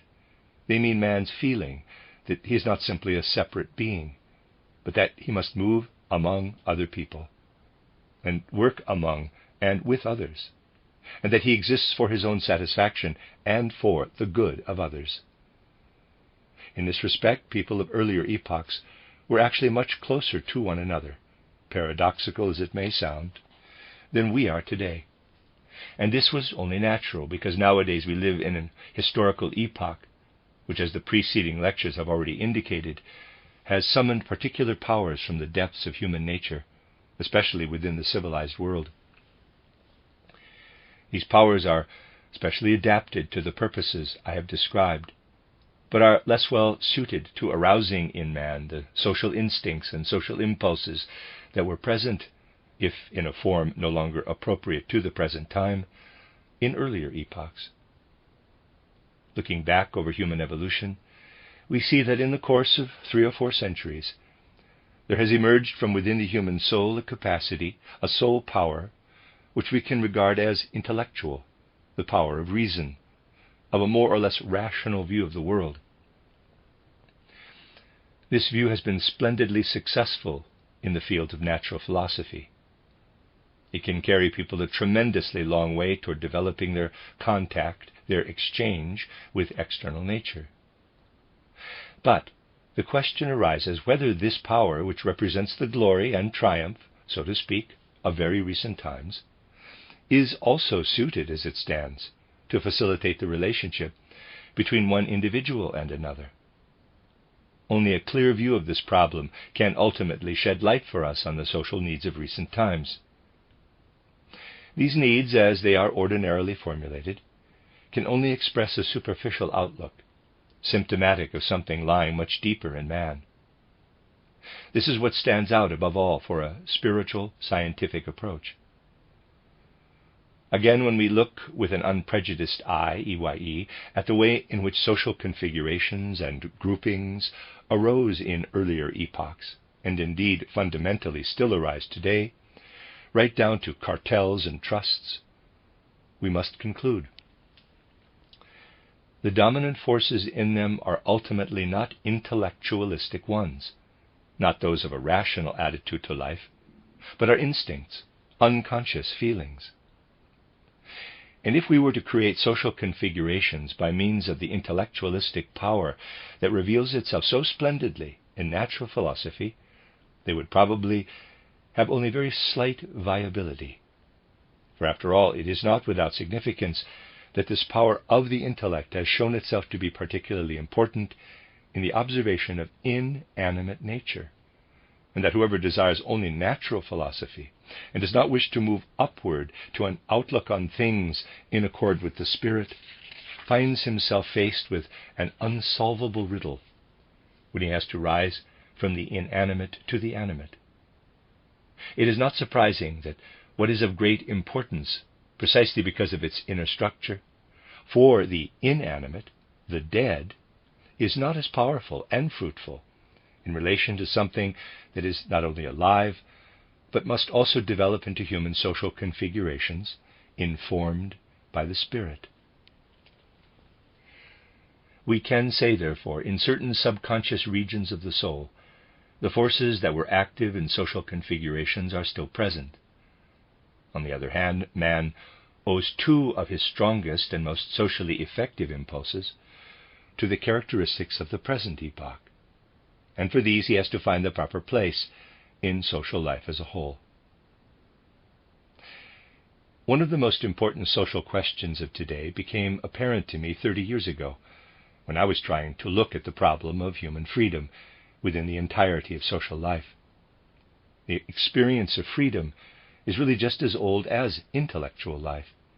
Only when intellectual life raises man to the apprehension of pure thought, by which he then comprehends natural phenomena, does he become conscious of his freedom.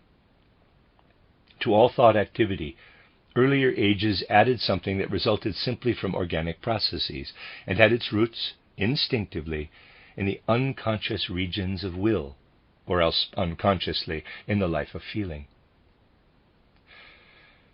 To perceive something as clearly as is possible when thinking rises to distinctly apprehended and mathematically formulated laws, to comprehend something so clearly that we are present in it with our entire being, this has only been possible for man since he raised himself to the pure thinking that inspired Copernicus, Galileo, and their successors to undertake modern scientific research. The experience of freedom is thus explicitly connected with something that leads away from the instinctive forces that previously formed society. If we are approaching the problem of freedom with complete seriousness, however, we are cast, for a moment, by this discovery, into a kind of emptiness, which we experience with all the terror that emptiness, or rather nothingness, inspires in human beings. What we discover is that in earlier epochs, when mankind was more naive about the life of the soul, and had not attained to the consciousness that prevails in modern times, there could exist views that were more pictorial and did not dwell in pure abstract thought. But we need such pictorial thoughts if we are to take our place within the complex social life of humanity. The things that enable us to find our place in the world can never be determined by abstract thought. Now, in the last few days, I have shown how the development of spiritual science takes us from abstract, dead thought once again to living thought, by which, in fact, we can penetrate not only into inorganic, lifeless nature, but also into the forms of living nature and into the inner realm of soul worlds. By understanding this most modern development, man thus approaches once more with his consciousness what in earlier epochs existed in an instinctive way. I know that many people today still shrink back when they are told that which operated instinctively in earlier epochs, fertilizing the imagination from the unconscious, can be raised into consciousness by a development of the soul, such as I have described. Immediately people suspect that behind this demand there lurks a kind of Philistinism and pedantry that would translate naivete into self-consciousness. People will continue to shrink back from this path into consciousness so long as they do not realize that the naive experience that was originally instinctive to man is to be restored, despite the consciousness of living thinking. But this living thinking then also introduces us to the shifting concepts that play their part in social life. Let me refer to just one example of this today, by way of introduction.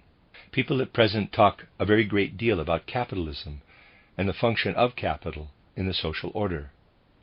There are countless definitions of capitalism, often politically colored. Yet behind this difference of definition stands something else. We must clearly understand that the function even of something that forms as much a part of the social structure as capitalism cannot be comprehended in sharply delineated concepts. Instead, we require those living concepts that the naive, instinctive life of the soul once had, and the conscious life of the soul can acquire again today. People need only look, for example, at what capital meant in Central Europe, in Germany, where a particular social development began later than it did in England, and what it means in England itself. In England, simply because of the existence of earlier stages in the country's economic life, when this development did set in, commercial capital was available to create something which, in Germany, had to be achieved by raising capital in other ways. If we look at the role of capital in Central Europe and then in England, we very soon find that our concepts, intended as they are to comprehend social life, even in its individual configurations, cannot be sharply delineated. We need instead concepts that take hold of immediate reality at a particular point, yet remain elastic, so that they can move on from this point to other configurations of the same social structure. And since we live in an age that is specifically educated to intellectualism, which subsists only in sharply delineated concepts, it is necessary for us, if we are to reach an understanding of social needs, to find our way out of intellectualism into the world of living thought.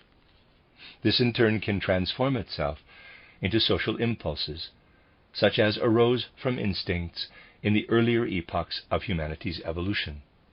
The worldview I am here advancing is specifically intended not to be something theoretical. It is often accused of dogmatism, accused, when it has to speak about social life, of looking for utopias, which are also dogmatic. The charge is without foundation, for it is not at all about what people mean by any particular concept.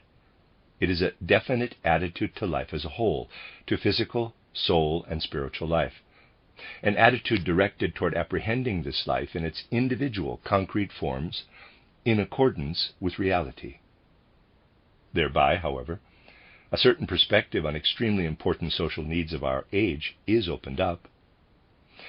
When we contemplate human life itself by means of a spiritual outlook such as I have been developing, we find that, like the historical development of humanity in general, the life of an individual human being is subject to certain changes. The resulting phases, which are apparent even to a casual observer, reveal their true nature only when we can see into their spiritual connections. It then appears, for example, that neither the infant in its first years of life, nor the child of elementary school age, nor even the adolescent below the age of 20, lives fully within the intellectualistic mode of thought that has emerged in the course of human evolution. In essence, we only comprehend intellectualism with an inner sympathy in the more mature period of our 20s, when we begin to experience it as a kind of skeletal system for the soul. Until then, we actually feel, if only instinctively, as if our life still had to solidify within us along lines which eventually result in this skeletal system of the soul. Yet our entire social life, which understandably is shaped by adults, is permeated by the influence of intellectualism, in spite of the fact that intellectualism itself cannot be socially creative. It floods into areas where the instincts have become uncertain.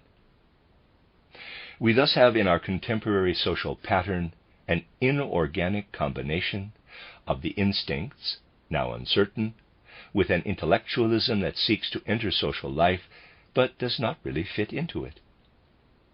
The end result of this is that we form ideas of what is going on in social life which are quite unlike the forces that are really present. Nowadays we speak rather inaccurately, for the most part, about what governs society. We, mankind that is, have educated ourselves in these 3 or 4 centuries to cast everything in intellectualistic forms. As adults we can do this, but not while we are children or adolescents. Youth develops powers other than intellectual ones. The infant develops first the powers which make it, I would say, a single sense organ, similar to what I have called a, quote, spiritual organ, close quote, but at a more material level. Its whole being is engaged in perceiving its environment, and it transposes what it perceives into its own movements. It is an imitator. This imitation, which pervades the life of the child's soul, is quite certainly nothing intellectualistic. Next, the child enters an age, roughly from secondary dentition to puberty, in which it is called upon no longer to imitate, but to absorb the opinions and convictions proffered by the adults in its surroundings. Please do not think that the man who wrote titled The Philosophy of Freedom is saying that he has to say now out of any reactionary instinct. What I have to say is in accord with a law of humanity's evolution. From secondary dentition to puberty, the young person evolves from within his being the need to listen to some person of natural authority and to what he or she offers him. Anyone who can look at life impartially will agree how fortunate it was for his inner harmony of soul throughout life that at this age he was able to look up to this or that person of authority with a proper respect. He did not now imitate this person. The relation was such that he felt, through this human individual is revealed to me what I myself ought to be and want to be. I listen to what he or she says and absorb the opinion into my soul. The genuine psychologist will even discover something further. People continue to insist that at this elementary school age, a child should only take in what it already understands. In this way, only this one stage in the child's development is catered for. Not only this, but endless trivialities are piled up in an effort to present the child solely with what it is believed he, quote, already understands, close quote. The child certainly understands more than many people believe, not through intellectuality, but through its whole being. There is another point, too. We may reach the age of 30 40, 50, or 60, and then something shoots up from the depths of our soul, which is a reminiscence from our 8th year, let us say. We took it from authority. We absorbed it with respect. At the time, we did not understand it in an intellectual sense, but we came to feel at home in what we thus absorbed with our whole being. It was then drawn down into the depths of the soul. Decades later, it reappears. We have become more mature. Only now do we understand it and bring it to life. It is enormously important to us in later years to be able to revive in this way what we have carried with us since childhood. This is something quite different from living among mere untransformed memories. This too, then, can result from a living art of education, one that seeks to give the child of this age not sharply delineated concepts, but living ones. The former, it is true, have their uses in life. To the child, however, their effect is as if we seized his hand and clamped it so that it could not grow, had to remain small, and could not take on different shapes. We must move forward to an education that imparts living concepts, which will live on with the child as his limbs do, and are, accordingly, not sharply delineated, but have inner growth. Only then shall we give the child not only the right joy in life, but also the right strength in life. When the child experiences the sort of thing I have just indicated, quite naively, in his soul, he does not understand it intellectually. He is taking something from a respected authority, something that will instill in him life forces. Next, there follows an age when, essentially, all we can do is approach the world in such a way that without immediately entering into sharply delineated concepts, there lives a capacity of love, an immersion into things, in such a way that we sometimes draw forth downright illusionary, but all the more powerful ideals which fire our love. Only when we have passed through all these can we move without damage to our humanity as a whole into the intellectual phase.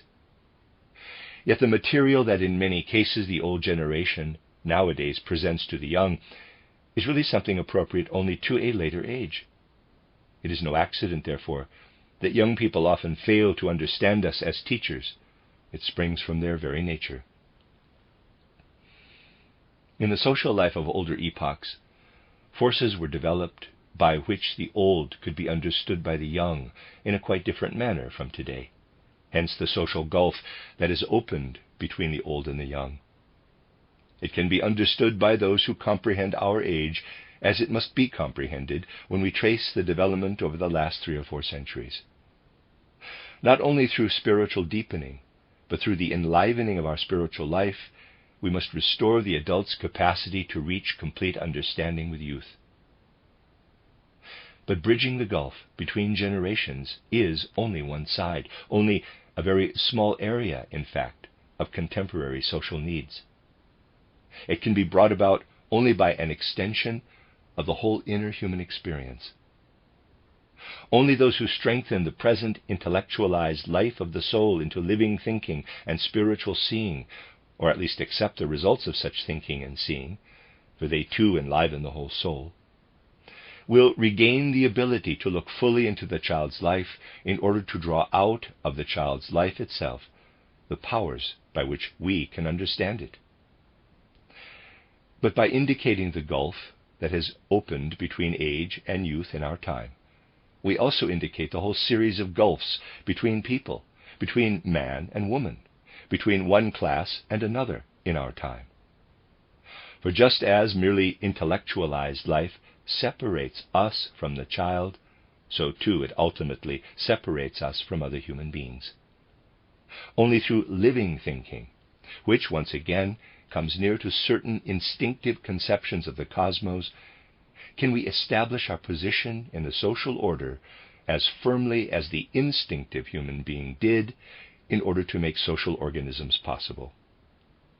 We find, too, that only through what we achieve with an empty consciousness, when we are inspired from the spiritual world with what spiritual beings reveal, can we really understand other people and see across the gulfs of class, of sex.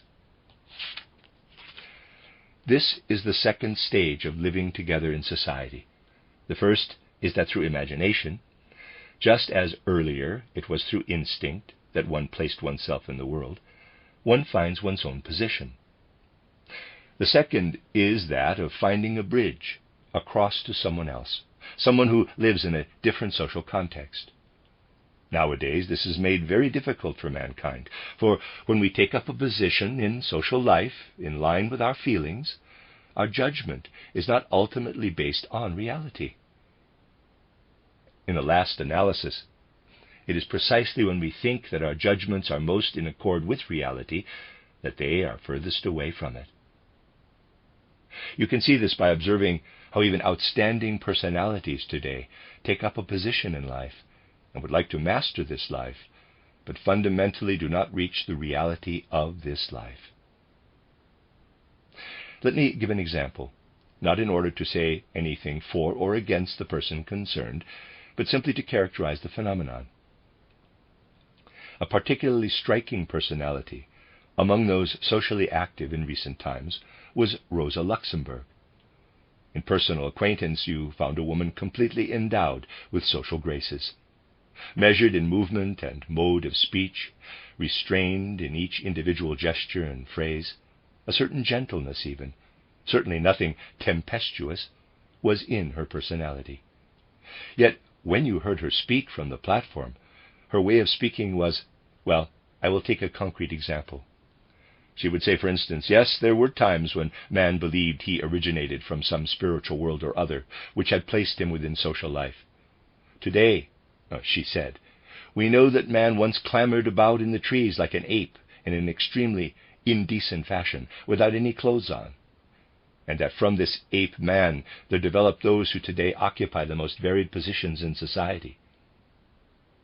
And this was delivered in a manner that was fired, I would say, with a certain religious impulse, not indeed with the fire of immediate personal impact, but in a manner that large proletarian masses can best understand, with a certain measured dryness, so that it could be received, too, with a certain dryness of feeling, and yet call forth, for all its dryness, a certain enthusiasm. This because people felt, at bottom, then, all people are equal, and all social distinctions are swept away. But none of this was spoken from an involvement in social life itself. It emerged from theory, though one that believed itself to be true to life. It created a reality that is ultimately no reality, that is, no fruitful reality. The standpoint of most people in social life today is like that of Rosa Luxemburg.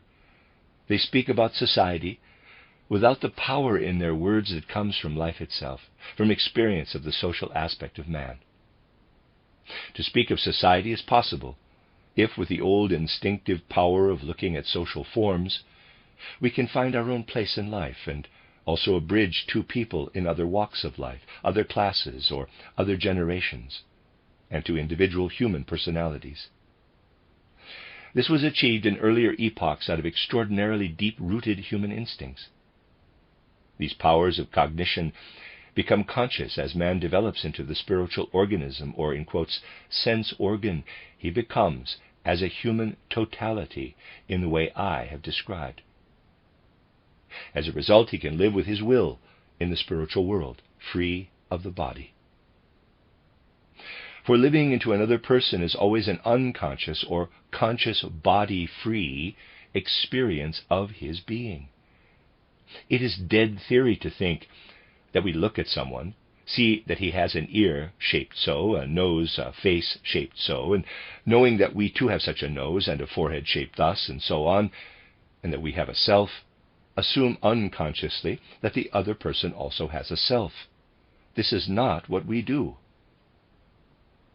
Anyone who can spiritually survey what happens knows that we have an immediate perception of what lives in the other person.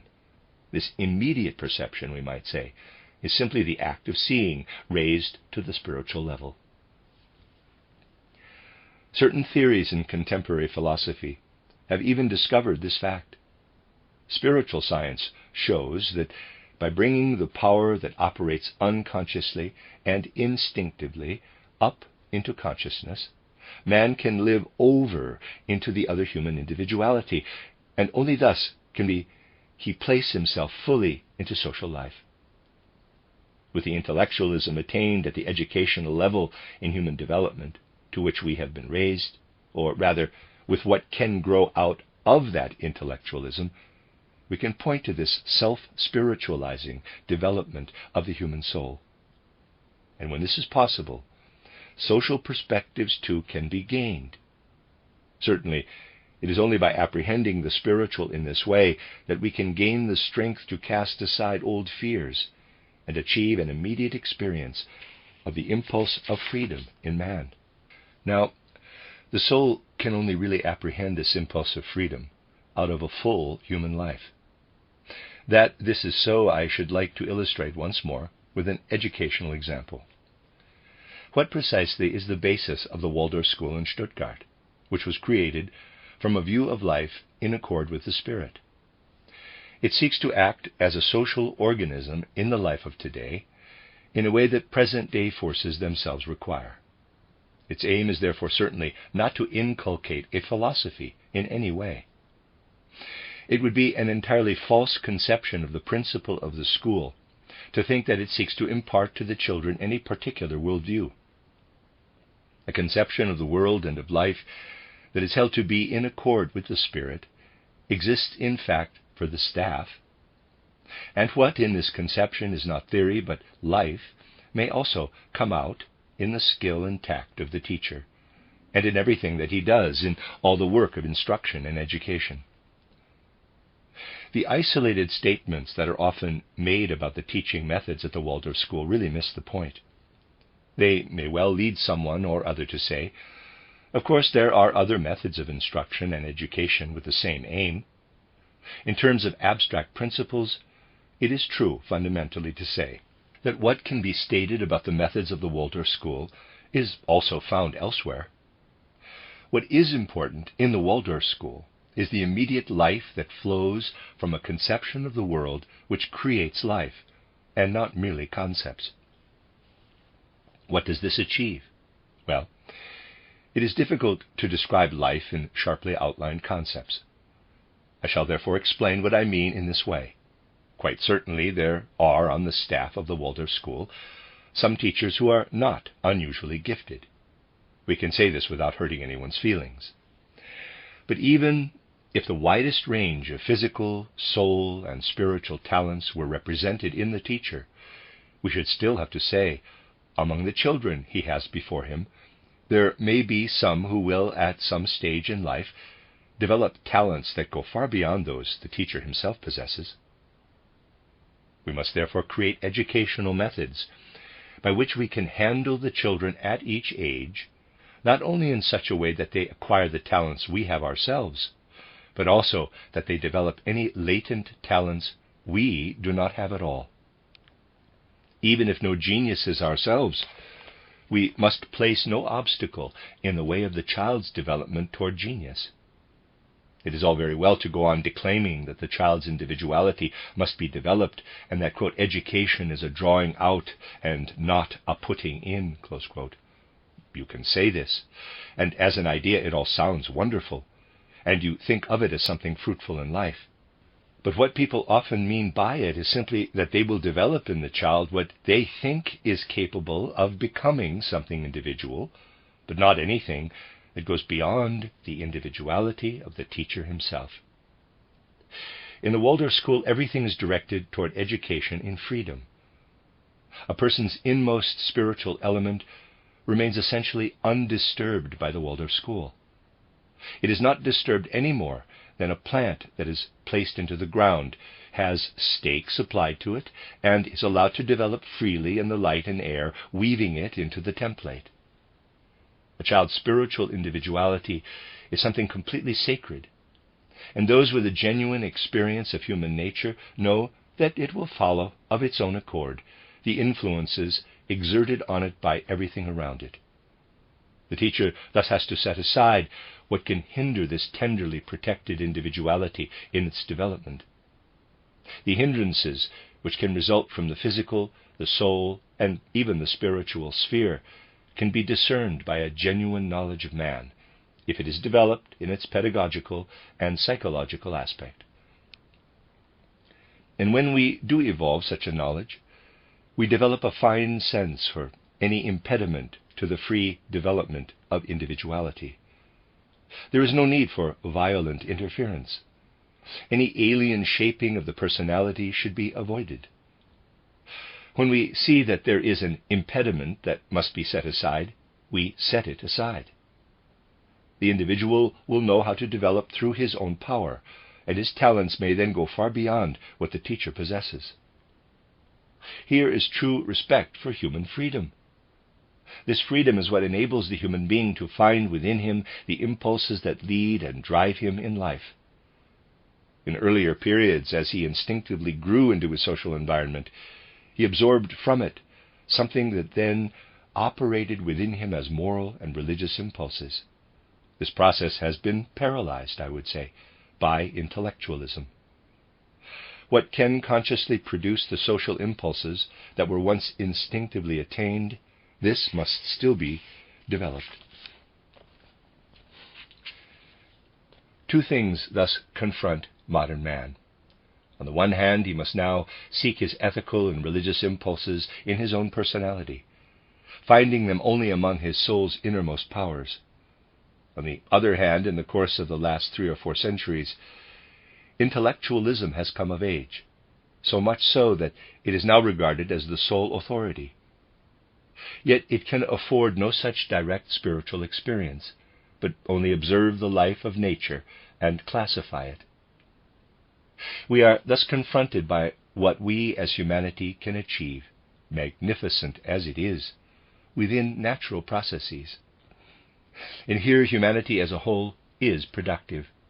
We can see this productive aspect emerging in the last 3 or 4 centuries, in the splendid instances of cooperation between natural observation and technology.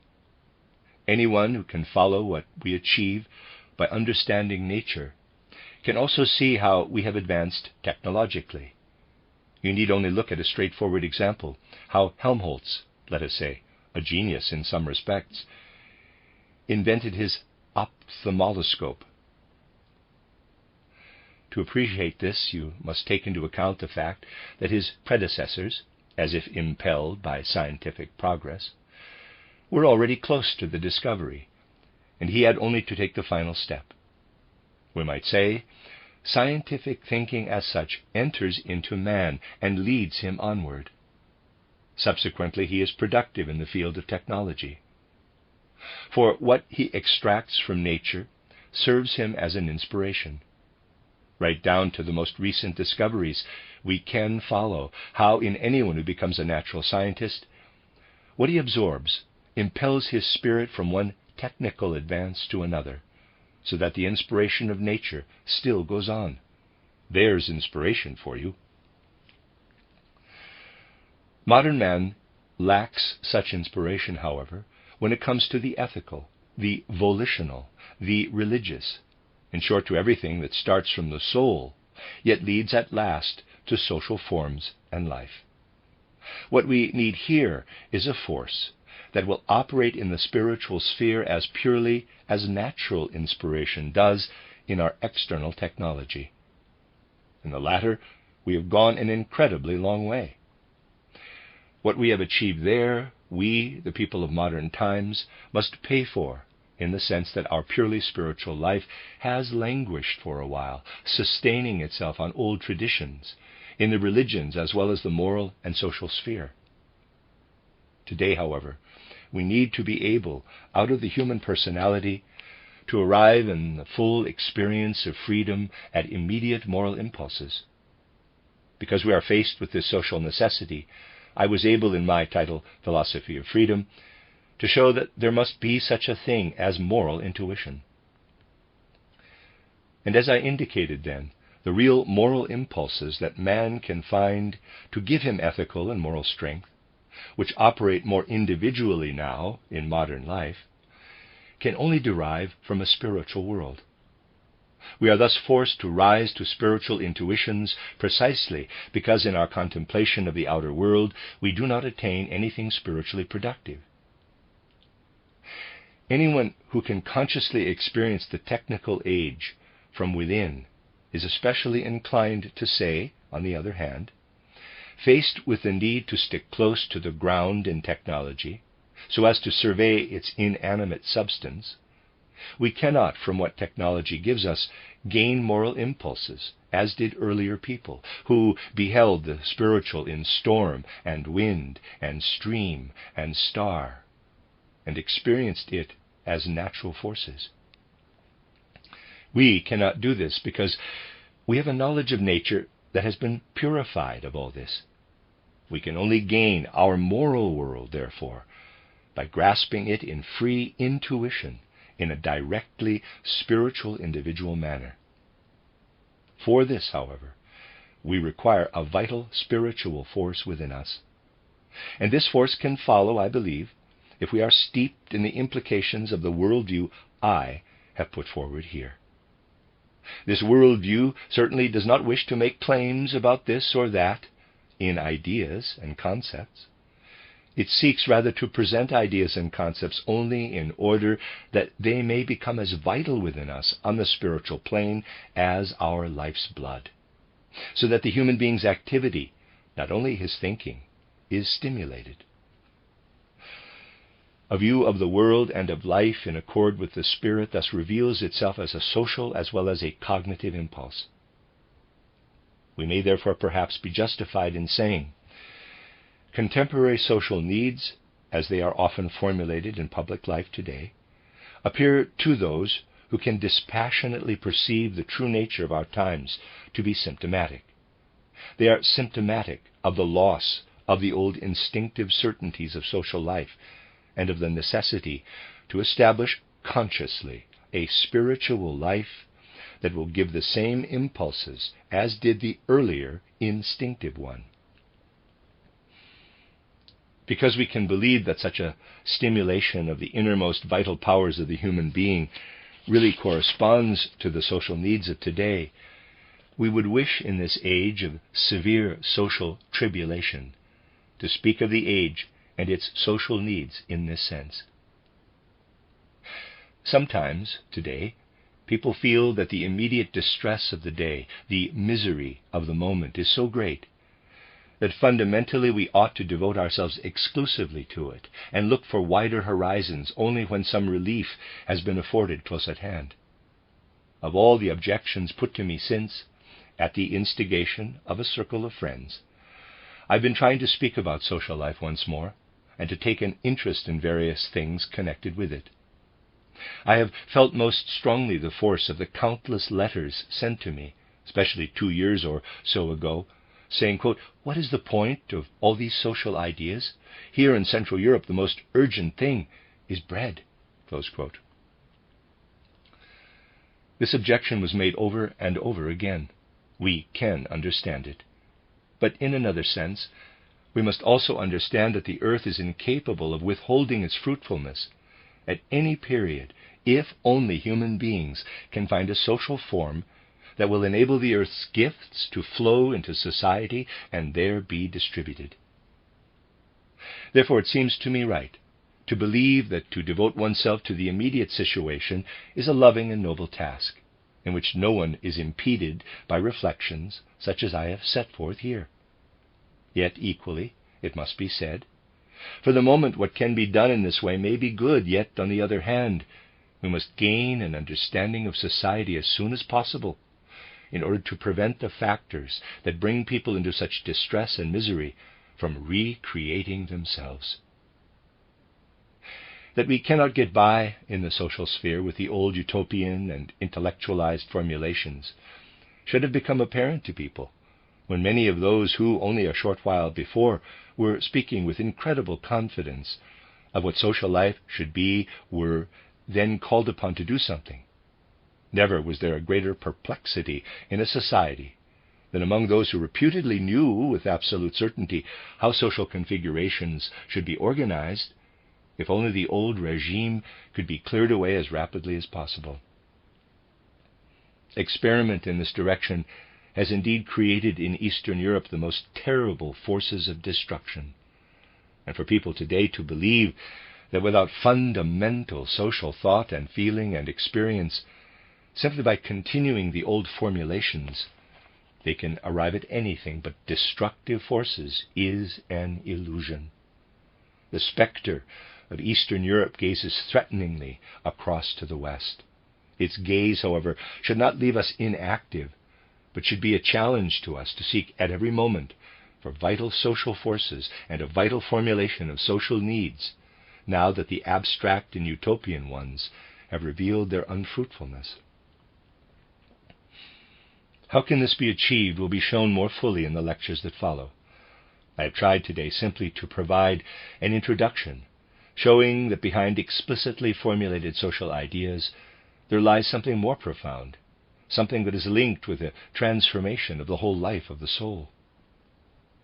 In very recent times, this is beginning to be understood even among a wide circle of the working class.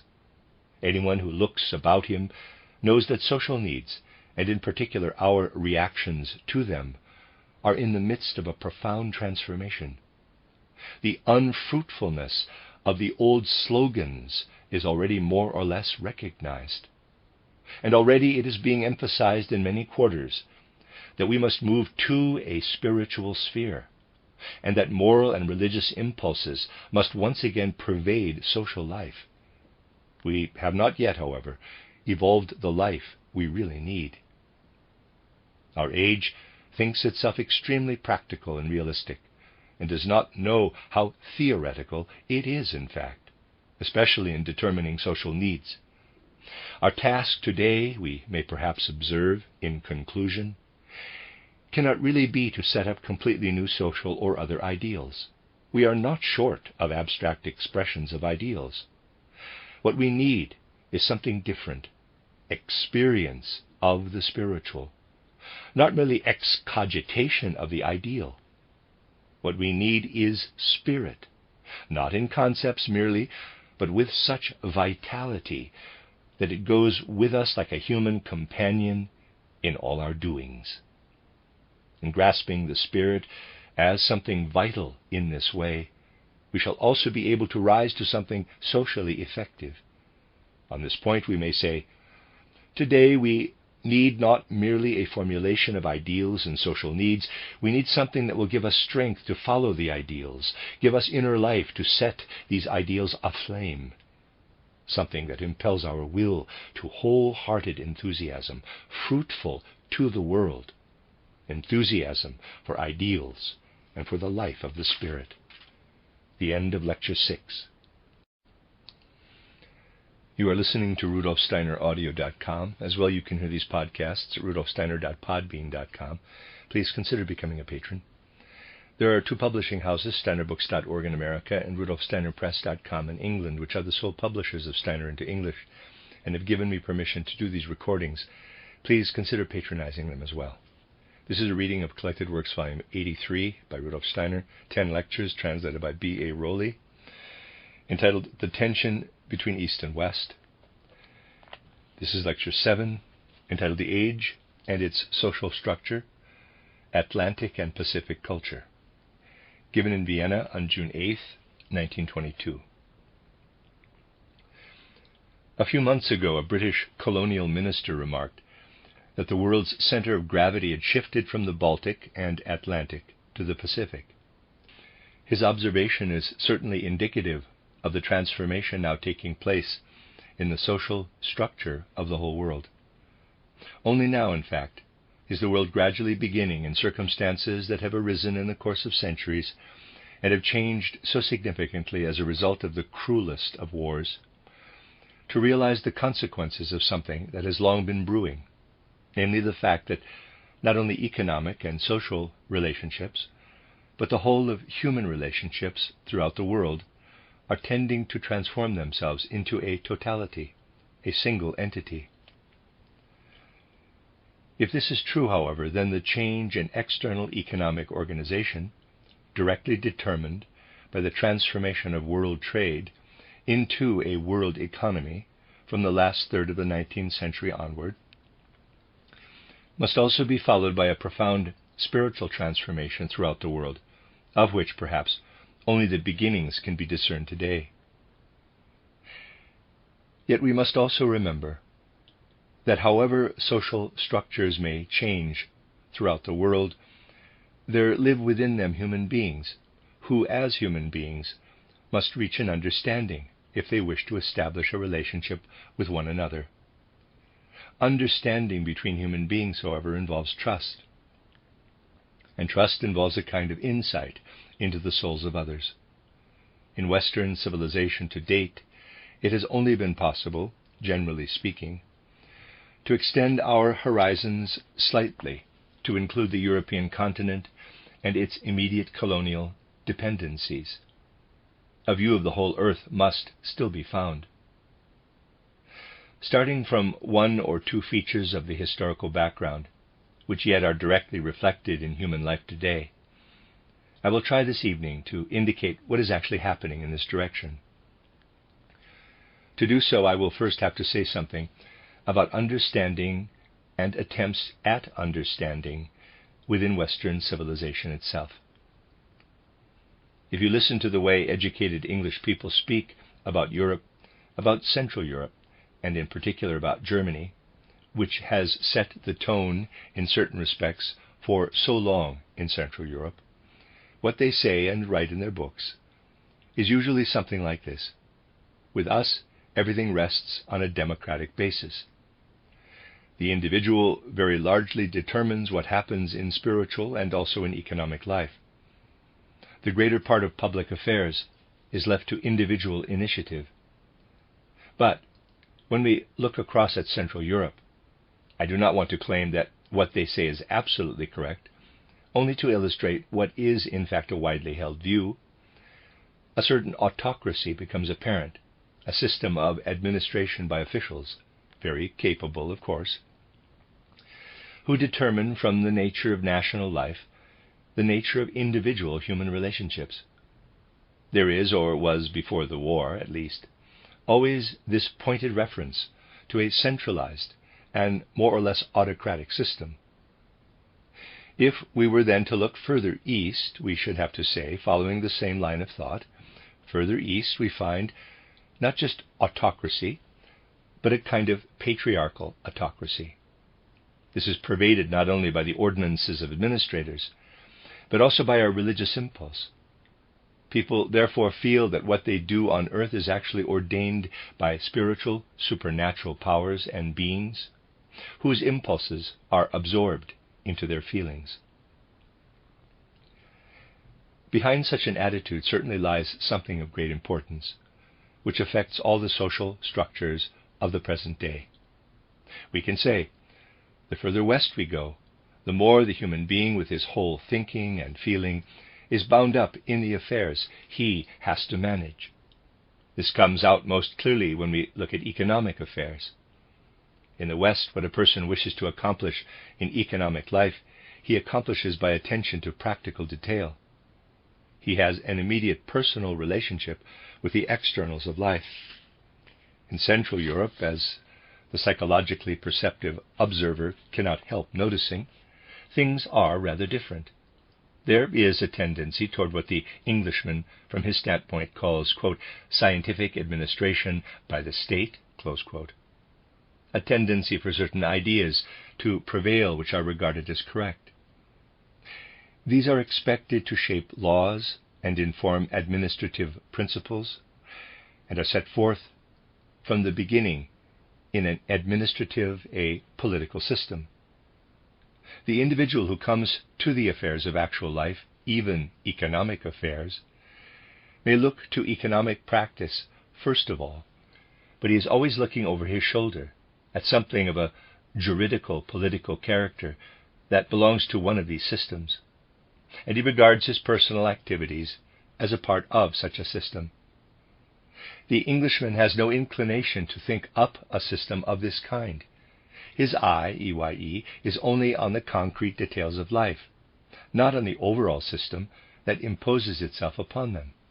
At this point, our attention is drawn to an historical phenomenon that has become particularly important in very recent times. For millions upon millions of people, the name Karl Marx is of extraordinary significance. The rigidly dogmatic and formula-ridden Marxism that occupied the souls of many millions of people, like a kind of religion, 50 years or so ago, has been modified in many ways. Yet for the broad masses of the European proletariat, the name Marx still denotes a prophet of social reorganization. On this occasion, I am not concerned to demonstrate the errors of Marxism. I only want to point to a certain aspect of Marx as an historical phenomenon.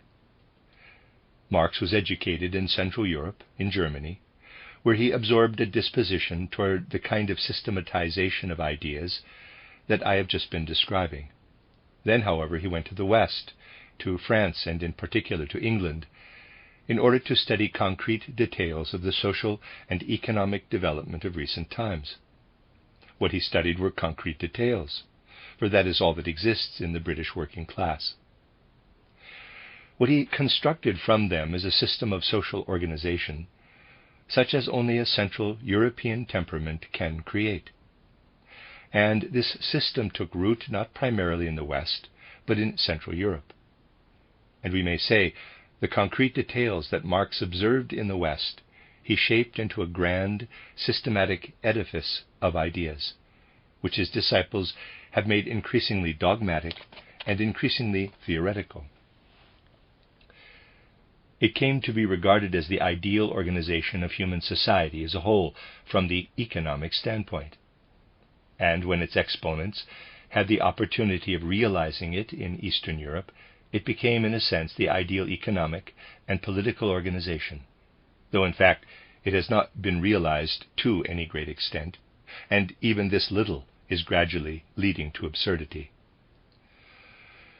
The essential point, however, is that we can see quite clearly, just with a phenomenon like this, how fundamentally the mode of thought, even in Central Europe, differs from that in Western Europe. From this, however, we must suppose that the variations throughout the world are very much greater still, and that only an impartial attitude, quite free of preconceptions, is capable of gaining an overview of these variations. What strikes us as diversity within the small sphere of Western civilization must be seen today against a world background. This is because our current structures, including the social ones, are affected by world conditions as these have developed historically in East and West, just as they are affected by philosophical impulses, in the way I have described here in the last 2 days. A similar approach will be in place when we attempt to depict contemporary social structures. In so many of these, a great deal survives in a disguised form, so that its origin is only dimly visible. What originated long ago in the East exists side by side with what is specifically Central European, and with what is just beginning to appear in the West as a quite new configuration. This is true of social structures as it was of worldviews throughout the world. If we go over to the East, which at some point in the future Western structures will have to embrace, we can see in the modes of thought and social attitudes of people today definite survivals of ancient institutions and ancient impulses from which these arose. Decadent as it has become in the East, everything that can still be observed today points back to times when the Orient was ruled by a variety of priestly theocracies. In a way possible and appropriate to the culture of the time, their leaders embodied, in the social structures, things that they felt they had to ascertain from the spiritual worlds by means of the old instinctive spiritual vision, as I've described in the last 2 days. On the basis of historical documents, people today describe the priestly hierarchies as ruling by teaching the populace that all natural phenomena were inhabited by divine spiritual beings, and that by certain magical operations one could gain the favor of these gods, or their love. This is true of a later epoch of the Oriental priestly theocracies, but it is precisely a later epoch when the original qualities of the Orient were already in decline. It is true that in ancient Oriental civilization, certain select individuals sought a kind of connection with the spiritual world, which was based on things for which we today can have no inclination. It was based on certain quite material activities of the human body, certain potions that were brewed and substances that were eaten. They regarded as a secret the fact that by the consumption of these potions and substances, man's normal sensory activity is suspended, and he is taken back to times when there was as yet no sense of purely external natural law, and when spiritual life too was not yet so abstract as it later became.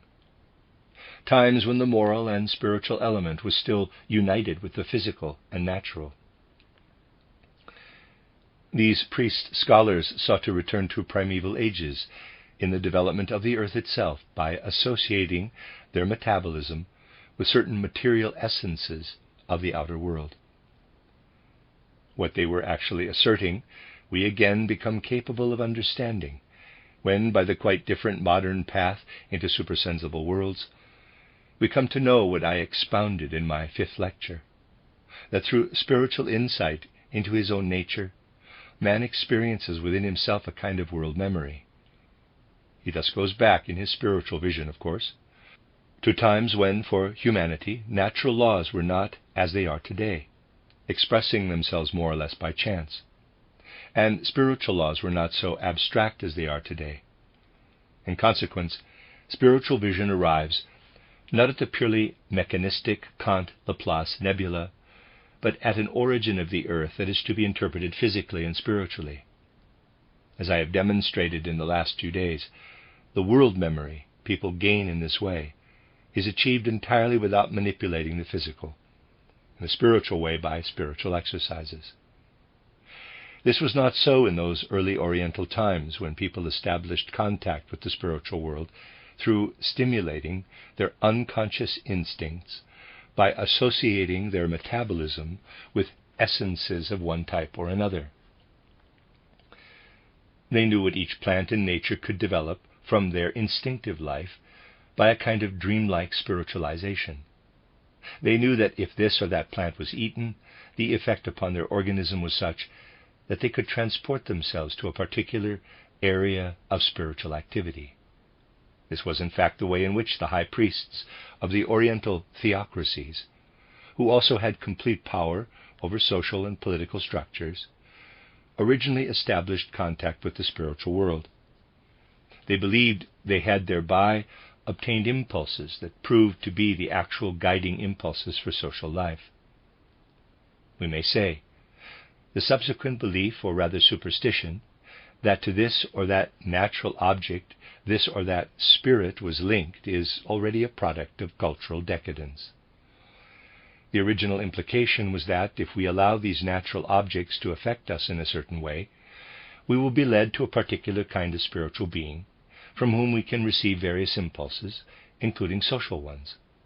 Oracles, stargazing, everything astrological, was basically a product of the decline of these older views, toward which, however, objective science today is already being led, if dimly as yet. Objective science has ceased to see crude polytheism as the root of all primitive peoples, and can now perceive a primal human monotheism.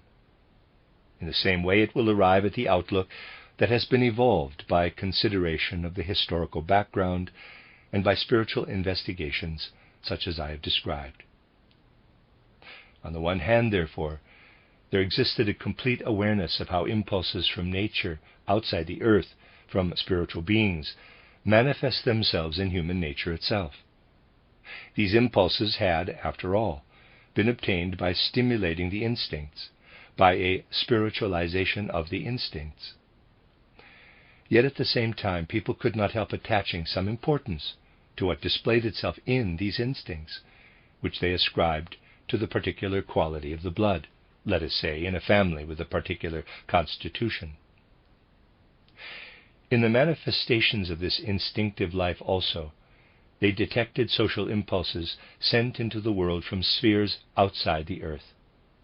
When decadence later set in, it was natural for the men who were striving for power to take over quite arbitrarily the general view that looked to this manifestation of the instinct of life, which they sought in blood, and in what could be discovered through its spiritualization. In this way, however, something unspiritual and based on blood, something patriarchal, entered Eastern life as a whole. We can only discuss this patriarchal element, of course, by referring to what is known, but its point of departure lies in the relations that the old priest-rulers of the Orient sought with the spiritual world. For this reason, all the social configurations of the Orient are steeped in this religious element, this awareness that divine spiritual powers must prevail in everything on earth, and that ultimately no one should give orders unless he has first allowed the power of the divine word to flow into the spirit, into the soul that is to give the orders. Impulses initially felt as religious, as impulses of grace from powers beyond the earth, thus assumed for social life the character of commandments. Even when, in certain Eastern civilizations, we appear to be confronted with laws in the later sense of the word, we soon find, when we analyze the spirit of legislation, such as that of Hammurabi, for example, that it is based on impulses of the commandment type, which derive from what was regarded as the communion of the elect with the spiritual world. In an increasingly attenuated form, this has survived in all the social configurations that rest on ecclesiastical and religious foundations. And however much these things are disguised in social structures today, we can see even in those cooperative associations that rest on a religious basis that the ancient Oriental impulses I have described still operate in an attenuated form. There is much in contemporary social structures that we cannot understand at all if we are not in a position to ask, in what sense do human souls cling to such structures? They cling to them because in these souls' subconscious depths there still remain legacies of the religious inclinations of the Orient. This is true even where the religious views themselves have taken on quite different forms that have detached themselves from economic life, as is the case with the religions of the West. That the effect of Oriental religions is felt even in detailed features of economic life could be observed in Eastern Europe right up to the Great War. To understand social configurations, we must discuss the spiritual impulses that inform them. For the description often given these days of social structures really only relates to their external appearance, as can be shown quite clearly by an example such as the following. Today it is clear we can only look with horror at the social organization that is trying to establish itself in Eastern Europe. Yet in considering what is going on there today, we cannot help remembering what happened some 800 years ago in China. Here, quite suddenly, people sought and very largely realized a political system that aimed at ordering all human affairs, even those of an economic nature, in every detail on behalf of the state. At this period in China there were government authorities that fixed prices from week to week, authorities that laid down how the land was to be cultivated here, there, and everywhere, authorities that provided country people with the seed for the year. During this period in China, an attempt was made to impose a high tax rate on people who were particularly rich, so that gradually their fortunes passed to the general public. Remembering all this, we may say, the social configuration sought in Europe in our time by certain circles was largely realized 800 years ago, over a period of 3 decades, until the socialist government concerned was overthrown and its supporters expelled from China. For 30 years a system persisted whose features, if we describe them without mentioning China, might very well be taken to refer to present-day Russia. We can point to such things if our aim is to direct attention to the surface features of social structures. For here we can see that socialism, as it is popularly understood, need not be solely a product of our own time, but could arise 800 years ago, there, in the Far East, on quite different cultural foundations. Yet if we look at the spirit of these two social structures, we observe a significant difference. In the Chinese socialism, there clearly survive features of the theocracy that had always ruled over China, and does so still. In modern Russian socialism, there is embodied an abstract thinking, culled from natural science, which has nothing whatever to do with man's consciousness of a connection with spiritual worlds. Things that appear the same in their outward form are not the same when we consider them spiritually.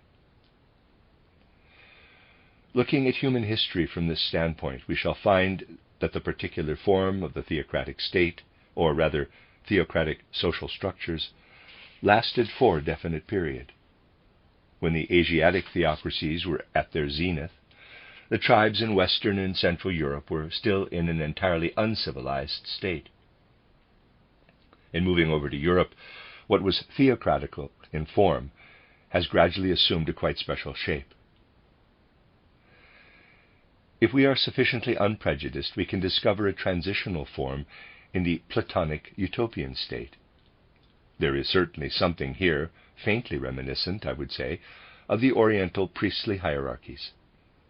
For this reason, no doubt, Plato wished to choose as leaders of his state those who had become, in the Greek sense, it is true, wise men, philosophers. Within Greek civilization, in fact, the philosopher took the place of the Oriental priest.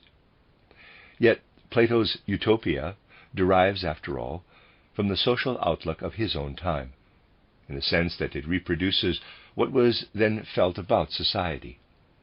And in it we can recognize a form into which Oriental society had already developed. No longer was a relationship of man to supersensible powers sought. The religious feelings appropriate to this relationship were more or less taken over from the ancient East. What the Greeks themselves evolved, however, was something that had played no particular part in early Oriental society, and ultimately plays no particular part even in the social structures we meet in the Old Testament. What was now elaborated independently was the relationship of one human being to another. We encounter this relationship in its pure form when we look into the life of the soul in Greece. Here man still felt a certain intimate association between the spiritual and the physical in his makeup. In conscious inner life, there was for the Greek as yet no separation of body and spirit, such as there is for us. We look within and feel the soul in a very diluted form, metaphorically speaking. So that when we apprehend the soul in ordinary consciousness, we have no idea how it moves the powerful body or is influenced by it. For the Greeks it was different, and that is why Goethe longed to achieve their outlook in his own experience. The Greeks had no such concept of body and spirit as we have. For them, spiritual and physical were one. Not until Aristotle, a late Greek, does the distinction begin to creep in. Although Plato's views are often presented abstractly, the spirit in which he spoke is one that saw the body everywhere permeated by soul, even in its organic functions, and felt the soul to be so powerful that it could everywhere extend its antenna toward the physical organs. The attitude to the soul is more physical, to the body more spiritual.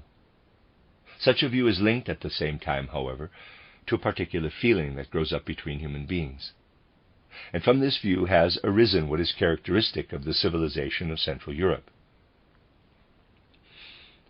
If we look with a sensitive eye, EYE, at the felt relationship between human beings among the ancient Greeks, and recognize how it has evolved from man's relationship to the divine, we can say, what was previously an attitude permeated by religion has transformed itself into the legal attitude, the political attitude.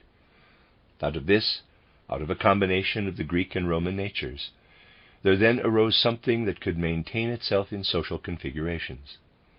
The priest gradually becomes merely the successor of the Oriental folk leaders. For although he may have kept himself in the background, the priest in the Orient was always the real spiritual leader, even with Darius and Xerxes. There comes to the fore a mode of thinking that cultivates ideas based on the relationship between man and man. And this goes so far that even religious life is swallowed up by this legal current, as I would call it. A juridical element enters the comprehensive worldview and even the cosmology of the time. And this element then remains more or less throughout the entire Middle Ages and can be detected when we study the political views of, say, Augustine or Aquinas.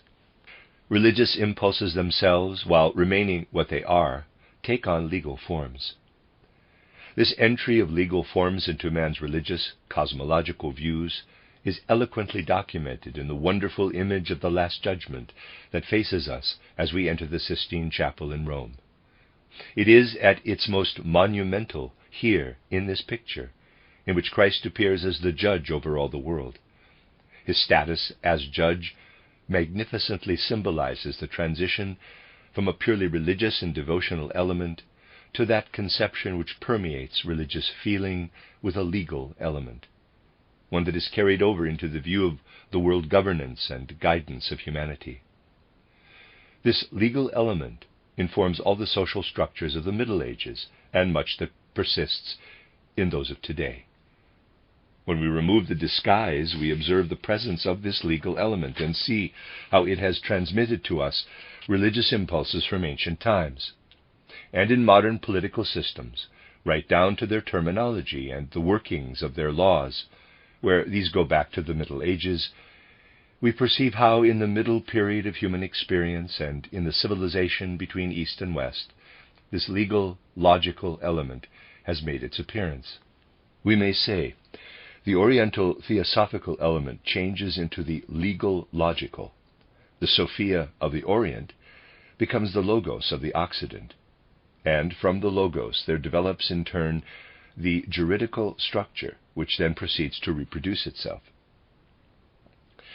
Throughout the Middle Ages, the legal element also determined social configurations. You need only study the economic ordinances of the period. Everywhere you will find that social structures are shaped by something which is permeated by ancient Oriental religiosity and is juridical. Nowadays we observe the religious element still active in freer human groupings, or in those that arise from religious denominations, whereas in what have become the major social structures, the structures of the state, we observe the operation of legal thinking. We notice, however, that with the transition from medieval to modern history, the religious element allows itself to be pushed more and more into the background, while the legal element becomes increasingly predominant. The legal element now invades economic configurations. What I am describing can be traced in all its detail in the history of Roman law. We can see how concepts of property, customs of ownership, and everything economic, in fact, has been decisively determined by a social structure of this nature. Yet in the course of human development, an independent economic element does assert itself increasingly in the West, the nearer we come to modern times. We can say in earlier periods economic activity is completely cradled in religious and legal forms. It is in the West that the economic element first emancipates itself in human thinking. You need only examine the economic element as it presented itself to the Phoenicians and compare it with the economic systems of modern times, though admittedly these are only at an early stage in their development, and you will realize the difference. Phoenician economic life is the product of the impulses I have described. Western economic systems have gradually emancipated themselves from these impulses.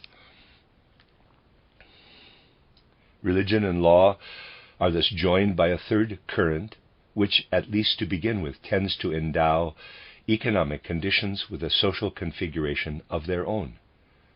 This trend derives from the West, which in turn has adopted to a greater or a lesser extent something of what originated in the East and in the region between. We can see, for example, how especially in American civilization, economic conditions, unaffected by other cultural currents, evolve along their own lines, until trusts and syndicates emerge. We can see, too, how Western man is inclined to attempt to separate economic from religious life, though he is less successful in separating it from what he later absorbed from legal thinking and feeling. Even so, we are clearly aware how economic configurations in their social aspect are gradually struggling free of the conceptual framework that was imposed on them while they were still under the sway of the legal element. Increasingly, we find pure economic life attaining its emancipation. There can then evolve categories that derive from economic life itself.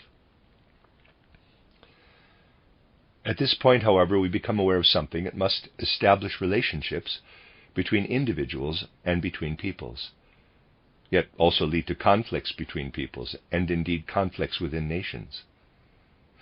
We perceive that in the ancient Orient, the religious element included the legal and economic elements, that the legal element subsequently became more or less distinct, but still contains the economic one, while the religious element has become more independent, and that now in the West, an independent economic life is seeking to develop. Perceiving this, we must also consider how individual cultural aspirations relate to such spiritual streams. And here we may conclude that the theocratic and patriarchal element, with its roots in the East, can really only produce something consonant with an agrarian system, with a social organization based principally on the cultivation of land, on agriculture. We thus observe a certain correlation between agrarian life and the theocratical element. Moreover, this has its effect on all the social structures of more modern times. In admitting that the theocratic element continues to inform social structures right down to our own times, we must also realize that because other branches of human activity have come to the fore, they have come into conflict with it to the extent that in agrarianism, in accordance with the nature of human agriculture, the theocratic element seeks to maintain its position. The correlation exists. A split occurs in it, however, when human activities of another kind seek to assert themselves. Here we may point to something that can be regarded as a barometer for this aspect of world history. I recommend that you study sometime the Austrian parliamentary proceedings of, say, the 70s of the last century. You can observe sitting in this parliament men who believe that the old order, with its roots in theocracy and jurisprudence, is intimately associated with agriculture. They are faintly aware of something that later became a great flood, the influx of Western products, including agricultural products, deriving from a mode of thought and a social order built on a quite different branch of the economy, on industrialism. Although this is only faintly audible in the various parliamentary speeches, yet we can perceive precisely here, where so much has come together and may be studied, something that illuminates far-reaching world perspectives. To what is here developing in the West, the theocratic mode of thought is less applicable than it is to any other branch of the economy. What is developing is industrialism. Naturally, land cultivation is not included in it. But land cultivation itself is then caught up by social configurations that are distinctly reminiscent of what is taught by industrial thinking. Yet industrial thinking today, however much it has developed its technical structures, has still not assumed the social structures appropriate to it. On the one hand, we can see the correlation between the theocratic mode of thought, with its patriarchal nature, and the agrarian system. We can see, for example, that in Germany, right up to the present day, it has not been possible for agrarian thinking and industrial thinking to come to terms properly, for reasons I have indicated. We can therefore see this correlation, but on the other hand, we can also see how everything pertaining to commerce essentially belongs to the political legal system. That is why in the ancient Orient, commerce forms a kind of appendage to the patriarchal administration of human affairs. And in the form that is socially significant for us today, commerce really develops alongside the legal element.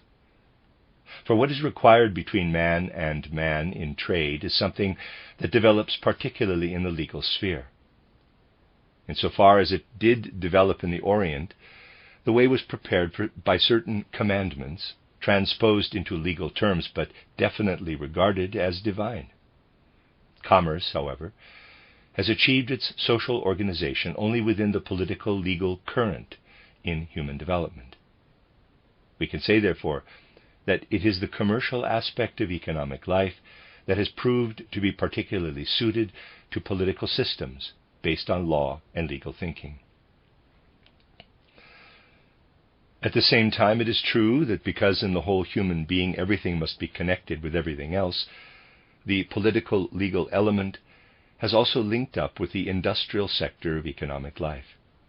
As we go further and further west, therefore, we find that although people evolve their personal relationship to anything chiefly from industry and the things associated with it, yet they also take over features of commerce. For with social structures as they are today, any undertaking is viewed, in point of fact, in the light of its commercial function in the social order. The industrialist himself sees his own undertaking within a commercial framework, so that in this way too the second current, the legal one, maintains its influence on the economic life of the West. In other contemporary social structures we can see even more clearly how this political legal element continues to exert an influence below the surface, among the broad masses of the people.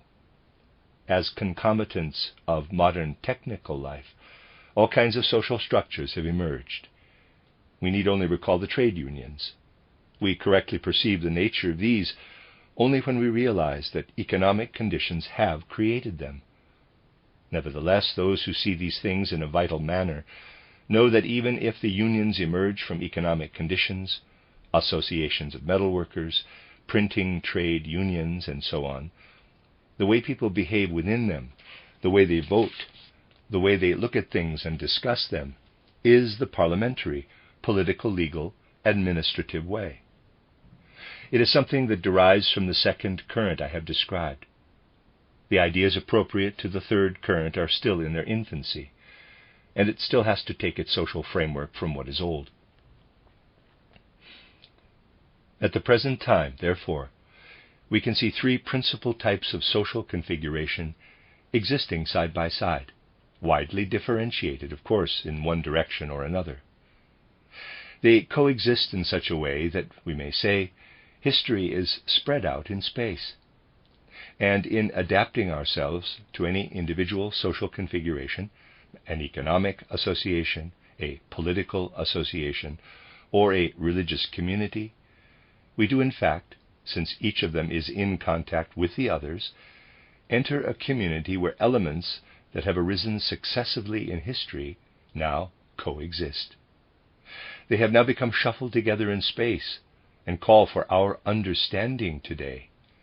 For this is the time when mankind must regain at a higher level the naivete that can now be brought to full consciousness, the naivete from which creativity originally sprang.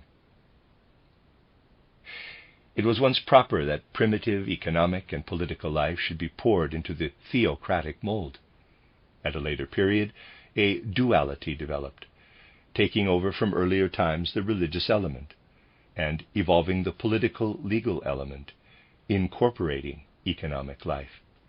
So, today, economic life cries out for independent organization, for vital human ideas that can act once more in a formative manner as vital impulses, just as the legal forms of Greece and Rome and the Orient's religious impulses once acted. Since these three currents in humanity's development are now mutually diverging, however, we must be able to consider them independently. We must look at social structures from their spiritual side, which was initially the only effective one, from their legal side, which became the dominant one in the Middle Ages, and from their economic side, for which a spiritual side must also be sought. This has been put forward simply as a reflection on the antecedents of contemporary social structures. It is intended to indicate that in order to understand these structures, We must enter with real understanding into the contemplation of those world perspectives to which I drew attention at the beginning of this lecture. To do so, however, we need living thinking. That this living thinking is needed can be seen, on the one hand, from the sociological tone of my observations here, but it also emerges from direct contemplation of contemporary life. Everywhere, people are longing to begin to permeate economic life with the vital thought impulses appropriate to it. In this respect, of course, educated people of the West are particularly interesting. In an extraordinarily significant treatise written in England in the very year before the terrible war, a notable Englishman pointed out how fundamentally the English way of thinking differs from the German one, in the sense that I indicated at the beginning of my observations today.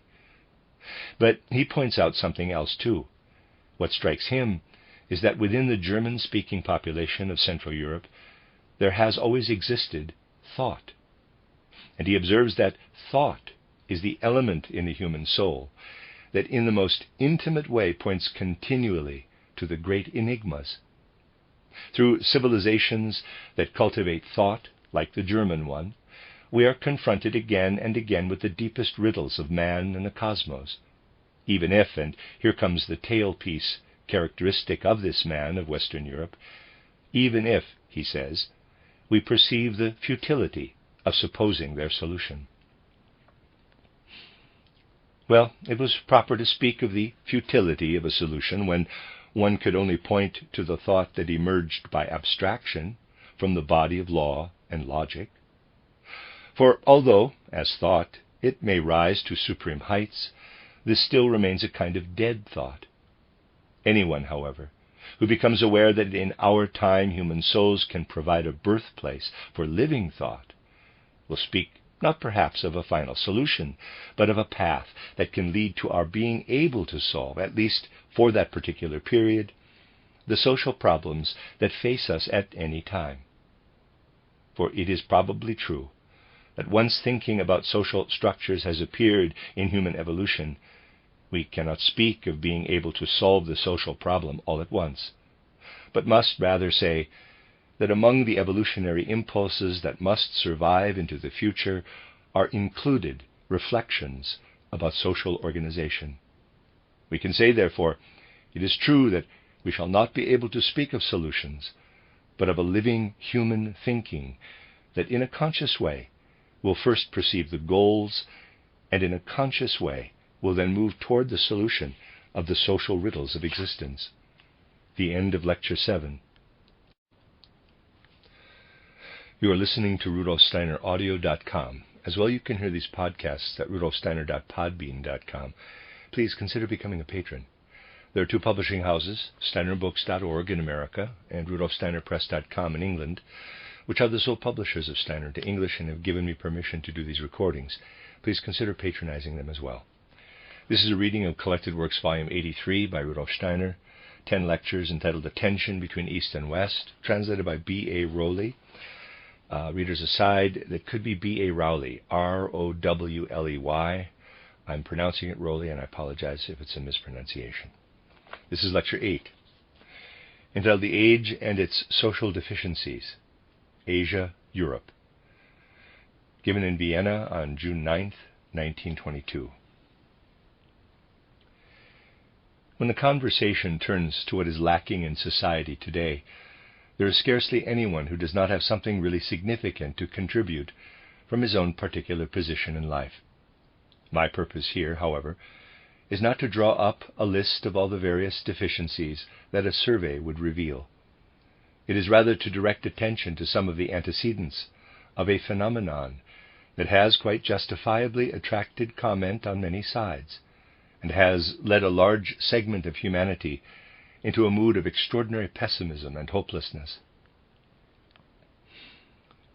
One of the most extreme expressions of this hopelessness came from a man of whom it might perhaps have been least expected, a man, moreover, who belonged to a period during which such an opinion was something quite out of the ordinary.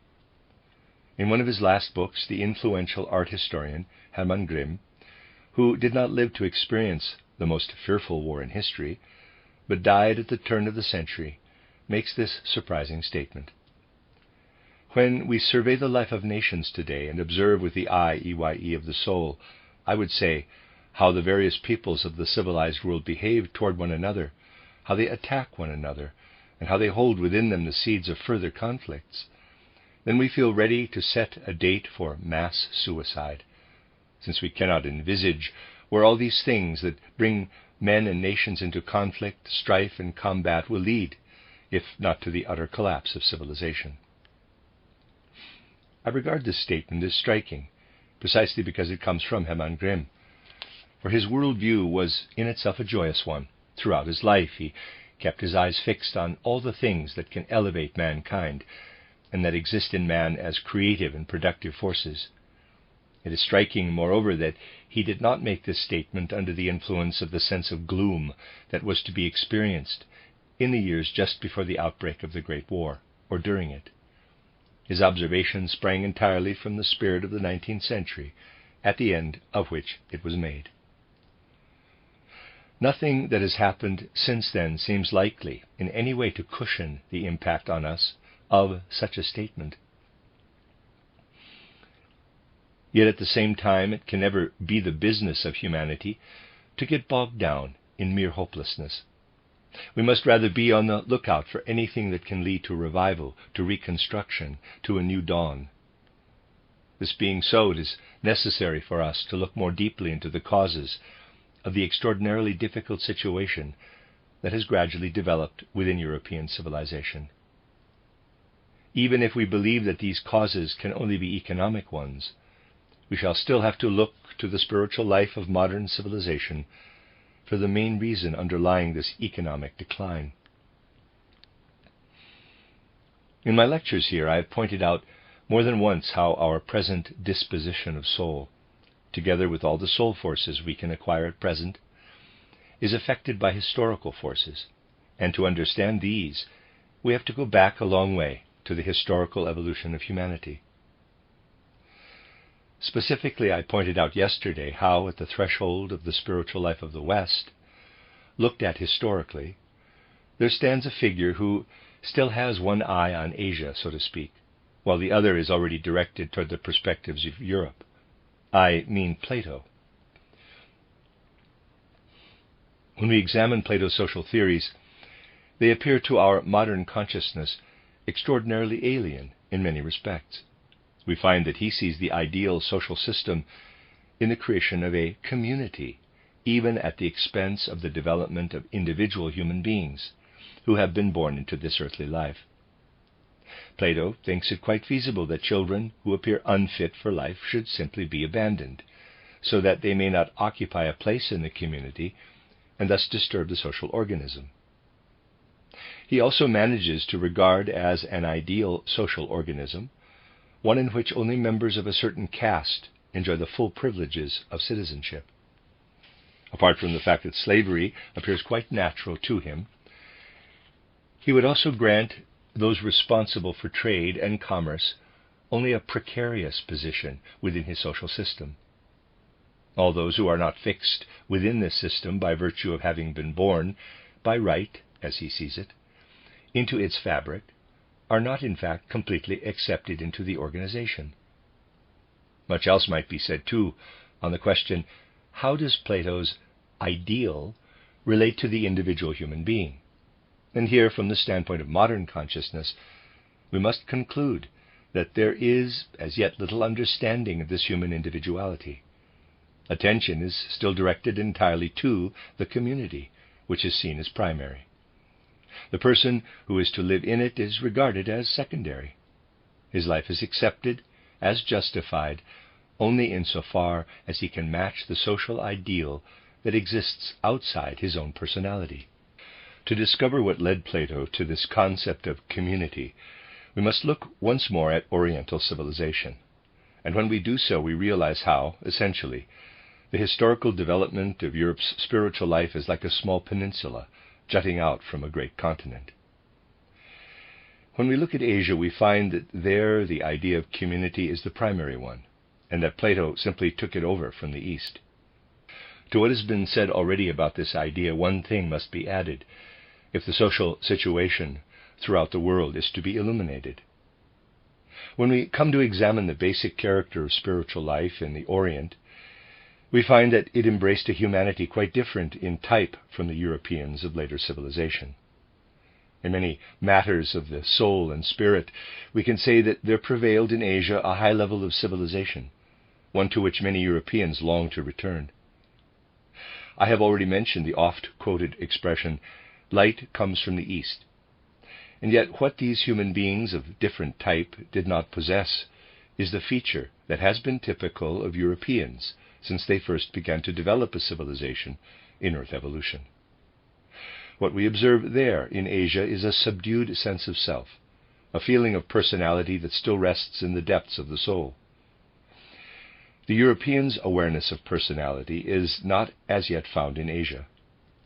If, on the other hand, this high level of Asian civilization is adopted by an individual who still lacks this sense of personality, and it is a civilization suited for adoption by a human community, then he participates in it as in a dream, without the sense of personality. Obviously, in an age when human individuality had not yet attained its full development, communities were more receptive to and capable of a high level of culture than were individuals. In communal life, human capacities for absorbing this civilization increased not simply in an arithmetical, but in a geometrical progression. Meanwhile, the particular ideal that Oriental civilization had set before itself, as it gradually passed over into Europe, was minted by European spirits in a simple formula, the Apollonian dictum, know thyself. We can, in a sense, regard the entire ancient East as developing toward the realization in Greece, as the ultimate intention of Oriental selfless civilization, of that sentence, know thyself, a sentence which has since survived as a spiritual and cultural motto to direct mankind. Yet we can also see there in the East that it is regarded as desirable for the attainment of a higher development of the human being to penetrate to the self after all.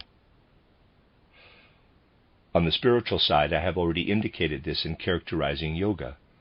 On the social side, it reveals itself when we look at what was commonplace in the East with regard to the leadership of the masses. Everywhere we find that the man who was the teacher and the leader was at the same time, in the spiritual sphere, the priest, but also at the same time the healer. We find in the East an intimate connection between all that mankind sought as knowledge and as higher spiritual life, on the one hand, and healing on the other. For early Oriental civilization, the doctor cannot be separated from the teacher and the priest. This is, of course, connected with the fact that Oriental civilization was dominated by a feeling of universal human guilt.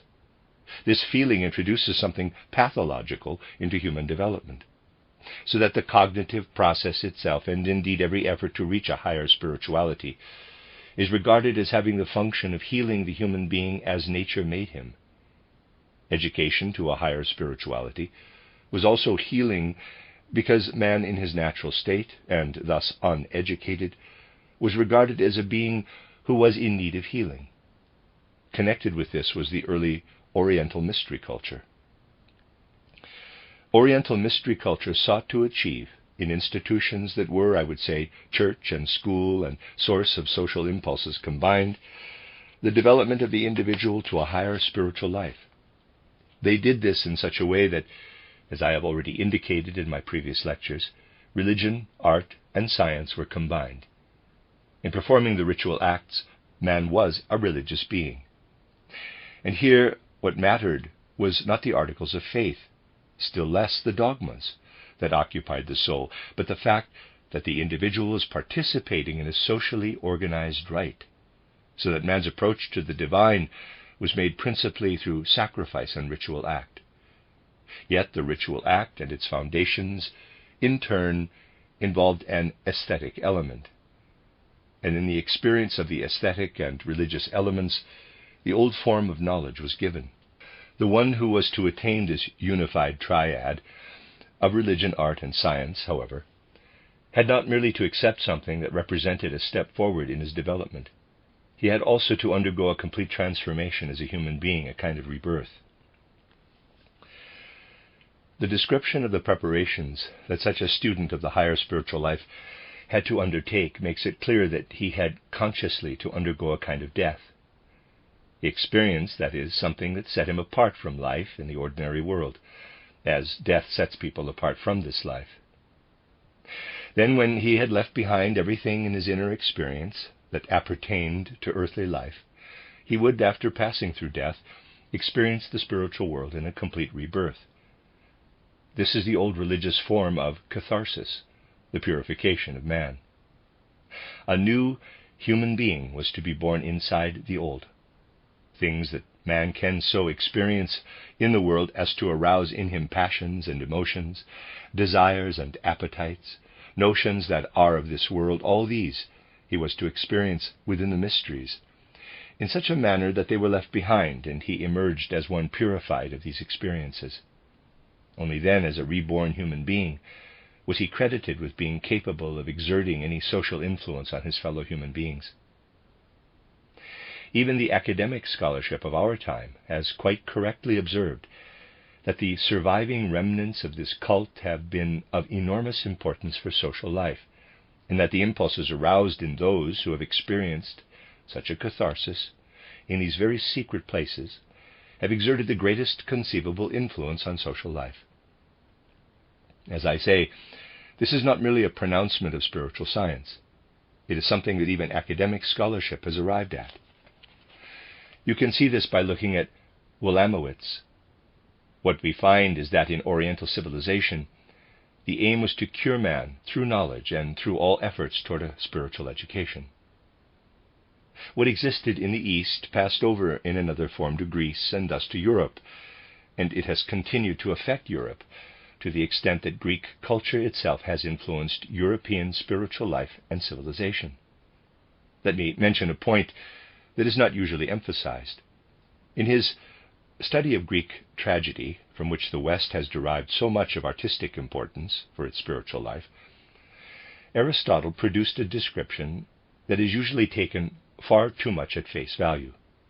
People are always quoting the familiar sentence in which Aristotle says that the aim of tragedy is to arouse fear and pity, so that the excitation of these and other emotions bring about a purification or catharsis of them. In other words, Aristotle is pointing to something in the aesthetic sphere, the effect that tragedy should produce. Armed for the interpretation of Aristotle's dictum, not with academic philology, but with an understanding of Oriental spiritual life, with a knowledge, that is, of its roots in the past, we can interpret what Aristotle means by pity and fear more extensively than it is usually interpreted. He means, in fact, as we come to perceive, that the spectator is brought by tragedy to participate with his life of soul in the sorrow, pain, and joy of others, and that in this way the spectator, in his soul life, escapes from the narrow confines that he naturally occupies. Through the contemplation of the suffering of others, there is aroused in the spectator, for here man goes outside his physical existence, if only vicariously, that fear which always arises when a human being is confronted with something that takes him outside himself, that places him in a condition of powerlessness, of breathlessness. We can say, therefore, Aristotle really means that in looking at tragedy, man enters a world of feeling that takes him out of himself, that he is overcome by fear, and that a purification or catharsis ensues. In this way he learns to bear what in the natural state he cannot bear. Through purification he is strengthened for the sympathetic experience of another's sorrow and another's joy. He is no longer overcome by fear when he has to go outside himself and into social life. In ascribing a function of this kind to tragedy, Aristotle, we perceive quite clearly, is really demonstrating that tragedy also educates man toward a strengthening of his sense of self and his inner security of soul. I am well aware that to introduce the aesthetic element into social life in this way strikes many people today as a devaluation of art, as if one were trying to attribute some kind of extrinsic purpose to it. Objections of this kind, however, often really betray a certain Philistinism, resting as they do on the belief that any attempt to assimilate art into human life as a whole, into all that the human soul can experience, implies its subordination to a merely utilitarian existence. This is not what it meant for the Greeks. It meant rather the inclusion of art in the life that carries man above himself, not just beneath himself, into mere utility. If we can look beyond the mere utility that typifies our time, we shall be able to understand the precise significance of the Greek view of art, that the Greeks saw in tragedy, side by side with its purely artistic aspect, something that brought man face to face with himself, drawing him away from a dream, a half-conscious perception of the world, nearer and nearer to a complete awareness of himself. We may say, in the social sphere, tragedy was certainly intended to make its contribution to the great exhortation, "Man, know thyself."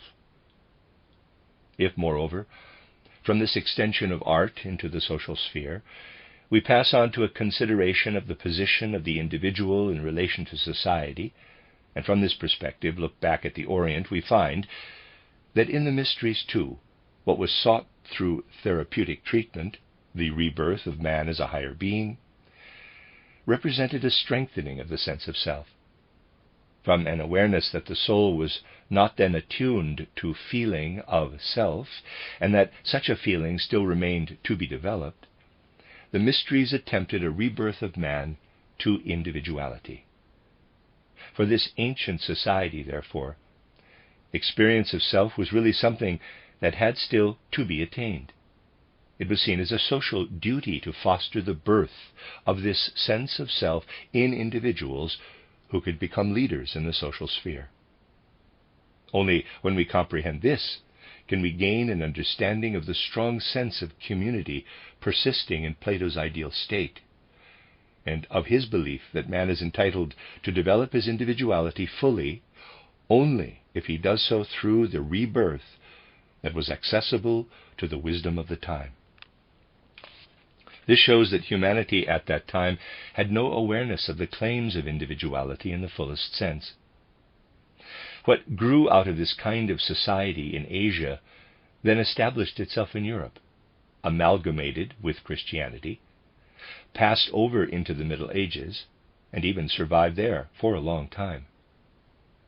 The manner of its survival, however, was determined by the fact that the hordes, which, mainly from northern and central Europe, streamed into this civilization, now southern European, but inherited from Asia, were endowed by nature with a strong sense of self.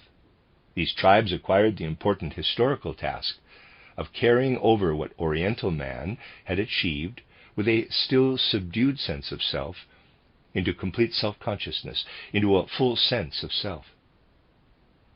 For the brilliant civilization of the Greeks, know thyself was still an ideal of human cognition and society. The peoples who descended from the north during the Middle Ages brought with them as the central feature of their being this sense of self. It was theirs by nature.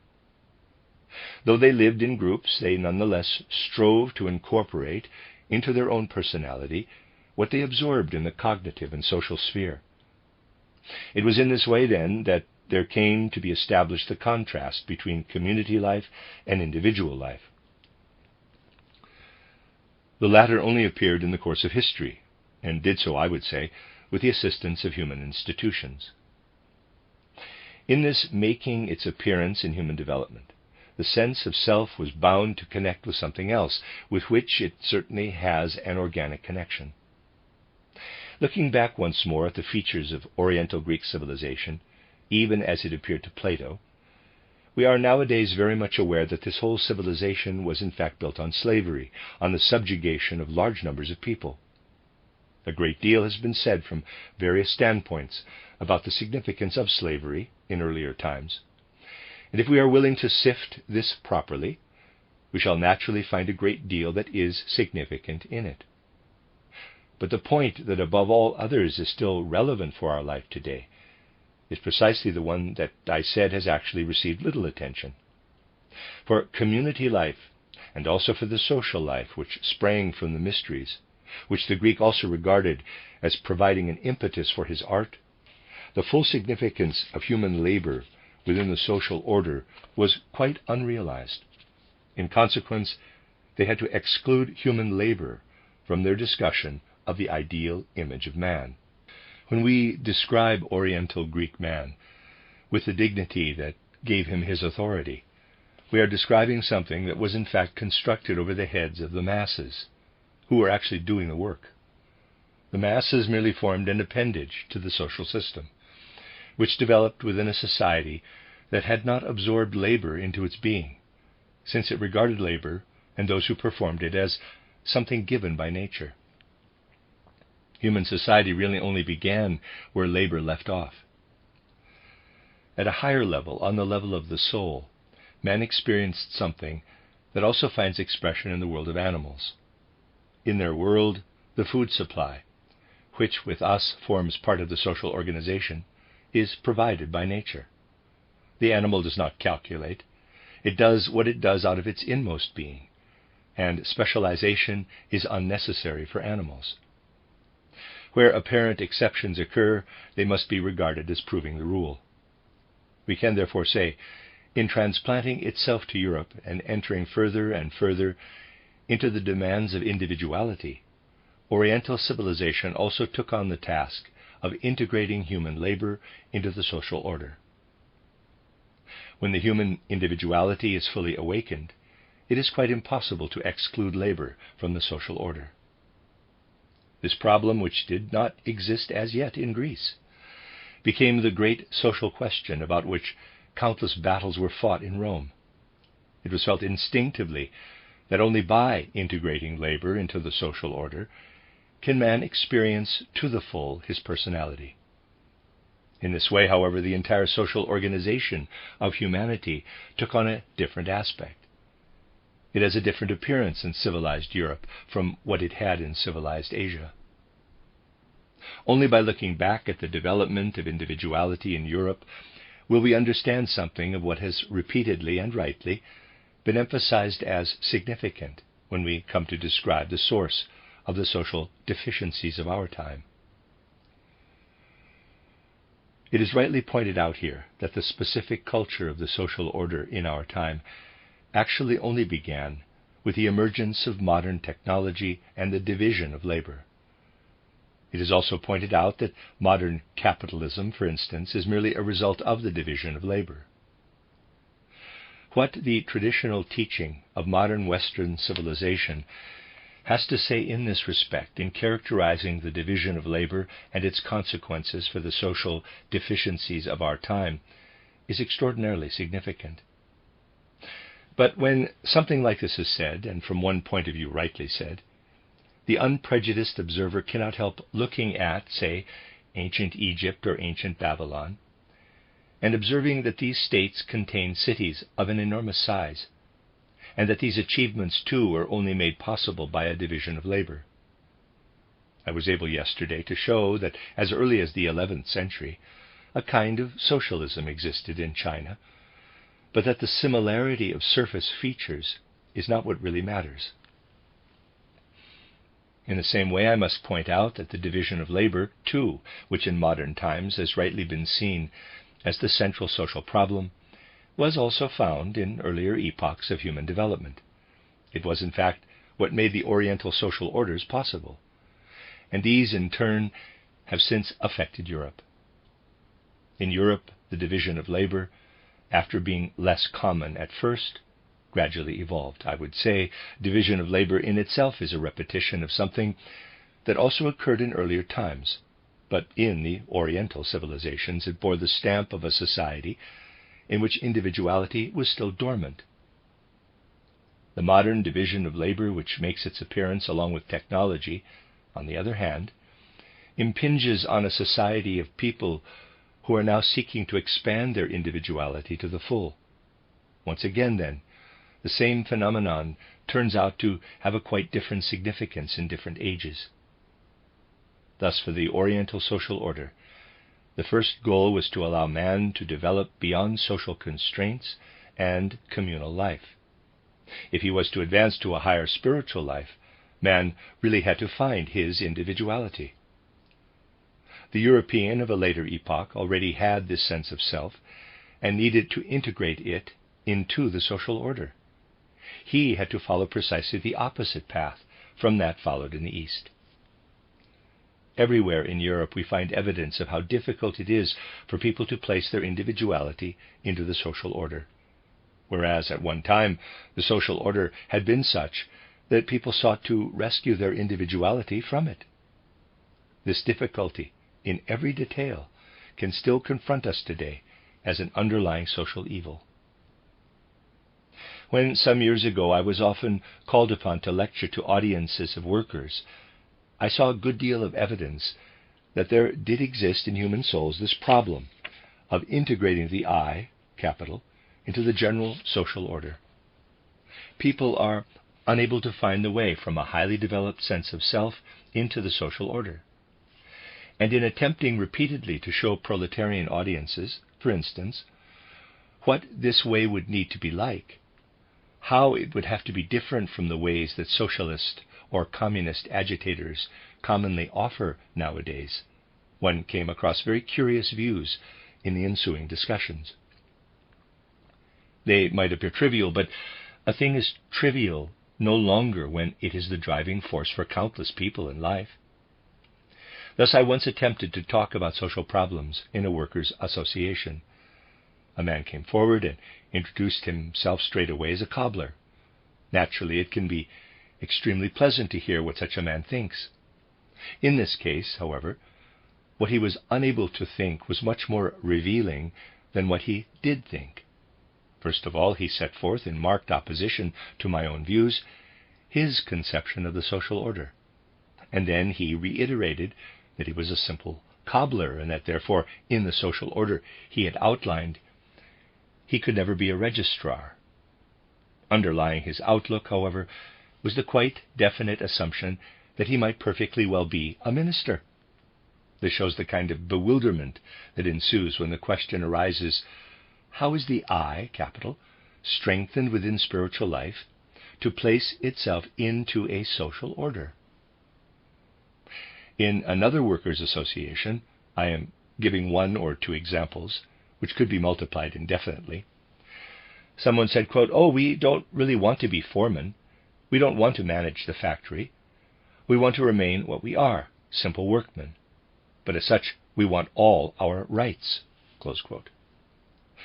Justified as such a statement may be from one point of view, it displays essentially no interest in social organization, only an interest in the strongly developed self.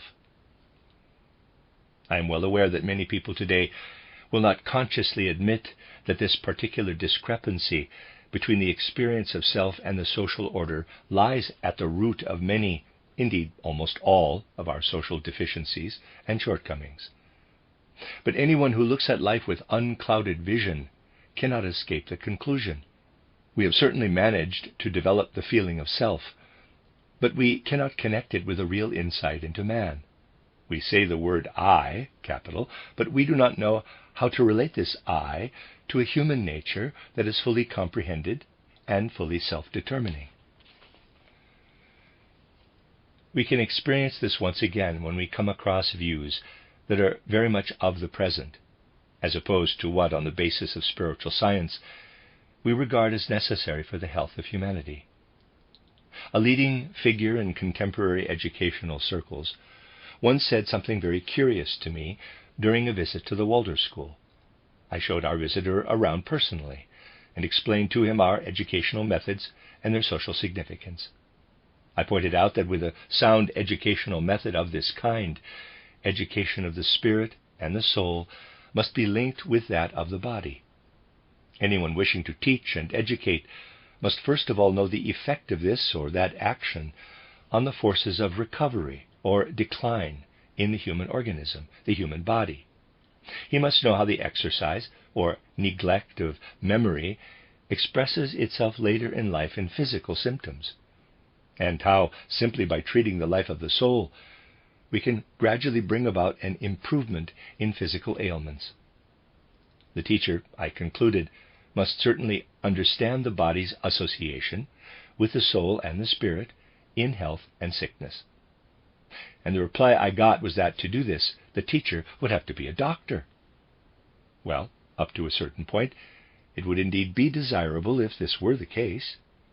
For when we look at our social order, with the difficulty of integrating the self into it, we are reminded once more of what I have touched on today in connection with the civilization of two regions, the Orient, where the doctor was also the teacher and leader of the people, and Greece, where, as I have shown, art had an educative influence.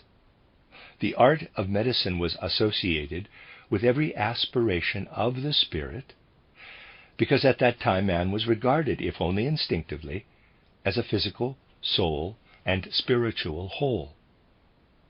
In the treatment that was then applied to the soul, forces were brought into play which yielded knowledge for the healing of the human being.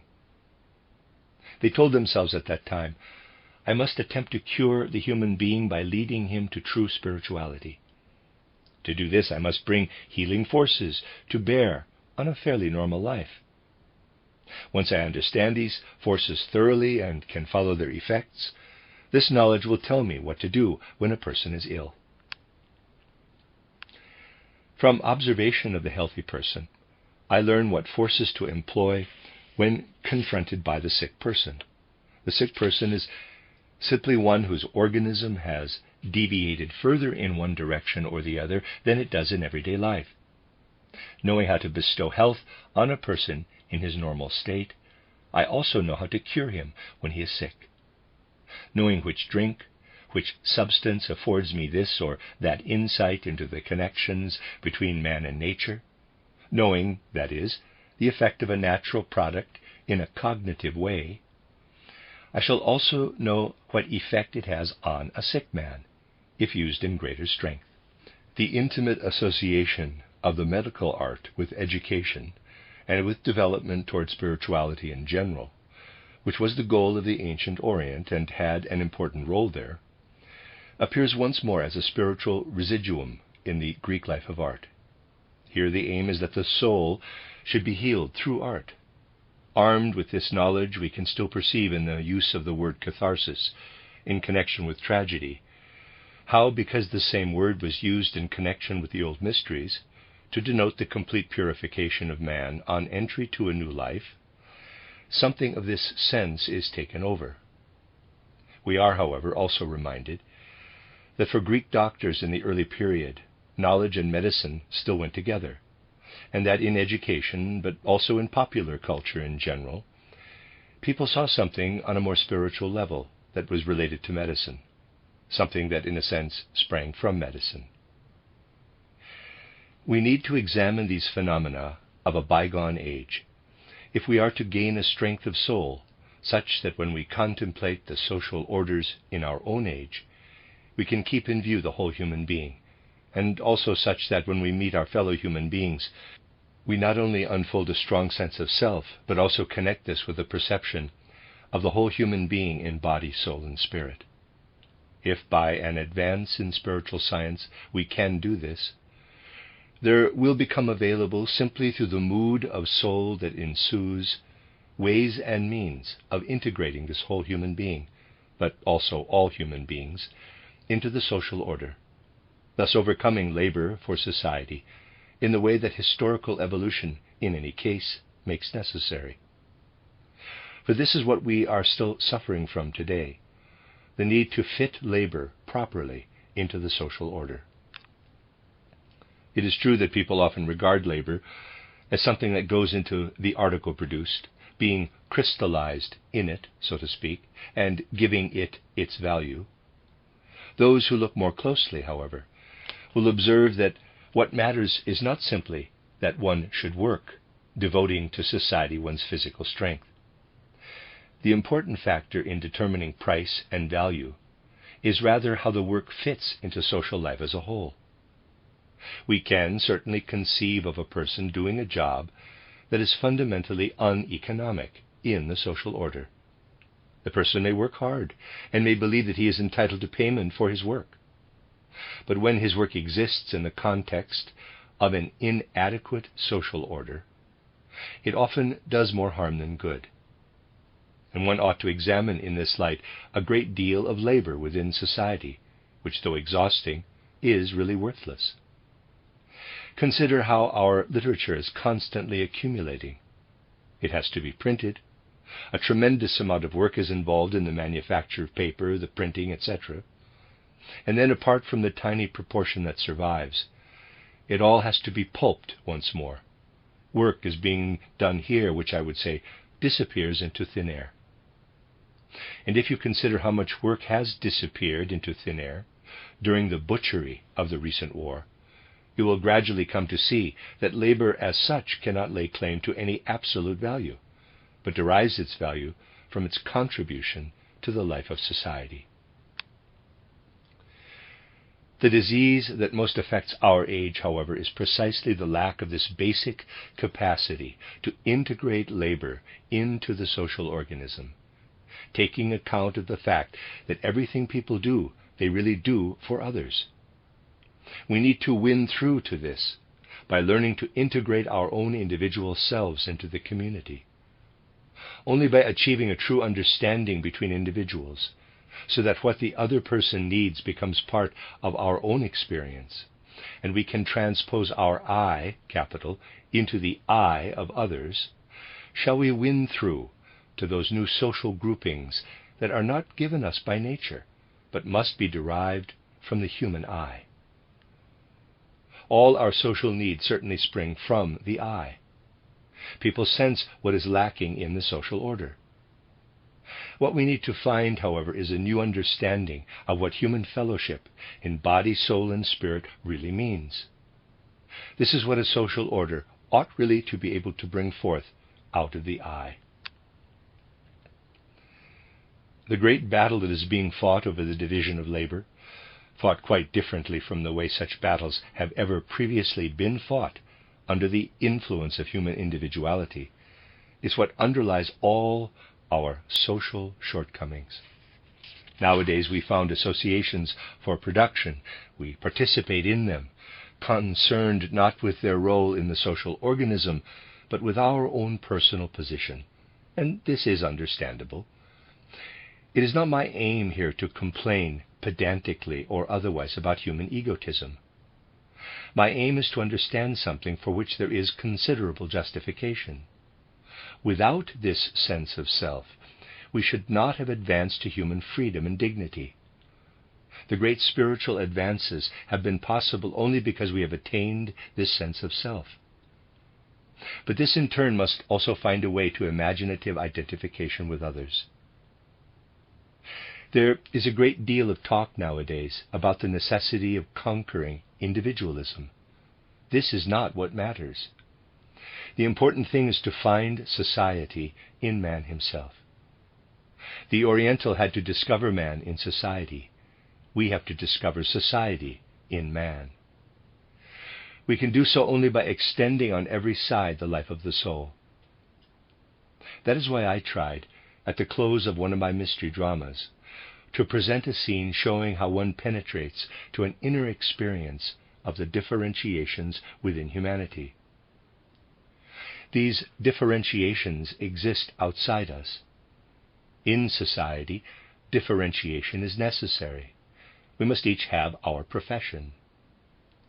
If we find the right bridge between one another, however, we can experience within us everything that is separate in the social world outside, each individual profession. Once this social order comes into being within us, once we can experience the reality of society inside ourselves, we will be able to follow that opposite path of which I have spoken, the path from the self to the social order. This will also mean, however, that everything connected with the individual, today we can point to labor, in the next 2 days we shall be looking at capital, is capable of finding its place in human society, in cooperatives, in the formation of trusts and combines, in labor unions, everywhere we feel a need to find a way out of the self into association with others. But here precisely is the great struggle of today, to enable what exists around us really to take root within us. As already indicated, there was a time, not so very far behind us, we need only go back to the 13th century, when man had a bond with the product of his labor, and the making of every key and every lock gave pleasure, because the maker poured into it something of his own substance. The legacy of an earlier social order still made its mark upon the product. With their individuality as yet not fully awakened, people still accepted society. Since then, individuality has reached its zenith with the advance of technology. In the last analysis, the man of today is often extraordinarily remote from the product of his labor, even when his work lies in the spiritual sphere. What we perform in the outside world needs to be able to take root in us and to unite with our selfhood. This, however, will only happen if we develop the life of the soul on every side in the way I have described in the last 2 days. For if we do develop the life of the soul, our interest in all that has its being around us will be fired once more. You encounter many people in this purely intellectual age who find their own profession uninteresting. Perhaps it has become so. There must once again come a time when every detail of life becomes of interest. Whereas formerly things were interesting through what they were as objects, in the future the interest will lie in our knowing how our every activity is incorporated into the social organization of humanity. Whereas formerly we looked at the product, we will now look at the person who requires the product. Whereas formerly the product was loved, now human love and human brotherhood will be able to make their appearance in the developed soul, so that a person will know why he stands at his post. All this, however, needs to take hold of the soul before people try to reach an understanding about the particular social deficiencies of our time.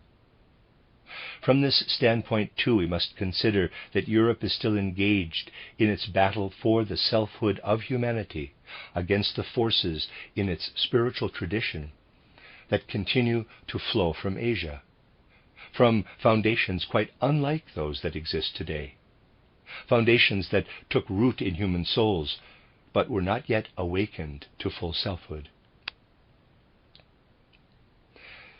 Thus the present time occupies a position not only between abstract concepts of individuality and community, but also in the center of something that pervades the human soul and brings every individual human being today into action in defense of his individuality. We are only at the beginning of the road that leads to the discovery of the right relationship of the human I to the community. It is from this fact that the shortcomings of the time, which for this reason I do not need to enumerate, derive. Perceiving this psychological basis, this spiritual foundation, we shall be able to view in their proper light many of the needs, deficiencies, and miseries that confront us in society today. To win our way through to this light, we need courage. Only then shall we know whether the pessimism that Hermann Grimm expressed in so extreme a form is justified, whether people are justified in saying there remain only forces of decline in European civilization. One can only be pessimistic. One must even fix the date for mass suicide.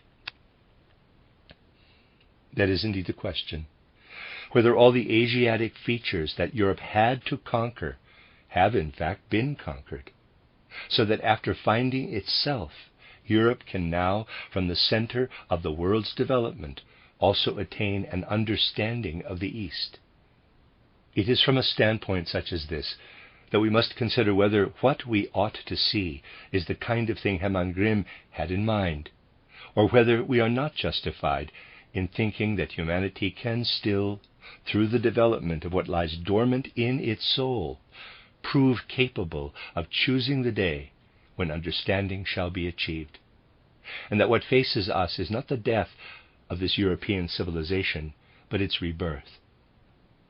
Whether and how far this is possible will be examined, at least in outline, in the remaining lectures. The end of Lecture 8. You are listening to RudolfSteinerAudio.com. As well, you can hear these podcasts at RudolfSteiner.podbean.com. Please consider becoming a patron. Also, there are two publishing houses, SteinerBooks.org in America and RudolfSteinerPress.com in England, which are the sole publishers of Steiner into English, and have given me permission to do these recordings. Please consider patronizing them as well. This is a reading of Collected Works, Volume 83 by Rudolf Steiner, 10 lectures, translated by B.A. Rowley, entitled The Tension Between East and West. This is Lecture 9, entitled The Age and Its Social Hopes, Europe, America, given in Vienna on June 10, 1922. If you are seeking, within the present social order, forces that inspire confidence, you will have to look in hidden places. Social distresses and deficiencies are only too evident. Prospects, genuine ones at any rate, rather less so. There are, of course, self-deceivers, on a greater or lesser scale, who even in the face of the grave difficulties of the present seek salvation in this or that recipe. They devise all kinds of social institutions in which they claim that humanity, or at any rate a section of humanity, would prosper better than it ever has before. It seems to me, however, that nowadays we have become so clever, if I may so express it, that it is relatively easy to work out on a so-called rational basis any kind of social system. It is possible today to be familiar with quite a lot of social systems, advocated by the various shades of party opinion, without finding anything really bad about them, and yet we do not expect anything very much from them either. Certainly anyone who considers contemporary society not simply as raw material for sociological theories, but from the standpoint of a knowledge of the human being, knows that hope for the prospects of society can only arise when the human being is able to come close again to the human being within himself. The most important thing at this stage is not the excogitation of institutions, but the possibility of discovering the human being and including him in the social institutions we inhabit. And at this point it must even be admitted that when it does become possible to discover the human being within the social order, or at the present day within the social chaos, then any given institution can serve the same purpose, more or less. The fact is that humanity can prosper socially in all kinds of ways within the most varied institutions. What matters today is human beings, not just institutions. For this reason, I evoked a certain amount of satisfaction, particularly in circles where they feel the social problem more than they think about it, with my book title, Toward Social Renewal, by showing not merely how a given institution might be different, but how a great deal nowadays depends on whether the person in charge of a business, for instance, is able to bring his whole personality to bear, either directly or through assistance, on his workers, so that he comes close to them by really discussing with them, in a human way, everything that goes on in the business, from the purchase of the raw material to the marketing of the finished product and the means by which it reaches the consumer. If you repeatedly discuss this chain of production with your employees, in a way that is attuned to human considerations, you establish a basis on which you can build the other things that are socially desirable and worth striving for today. Yet it is still not enough to talk to people professionally in this way. Something further is needed. What is needed, if we are to have hope in the prospects of society once more, is what I want to talk about today.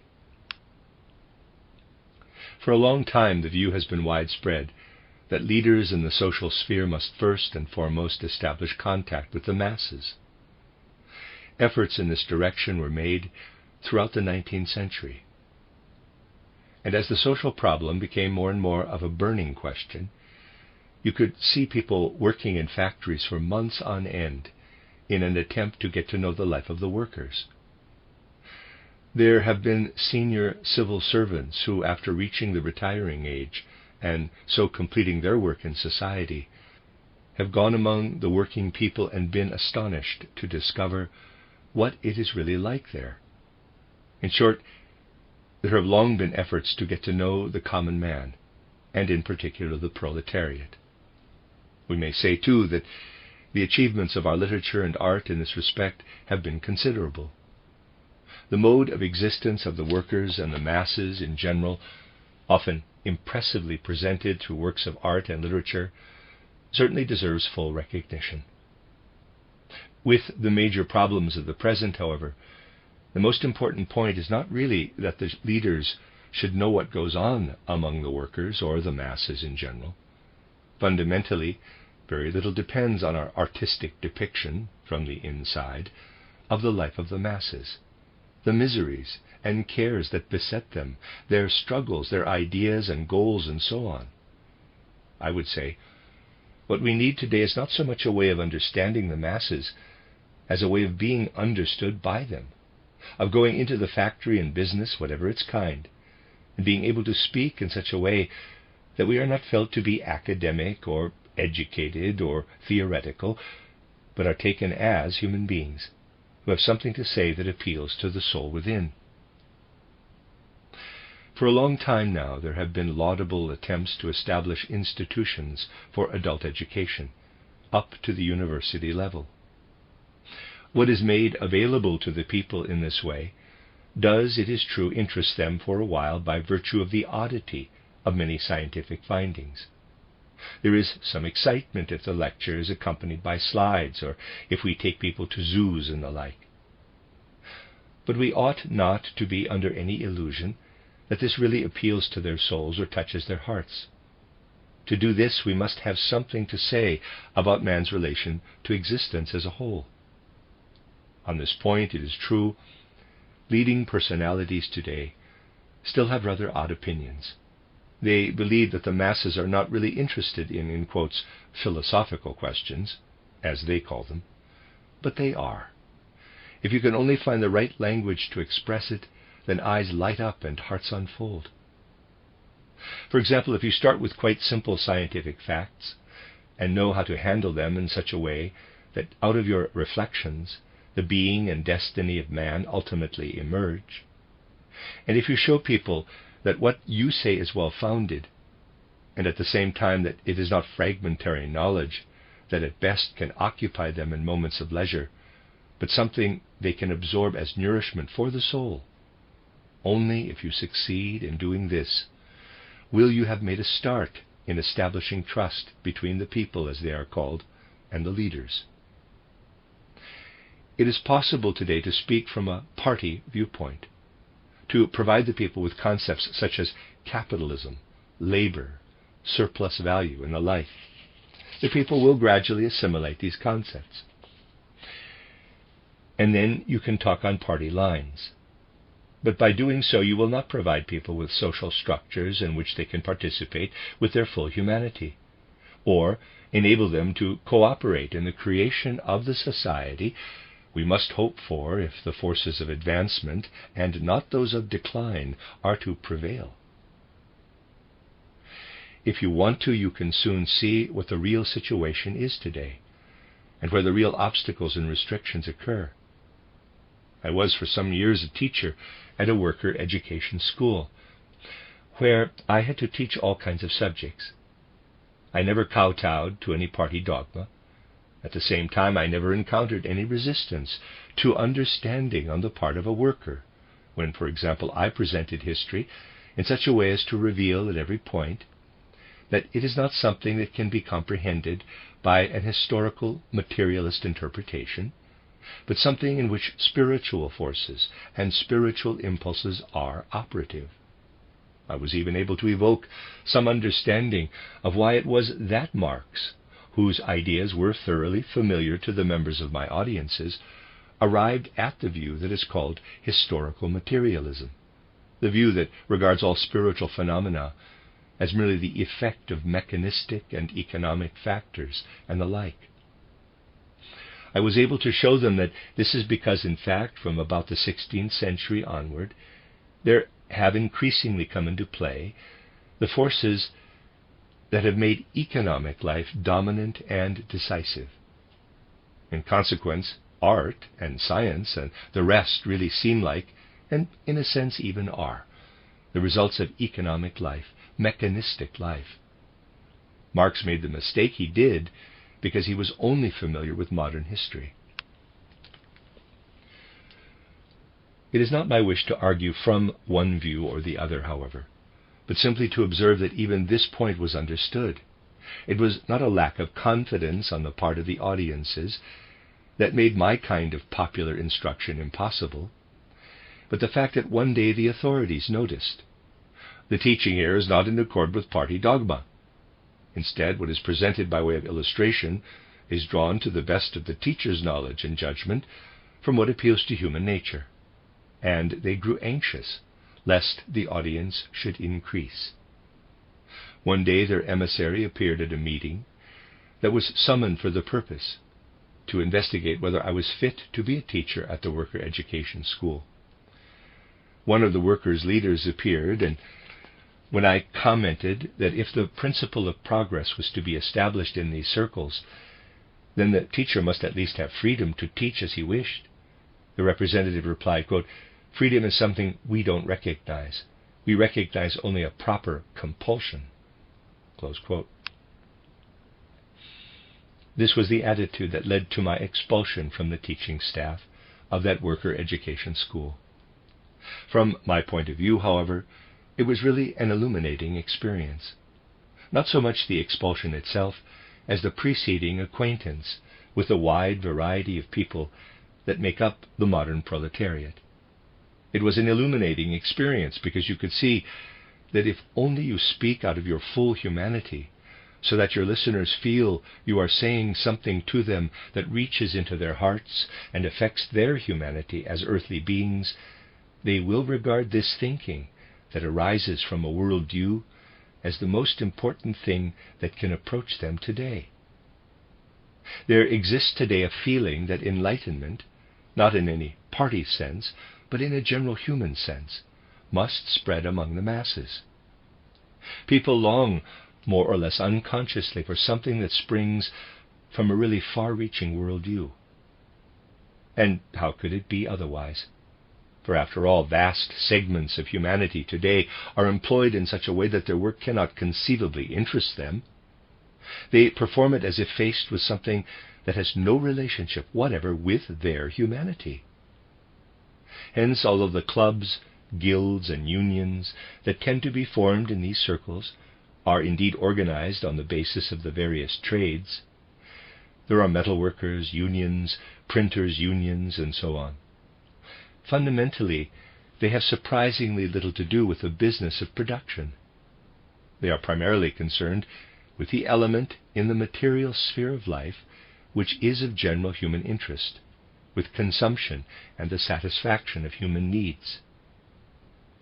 Humanity has had to become resigned in regard to production, but not at all to the same extent in regard to consumption. Therefore, large numbers of people are faced at present with work that turns them back upon themselves.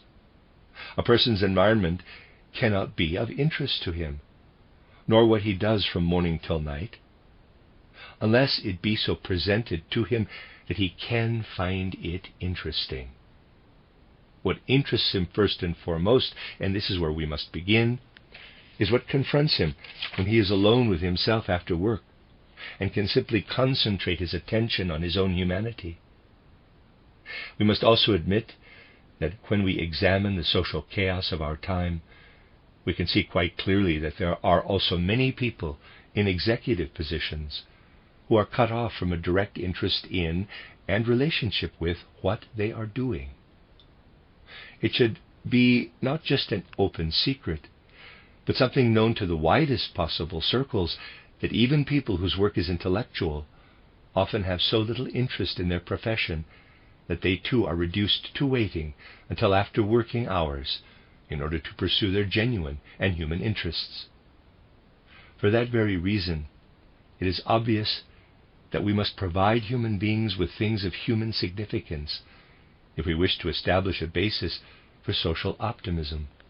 In regard to intellectual culture, we have accomplished an extraordinary amount. Today we can point to all the things that human intelligence has achieved. And undoubtedly, people can learn an enormous amount when we acquaint them with the results of achievements in science and art. But that is not the point. The point is that we should be capable not only of disseminating intellectual culture as a foundation for social structures, but of kindling enthusiasm, of inspiring people, not by producing grandiose utterances or elegant speeches, but by having something to say, something that makes people feel, this touches my humanity. If, on the other hand, we go to people with a worldview derived from what is now popular, and from what is recognized as true by our excellent sciences, you can see at once how impossible it is to really grip people's hearts with it, and give them something that touches their humanity. People will always regard the sort of thing they are usually given as something superficial. In particular, what they will say, if they are willing to speak freely, because you have gained their confidence in other ways, is, quote, "That's all very well, but first of all, we can't really understand it, because so much of it requires a specialized education, and second of all, it isn't straightforward enough for us. It says to us, you cannot go there," close quote. I have heard many people talk like this about adult education, colleges, public libraries, and the like, as they are today. If now we seek to base on this experience an approach to society, we must look more deeply for the causes of the difficulty.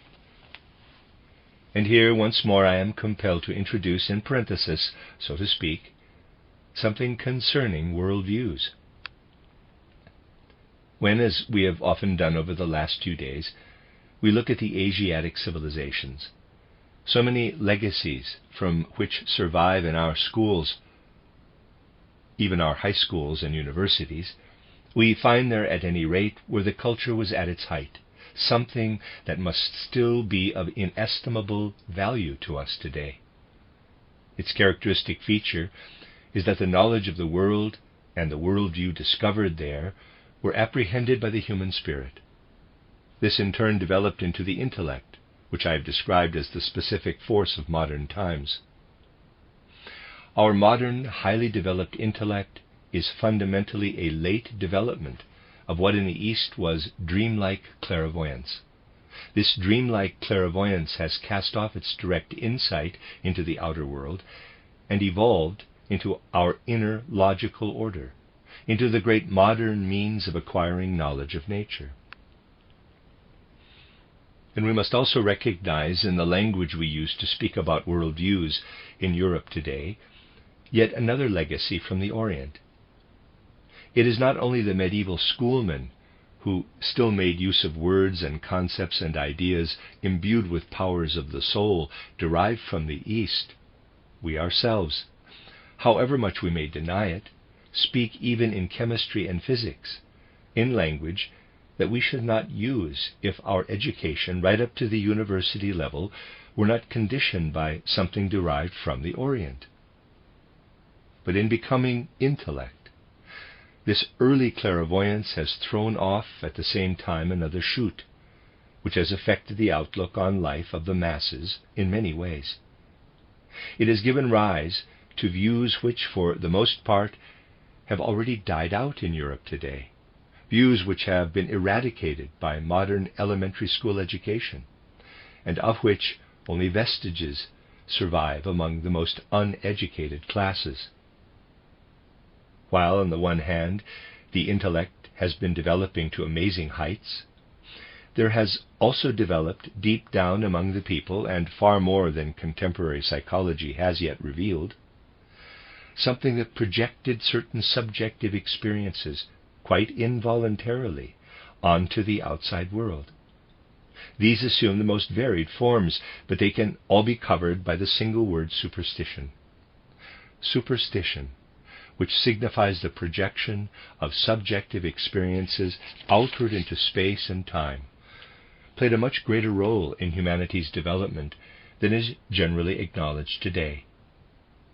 Even people who are only half-educated can now recognize the belief in ghosts as a superstition. Yet there still persist in us, atavistically, many of the feelings that developed under the influence of this belief.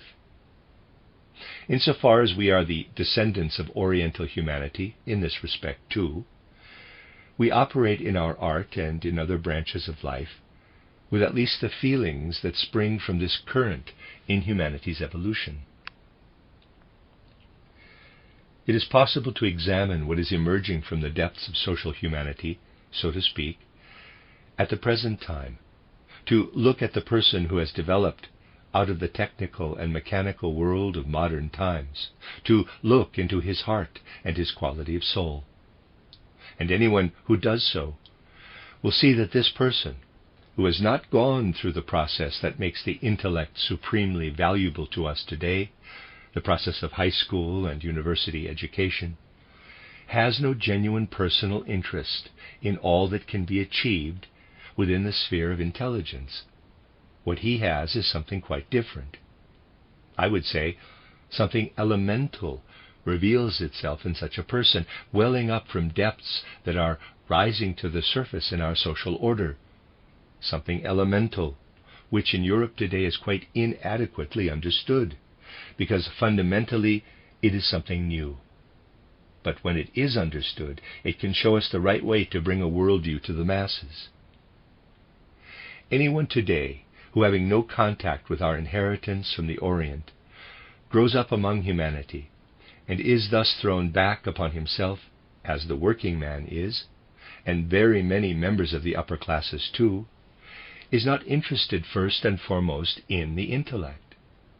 For him, it is above all the will that he is interested in, and will is something which rises up into the soul from deep below, something which emerges exclusively from man himself.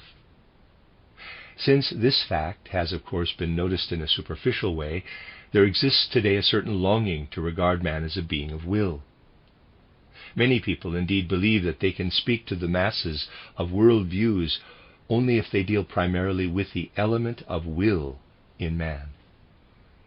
As a result of longings of this kind, it has come about, as frequently happens, that people have described to the masses, in quotes, primitive culture, in which man is still a creature of instinct. They describe to the working man how these primitive people lived in simple circumstances, and then attempt to draw inferences about what the social order should be like today. In elementary school education today, a great deal of time is spent in describing the living conditions of these primitive instinctive peoples, and there is a good deal of other evidence for the existence of a certain instinctive tendency to put forward the element of will when people are called upon to expound a worldview. Out of a certain appetite for the sensational, modern man does, it is true, accept these descriptions.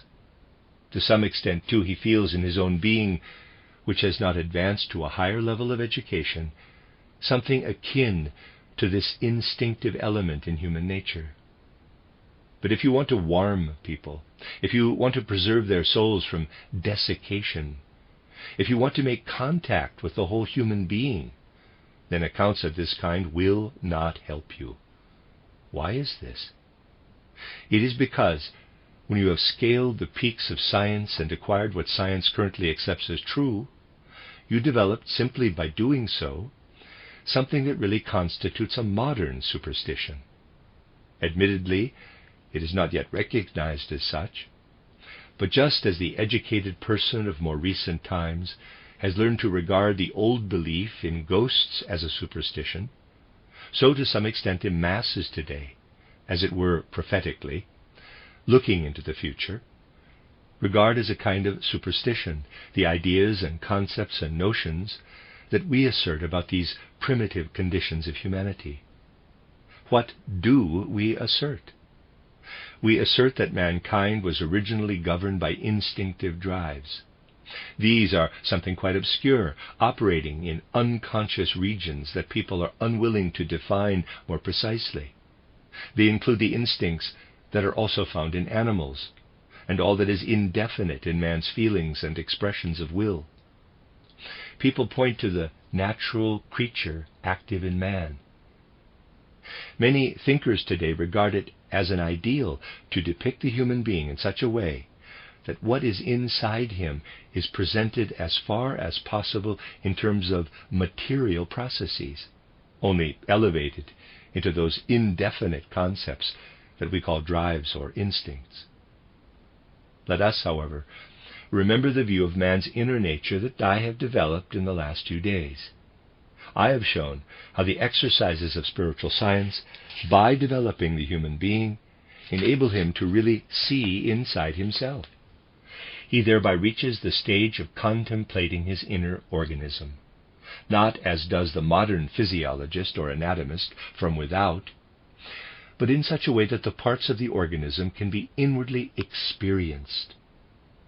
When you have broken through the reflector of memory, you can look down upon the lungs, heart, etc. as something whose physical structure is merely the outward expression or manifestation of the spiritual, of that spiritual element which I have been able to represent as a world memory connected with the great cosmos. This can be sensed by the very person who today is thrown back upon himself by his work. Everywhere he longs to attain an understanding of it. But we attain this understanding only when we clearly perceive what we are actually doing, when we perceive in its soul spiritual essence the element of spirit and soul that lives within us, which is not even our property.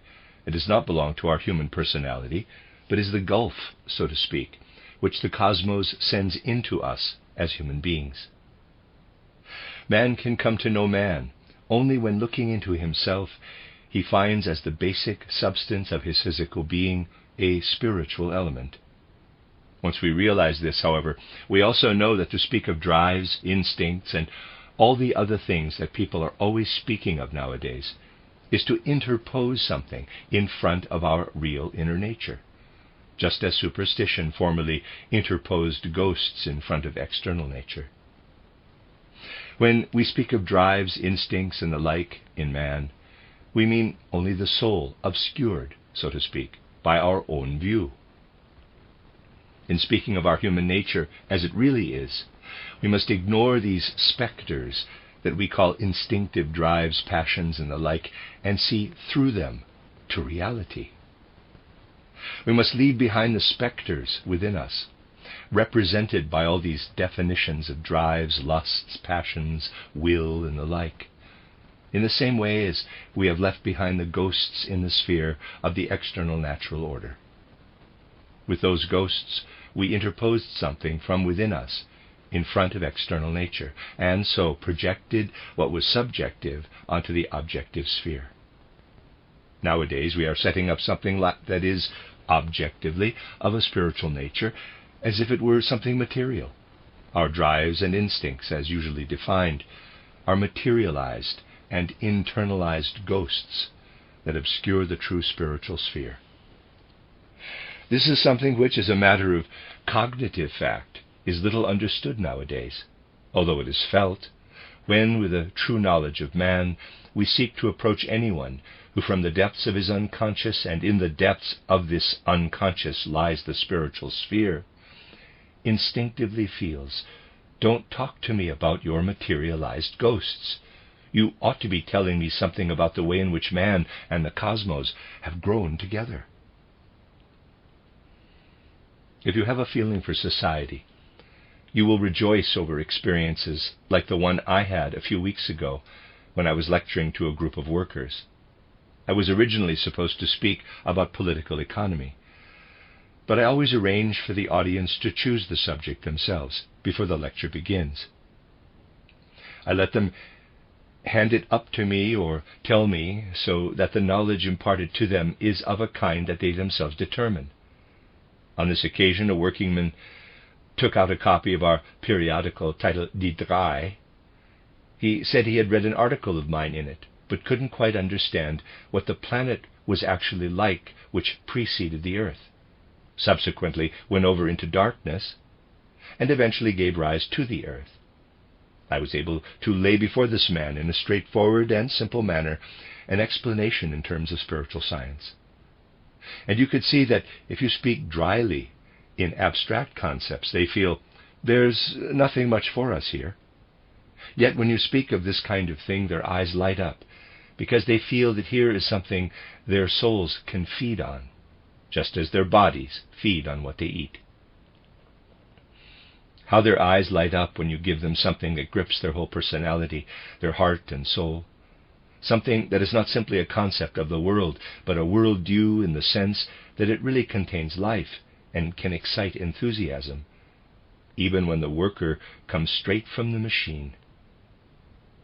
And I certainly believe that social influence of this kind must be exerted first, before we can win people over in any other way, and they must be won over, to establish the appropriate social structures. How long this will take depends on people's determination. I know that many people say, quote, "Oh, you are fobbing us off with something that will only be realized in 400 or 500 years' time," close quote. To this I always reply, quote, "Quite true, if not enough people want it, but in affairs of this kind, the important thing is not to calculate how long it may take for people to reach these social structures, but to forsake calculation and put your trust in the will," close quote. If the will is present in a sufficiently large number of people, we may hope to attain in not too great a length of time what we might otherwise intellectually suppose would take centuries. Nothing is more of an obstacle to our reaching these social configurations than the hesitation that derives from such calculations. You should start not by worrying about the results of intellectual calculation, but by attempting to come close to the human being. Then you will see that with a worldview that does not interpose materialized ghosts before people's souls, but reveals to them man's connection with the cosmos, you will soon meet with an appreciative reception. Today, the usual reception you will get is as follows. If you take this kind of worldview to those who are professionally qualified to judge it, they will compare it with what is already in existence, and will then take the view that it is amateurish, dilettante, and so forth. Or the converse will happen. You wish to speak about these things which so affect man's innermost self, that drives, instincts, and the like are spiritualized, and you feel obliged to adopt the scientific forms of expression customary today. Otherwise, what you have to say will be rejected before you start. But if you do adopt them, you are then told that you are speaking a language that is not for the people. You already knew this. That was why, when speaking to people who expect a great deal from those with scientific education, you set it in quite different contexts of ideas. What is said, however, is exactly the same. And that is how you come to realize that the person whose intellect has not been taught to run along a few particular lines by his specific intellectual training will understand it.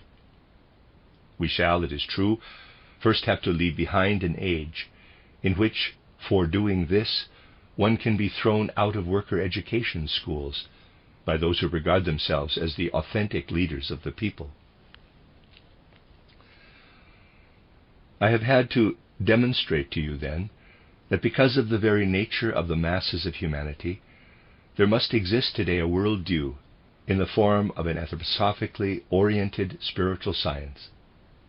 For only out of such a worldview, which can really talk about the spiritual sphere in speaking of the human being, can there arise any hope of attaining a social understanding. And then from this social understanding, with people understanding one another, we can go forward to other things. We can hope for this. This hope is especially cherished by us in Central Europe, where throughout the 19th century the best minds sought a method of education by which it would be possible to apprehend the child in the sphere of the will. They have perceived that a modern human being must be apprehended in his will. They had not, of course, seen this as clearly as it can be seen with the aid of the worldview I am propounding, but they had a notion of it. That is why they exerted themselves to find intellectual methods which would enable them to reach the child's will by way of his ideas, to grasp his will through his thought forces. And an enormous amount of good was achieved in Central Europe from the German spirit. This is fully acknowledged in the West, or at least it was up until the Great War. In England, attention has always been drawn to the way in which people in Central Europe try to grasp the will indirectly via a pedagogical method, and how this has been transplanted to England.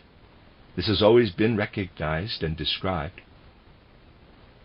When we go still further west, to America, however, we find that they have developed over there, under the conditions of spiritual geography, a distinct form of a primitive worldview, if I may so put it without offense, which yet carries within itself peculiar seeds for the future. We find, for example, that in America, when educated people sum up what they think about human beings, they will say, what a person works out intellectually depends on the political party into which circumstances have led him, the church to which he belongs. In reflecting the opinions of his church, his class, or his party, he does of course make use of his intellect. The real source, however, is not the intellect, but the will. Again and again we can see American writers pointing to the human will as the original being. Today, Americans like to quote writers who say, the intellect is nowadays nothing but a minister of state, and the will is the ruler. Even though, as Carlyle said, the intellect may be an expensive minister. This view, moreover, is not an invented abstraction, but something that is in the bones of educated Americans. Even the physiologists there talk in these terms. Anyone who has an ear for such things can perceive a marked difference between the language of physiologists in Europe and that of physiologists in America. Over there, people explicitly discuss how a person's brain is shaped by his situation in the world. They consider the brain to be a mechanism which is dependent, even down to its speech centers, on the company a person keeps, the extent to which he gets on in life, and so forth. They, therefore, see the development of the will within the world as the primary aspect of the human being, and regard all the products of the brain as subordinate, as something which fundamentally has very little to do with a person's individuality. These people say, if you want to discover someone's individuality, you must examine his will and see how it developed in his childhood, in the context of his family, his church, his political allegiance, etc. And then consider how he acquires an intellect, which, as an American has said, has about as much to do with his essential being as the horse you ride has to do with the rider. Now, although the legacy of the East has also extended as far as America, we have there, emerging directly from education, something that in Europe lies in the subterranean depths of human existence. Our own America, so to speak, the America that is within Europe, is the instinctive direction of humanity toward the will, and thus toward a very large class of people in Europe. This also gives us the ground on which Europe must, in fact, reach an understanding with America, if social understanding is to spread across the earth. We do indeed find that a good deal of what the Americans have developed represents a primitive form of the exercises by which a spiritual vision is attained. Thus, we find Americans repeatedly commending self-control, self-discipline, self-education as all-important. What matters is not having learned something, but implanting it in your will by the constant repetition of a given exercise. We know the effect of rhythmically repeating inner thought pictures, and we know how the influence thus brought to bear on the true center of the human being in turn takes hold of the will. It sometimes takes curious forms, this conscious direction, to what for modern man must represent the innermost kernel of his being. And precisely from an understanding of this kind, we will be able to develop the further recognition that we must pass through contemplation of the will to reach the spiritual element of the human being. There follows the prospect of a worldview which, even though the proletarian cannot help being materialistic at present, can yet be such as I have expounded here, the power that can be developed from the social conditions themselves, so to speak, precisely through an understanding between Europe and America. It was in Central Europe that the finest minds sought for intellectual content that would be capable of working into the disposition, into the will nature of children. Central European educators in the 19th century tried to discover the art of capturing the will by starting from the intellect, but they did not get beyond abstract thinking, which had not then advanced to living thought. They were still caught up in the Oriental world and its legacy, and on the basis of this early Oriental heritage, they sought to take hold of the will. Then came a great mass of humanity who made will sovereign everywhere. And today we live in a period that contrasts with an earlier age, when forces existed to uphold the social order. Even those of us whose outlook is not reactionary cannot help understanding that in earlier times a prince attended the same sermon as the lowest peasant in the district. And the person who spoke from within the spiritual life on behalf of all had something to say that affected everyone. A clear picture of how social orders are held together by means of the Spirit was definitely there in those earlier periods. It was a definite legacy from the Orient, this image which is apprehended by the head and only later sinks down into the heart. Now something else, something that springs from the will, has appeared. We must once more find a way of speaking of world views out of a spirit that embraces us all, from the most uneducated to the most educated. Only in this way can we work together, think together, feel together, will together, so as to establish in the present social hopes for the future. This will come about if we can create an understanding between the new seeds in Europe, as they have been described in the last few days, and what has emerged in America at a higher level of civilization, so to speak, among educated people in general. An understanding aimed at moving westward will create a basis for an understanding of an inner development of spirit in the West. Only if we as Westerners show that we are able, out of what we can grasp within ourselves, to summon up something spiritual and to contrast the European-American spirit with the Oriental spirit, which today is in a state of decadence, will a world economy and a world commerce, such as exists only externally today, be possible in the true sense of the word, in genuine trust between human beings. Today, even though the Asian person trades, in one form or another, with us Westerners, in his heart there is still the feeling, your machines do not impress us. With them you are turning yourselves into intellectualized machines. These are inward people. Even X-rays do not impress them. The Oriental will say, with their aid you can look inside man physically, but what is really important requires no apparatus. It arises from our clairvoyant inner being itself. Whether justified or not, this is the attitude, the view that is present in the Orient.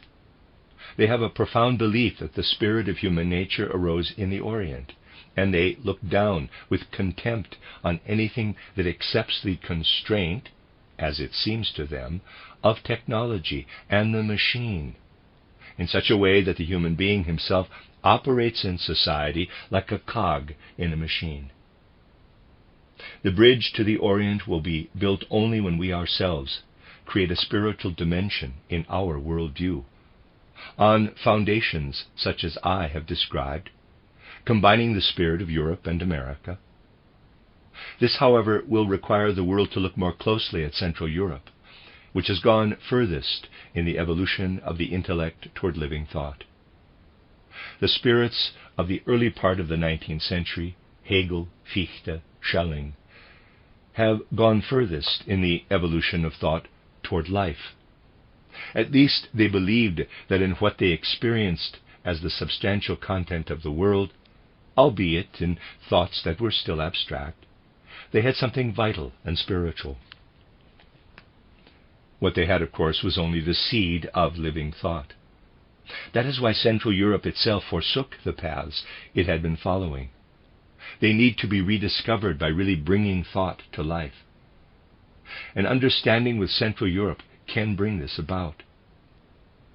When the West has brought forth spirit once again, and when the East not only sees its own spirit, but can also see, even in the trader and merchant, the representative of a spiritual worldview, then the Easterner will no longer look down on us in arrogance.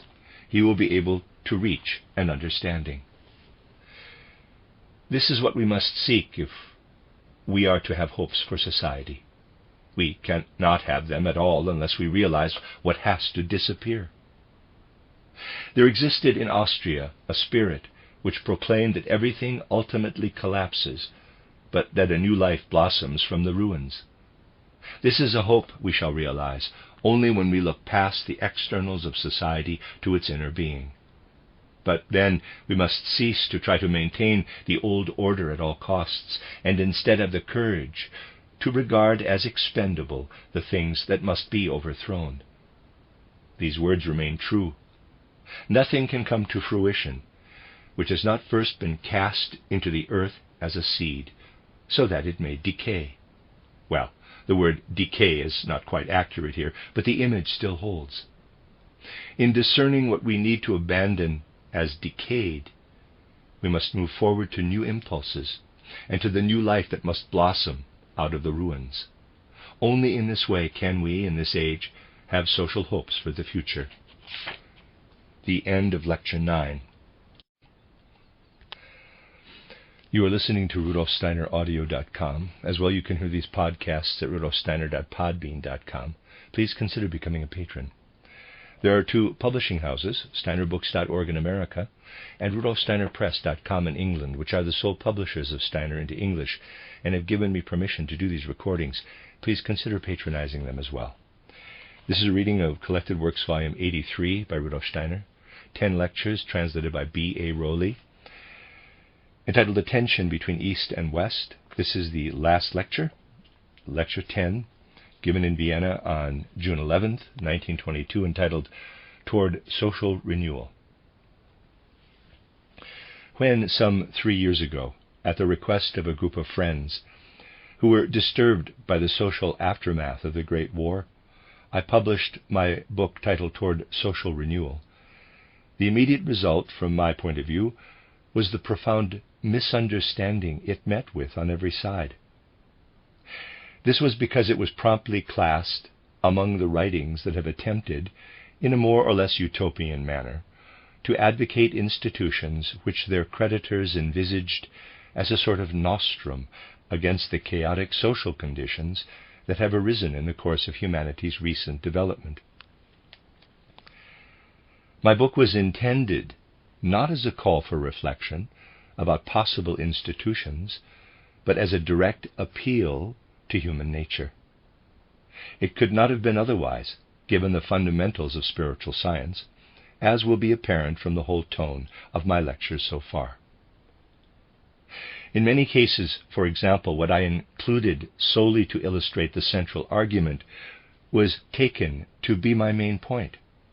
In order to demonstrate how humanity could achieve social thinking and feeling and a social will, I gave as an example the way the circulation of capital might be transformed so that it would no longer be felt by many people to be oppressive, as frequently happens at present. I had to say one or two things about the price mechanism, the value of labor, and so on. All this solely by way of illustration. Anyone who seeks to influence human life as a whole must surely hearken to it first, in order to derive from it the human remedies for its aberrations, instead of extolling a few theoretical programs that are then to be applied to the most diverse areas of life. For anyone who has reacted to the social life of Europe in the last 30 or 40 years, not with some preconceived attitude or other, but with an open mind, it is clear above all that what is needed in the social sphere today is already prefigured in the unconscious will of humanity in Europe. Everywhere we find these unconscious tendencies. They exist already in people's souls, and all that is needed is to put them into words. That is what made me give in to my friends and write the book I have mentioned. My purpose was to attempt, out of the sense of reality, which in all modesty we can say this, spiritual science instills in man, to observe what has been going on in Europe in recent years, beneath the surface of events and institutions, among all ranks and classes of society. What I wanted to say was not, I think that this or that is correct, but rather, this or that is secretly desired by the unconscious, and all that is required is for us to become conscious of the direction in which mankind is really trying to go. The reason for many of our social abuses today is precisely that this unconscious movement contradicts in part what mankind has worked out intellectually and embodied in institutions. Our institutions, in fact, run counter to what people today desire in the depths of their hearts. There is another reason why I do not believe there is any real point today in simply advocating some particular utopian institution. In the historical development of mankind in the civilized world, we have entered a phase where any judgment about relationships among and between people, however shrewd, can be of no significance unless people accept it, unless it is something toward which they are themselves impelled, though for the most part unconsciously. If we wish to reflect at all upon these things at the present time, therefore, I believe we must reckon with the democratic mood which has emerged in the course of human history, and which now exists in the depths of people's souls.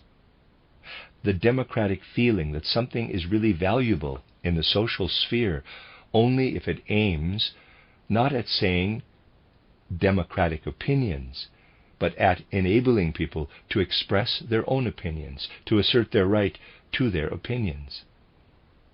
My main concern was thus to answer the question, under what conditions are people really in a position to give expression to their opinions and their will in social matters?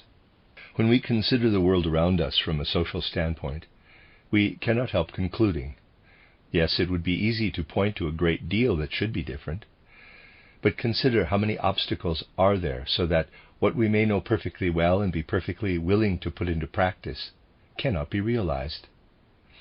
There are differences of rank and class and gulfs between these classes. These gulfs cannot be bridged simply by having a theory of how to bridge them. They result from the fact that, as I stressed so much yesterday, the will, which is the true center of human nature, is involved in the way we have grown into our rank or class or any other social grouping. And again, if you look for the obstacles, which in recent times, with their complicated economic conditions, have ranged themselves alongside the prejudices, feelings, and impulses of class consciousness, you will find them in economic institutions themselves. We are born into particular economic institutions and cannot escape from them. And there also exists, I would say, a third kind of obstacle to true social cooperation among people. For those who might, perhaps, as leaders, be in a position to exert that profound influence of which I have been speaking, have other limitations that derive from certain dogmatic teachings and feelings about life. While many people cannot escape from economic limitations and limitations of class, many others cannot rise above their conceptual and intellectual limitations. All this is already widespread in life and results in a great deal of confusion. If, however, we now attempt to reach a clear understanding of everything which, through these obstacles and gulfs, has affected the unconscious depths of people's souls in recent decades, we become aware that, in fact, the essentials of the social problem are not by any means located where they are usually looked for. They reside in the fact that there has arisen in the recent development of humanity, alongside the technology which is so complicating life in the civilized world, a faith in the supreme power of the monolithic state. This faith becomes stronger and stronger as the 19th century wore on. It became so strong and so fixed that it has never been shaken, even in the face of the many shattering verdicts on the organization of society that multitudes of people have reached. Something else is associated with this dogmatic faith that thus takes hold of people. Through their faith, people seek to cling to the proposition that the object of their faith represents a kind of panacea, enabling them to decide which is the best political system, and also, I will not say to conjure a paradise, but at least to believe that they are creating the best institutions conceivable. This attitude, however, leaves out of account something that is especially obvious to those who observe life realistically, as it has been observed here in the last few days.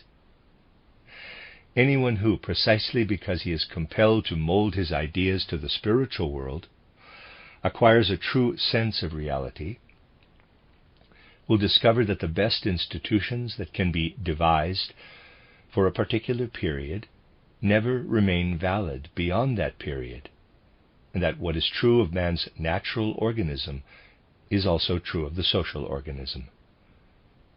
I am not going to play the boring game of analogies, but by way of illustration I should like to indicate what can be discovered about society from a study of the human organism. We can never say that the human organism, or for that matter, the animal or plant, will display only an upward development. If organisms are to flourish and to develop their powers from within themselves, they must also be capable of aging and of dying off. Anyone who studies the human organism in detail finds that this atrophying is going on at every moment. Forces of ascent, growth, and maturation are present continuously, but so too are the forces of decomposition. And man owes a great deal to them. To overcome materialism completely, he must direct his attention to precisely these forces of decomposition in the human organism. He must seek everywhere in the human organism the points at which matter is disintegrating as a result of the process of organization. And he will find that the development of man's spiritual life is closely linked to the disintegration of matter. We can only understand the human organism by perceiving, side by side with the forces of ascent, growth, and maturation, the continuous process of decay. I have given this simply by way of illustration, but it really does illustrate what the impartial observer will discover in the social organism too. It is true that the social organism does not die, and to this extent it differs from the human organism, but it changes, and forces of advancement and decline are inherent in it. You can only comprehend the social organism when you know that even if you put into practice the wisest designs and establish in a given area of social life something that has been learned from conditions as they really are, it will after a time reveal death forces, forces of decline, because people with their individual personalities are active in it. What is correct for the year 20 of a given century will have changed so greatly by the year 40 of the same century that it will already contain the seeds of its own decline. This sort of thing, it is true, is often appreciated in an abstract way. But in this age of intellectualism, people do not go beyond abstractions, however much they may fancy themselves as practical thinkers. People in general, we thus discover, may admit that the social organism contains forces of dissolution and decline, that it must always be in a process of transformation, and that forces of decline must always operate alongside the constructive ones. Yet, at the point where these people affect the social order through their intentions and volition, they do not recognize in practice what they have admitted in theory. Thus, in the social order that existed before the Great War, you could see that whenever capitalism formed part of an upward development, it resulted in a certain satisfaction, even for the masses. When in any branch of life capitalism was expanding, wages rose. As the process advanced further and further, therefore, and capitalism was able to operate with increasing freedom, you could see that wages and opportunities for the employment of labor rose steadily. But it was less noticed that this upward movement contained at the same time other social factors, which move in a parallel direction and involve the appearance of forces of decline. Thus, with rising wages, for instance, conditions of life would be such that the rising wages themselves would gradually create a situation in which the standard of life was in fact raised relatively little. Such things were, of course, noticed, but not with any lively and practical awareness of the social currents involved. Hence, today, when we stand at a milestone in history, it is the fundamentals, not the surface phenomena of social life, that we must consider. And so we are led to the distinct branches that make up our social life. One of these is the spiritual life of mankind. This spiritual life, though we cannot, of course, consider it in isolation from the rest of social life, has its own determinants, which are connected with human personalities. The spiritual life draws its nourishment from the human individuals active in any period, and all the rest of social life depends on this. Consider the changes that have occurred in many social spheres, simply because someone or other has made some invention or discovery. But when you ask, how did this invention or discovery come about? Then you have to look into the depths of human souls. You see how they have undergone a certain development and have been led to find in the stillness of their rooms, so to speak, something that afterward transformed broad areas of social life. Ask yourselves, what is the significance for social life as a whole of the fact that the differential and integral calculus was discovered by Leibniz? If, from this standpoint, you consider realistically the influence of spiritual life on social life, you will come to see that because spiritual life has its own determinants, it represents a distinctive branch of social life as a whole. If asked to define its special quality, we would say, everything that is really to flourish in the spiritual life of humanity must spring from man's innermost productive power. And we inevitably find that the elements that develop freely in the depths of the human soul are what is most favorable for social life as a whole. We are, however, also affected by another factor, one that has become increasingly apparent in recent decades. It is the impulse, subsequently absorbed into a faith in the omnipotence of political life, for civilized humanity, out of the depths of its being, to become more and more democratic. In other words, aspirations are present in the masses of humanity for every human being to have a voice in determining human institutions. This democratic trend may be sympathetic or unsympathetic to us, that is not a matter of primary importance. What matters is that the trend has shown itself to be a real force in the history of modern man. But in looking at this democratic trend, we are particularly struck, if our thinking is realistic, by the way in which, out of an inner pressure, out of the spiritual life of Central Europe, ideas evolved in the noblest minds about the political community of human beings. I do not mean to suggest that today we must still attach any special value to the, quote, closed commercial state, closed quote, put forward by one of the noblest Germans. We need pay attention less to the content of Fichte's thought than to his noble purpose. I should, however, like to emphasize the emergence in a very popular form at the end of the 18th and beginning of the 19th century of what we may call the search for concepts of natural law. At that time, certain eminent and high-minded men devoted themselves to the question, what is the relation of man to man? And what in general is man's innermost being, socially speaking? They believed that by rightly understanding man, they would also be able to find what is right for man. They called this the, quote, law of reason, or, quote, natural law, close quote. They believed that they could work out rationally which are the best legal institutions, the ones under which people can best prosper.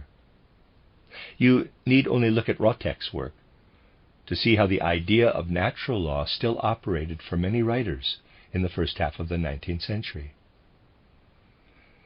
In opposition to this, however, there emerged in the first half of the 19th century in Europe the historical school of law. This was inspired by the conviction that you cannot determine the law among people by a process of reason. Yet this historical school of law failed to notice what it is that really makes any excogitation of a rational law untruthful. They failed to see that under the influence of the age of intellectualism, a certain sterility had invaded the spiritual life of humanity. Instead, the opponents of natural law concluded that people are not competent to discover from within their souls anything about law, and that therefore law must be studied historically. You must look, they said, at man's historical development, and see how from customs and instinctive relationships systems of law have resulted. One must study law from an historical perspective. Against such a study, Nietzsche's independent spirit rebelled in title On the Use and Abuse of History for Life. He believed that if we are always looking solely at what has existed historically within humanity, we cannot be productive and evolve fruitful ideas for the present. The elemental forces that live in man must revolt against the historical sense, in order that from these forces there may develop a constitution of social relationships. Among leading personalities, there developed in the 19th century, at the height of intellectualism, a battle over the real foundations of law, and this also involved a battle over the foundations of the state. At least it was generally assumed so at the time. For the state is ultimately no more than the sum total of the individual institutions in which the forces of law reside. The fact that the ability to detect the foundations of law had been lost also meant, therefore, that it was no longer possible to attain clarity about the real nature of the state.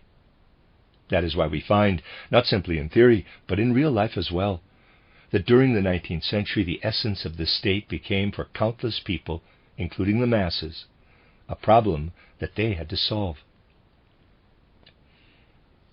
Yet this applied more particularly, I would say, to the upper and more conscious reaches of civilized humanity. From underground, the democratic attitude I have described was tunneling its way toward the surface. Its appearance, if properly understood, leads us to conceive the problem of the nature of law in a way that is much deeper and much closer to reality than is usual today. There are many people today who think it self-evident that from within the individual you can somehow arrive at what is actually the law in a given sphere. Modern jurists, it is true, soon lose sight of the ground when they attempt to do so, and what they find when they philosophize in this way, or indeed think they are reflecting in a practical way upon life, is that law loses its content for them and becomes an empty form. And then they say, this empty form must be given a content. The economic element must be decanted into it. On the one hand, then, there exists a definite sense of man's powerlessness to reach a concept or feeling of law from within himself. On the other hand, we do continually attempt to derive the nature of law from man himself. And yet the democratic attitude rebels against any such attempt. What it says is that there is no such thing as a general abstract determination of law. There is only the possibility that the members of a particular community may reach an understanding and say to one another, quote, "You want this from me, I want that from you," close quote, and that they will then come to some agreement about their resulting relations. Here law springs exclusively from the reality of what people desire from one another. There cannot therefore be any such thing as a law of reason, and the historical law that has come into being can always do so again if only we find the right foundation for it. On this foundation, people can enter into a relationship in which, through mutual understanding, they can evolve a realistic law. Quote, "I want to have my say when law is being made," close quote. So speaks the democratic attitude. Anyone, then, who wishes to write theoretically about the nature of law cannot spin it out of himself. He just has to look at the law that appears among people and record it. In natural science, too, our view of the phenomenal world does not allow us to fashion the laws of nature out of our head. We allow things to speak to us and shape natural laws accordingly. We assume that what we try to encompass in the laws of nature is already created, but that what exists in the legal sphere has to be created among people. This is a different stage of life. In this realm, man stands in the position of creator, but as a social being alongside other people, so that a life may come about that shall infuse the meaning of human evolution into the social order. This is precisely the democratic spirit. The third thing that presents itself to people today and calls for social reorganization is the complicated economic pattern which has developed in recent times, and which I need not describe, since it has been accurately described by many people. We can only say this economic pattern certainly results from factors quite different from those controlling the other two fields of the social organism: spiritual life, where all that is fruitful in the social order must spring from the individual human personality. Only the creativity of the individual can make the right contribution here to the social order as a whole. And the sphere of law, where law, and with it the body politic, can only derive from an understanding between people. Both factors, the one applicable to spiritual life and the other to political and legal life, are absent from economic life. In economic life, what may come about cannot be determined by the individual. In the 19th century, when intellectualism enjoyed such a vogue, we can see how various important people, I do not say this ironically, people in the most varied walks of life gave their opinion about one thing and another. People who were well placed in economic life, and whose judgment one would have expected to trust. When they came to express an opinion about something outside their own speciality, something that affected legislation, you often found that what they said about the practical effect of the gold standard, for example, was significant and sensible. If you follow what went on in the various economic associations during the period when certain countries were going over to the gold standard, you will be astonished at the amount of common sense that was generated.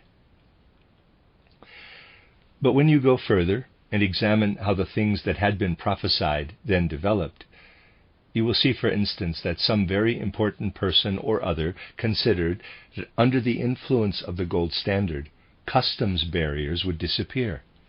The exact opposite occurred. The fact is that in the economic sphere, common sense, which can help one a very great deal in the spiritual sphere, is not always a safe guide.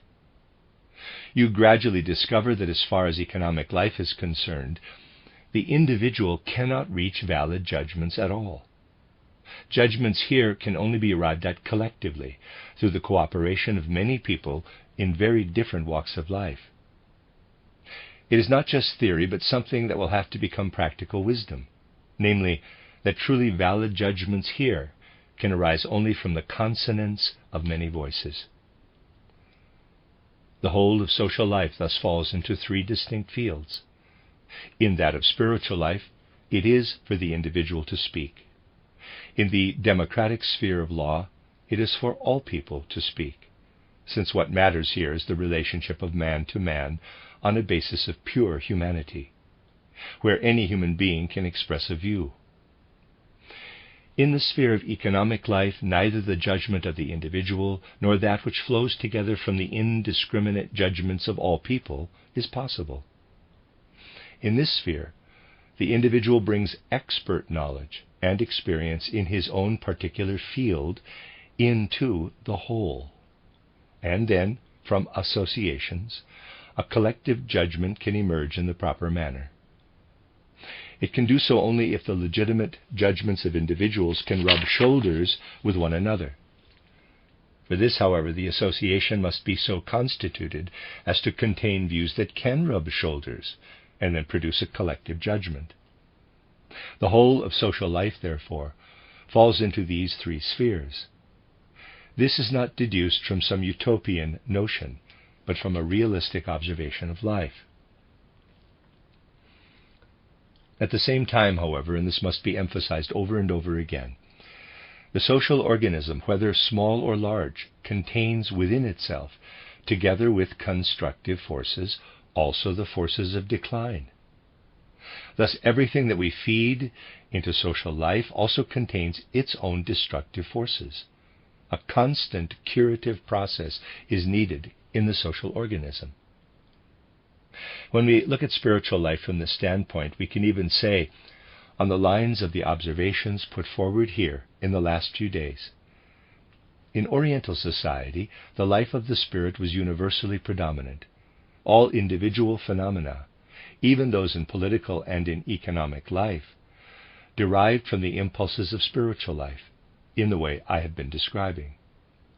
If now you consider the functioning of society, you find that for a given period, every period is different, there flow forth from the life of the spirit impulses that inform the social structures. Economic associations come into being on the basis of ideas from spiritual life, and the state founds institutions out of spiritual life. But you can also see that spiritual life has a constant tendency to develop forces of decline, or forces from which such forces of decline can arise. If we could see spiritual life in its all-powerful ramifications, we should perceive how it constantly impels people to separate into ranks and classes. And if you study the reasons for the powerful hold of the caste system in the Orient, you will find that it is regarded as a necessary concomitant of the fact that society sprang from spiritual impulses. Thus we see that Plato still stresses how in the ideal state, humanity must be divided into the producer estate, the clerical estate, and the warrior estate. Must be divided, that is, into estates or classes. If you analyze the reasons for this, you will find that differences of rank and class follow from the gradation which is implicit in the supreme power of spiritual life. Within the classes there then appears once more the sense of human personality, which experiences them as prejudicial to the social system. There thus always exist within spiritual life opportunities for the appearance of gulfs between classes, ranks, even castes. We now turn to the field of politics. And it is here especially that we must look for what I have been calling the conquering of labor in the course of human development for the unitary social organism. It is precisely because theocracy, coming from Asia, developed into a political system that is now dominated by concepts of law, that the problem of labor arises. Insofar as each individual was to attain his rights, there developed a demand for labor to be properly integrated into society. Yet as law cast off its links with religion and moved further and further toward democracy, there insinuated itself more and more into people's lives a certain formalized element of social thinking. Law developed, in fact, from what one individual has to say to another. It cannot be spun out of one's own reasoning faculty. Yet from the mutual intercourse of people's reasoning faculties, if I may so put it, a true life of law arises. Law is inclined, therefore, toward logic and formalized thought. But humanity, on its way down the ages, goes through phases of one-sided development. It went through the one-sided phase we call theocracy, and similarly, later on, it goes through the one we call the state. When it does so, the logical element of social life is cultivated, the element of excogitation. Just think how much human thought power has been expended on law in the course of history. In consequence of this, however, mankind also proceeds toward the capacity for abstraction. You can sense how human thinking, under the influence of the principle of law, becomes increasingly abstract. What mankind acquires in one sphere, however, is extended at certain periods to the whole of human life. In this way, I would say, even religion was, as I have indicated earlier, absorbed into the juridical current. The God of the Orient, universal legislator and giver of grace to human beings, became a God of judgment. Universal law in the cosmos became universal justice. We see this especially in the Middle Ages. As a result, however, there was imported into human habits of thought and feeling a kind of abstraction. People tried increasingly to run their lives by means of abstractions. In this way, abstraction came to extend to religion and spiritual life on the one hand, and economic life on the other. People began to trust more and more in the omnipotence of the state, with its abstract administrative and constitutional activity. Increasingly, people regarded it as progressive that spiritual life, in the form of education, became absorbed completely into the sphere of the state. Here, however, it could not avoid being caught up in abstract relationships, such as are associated with the law. Economic activity, too, is absorbed into something that was felt to be appropriate for the state.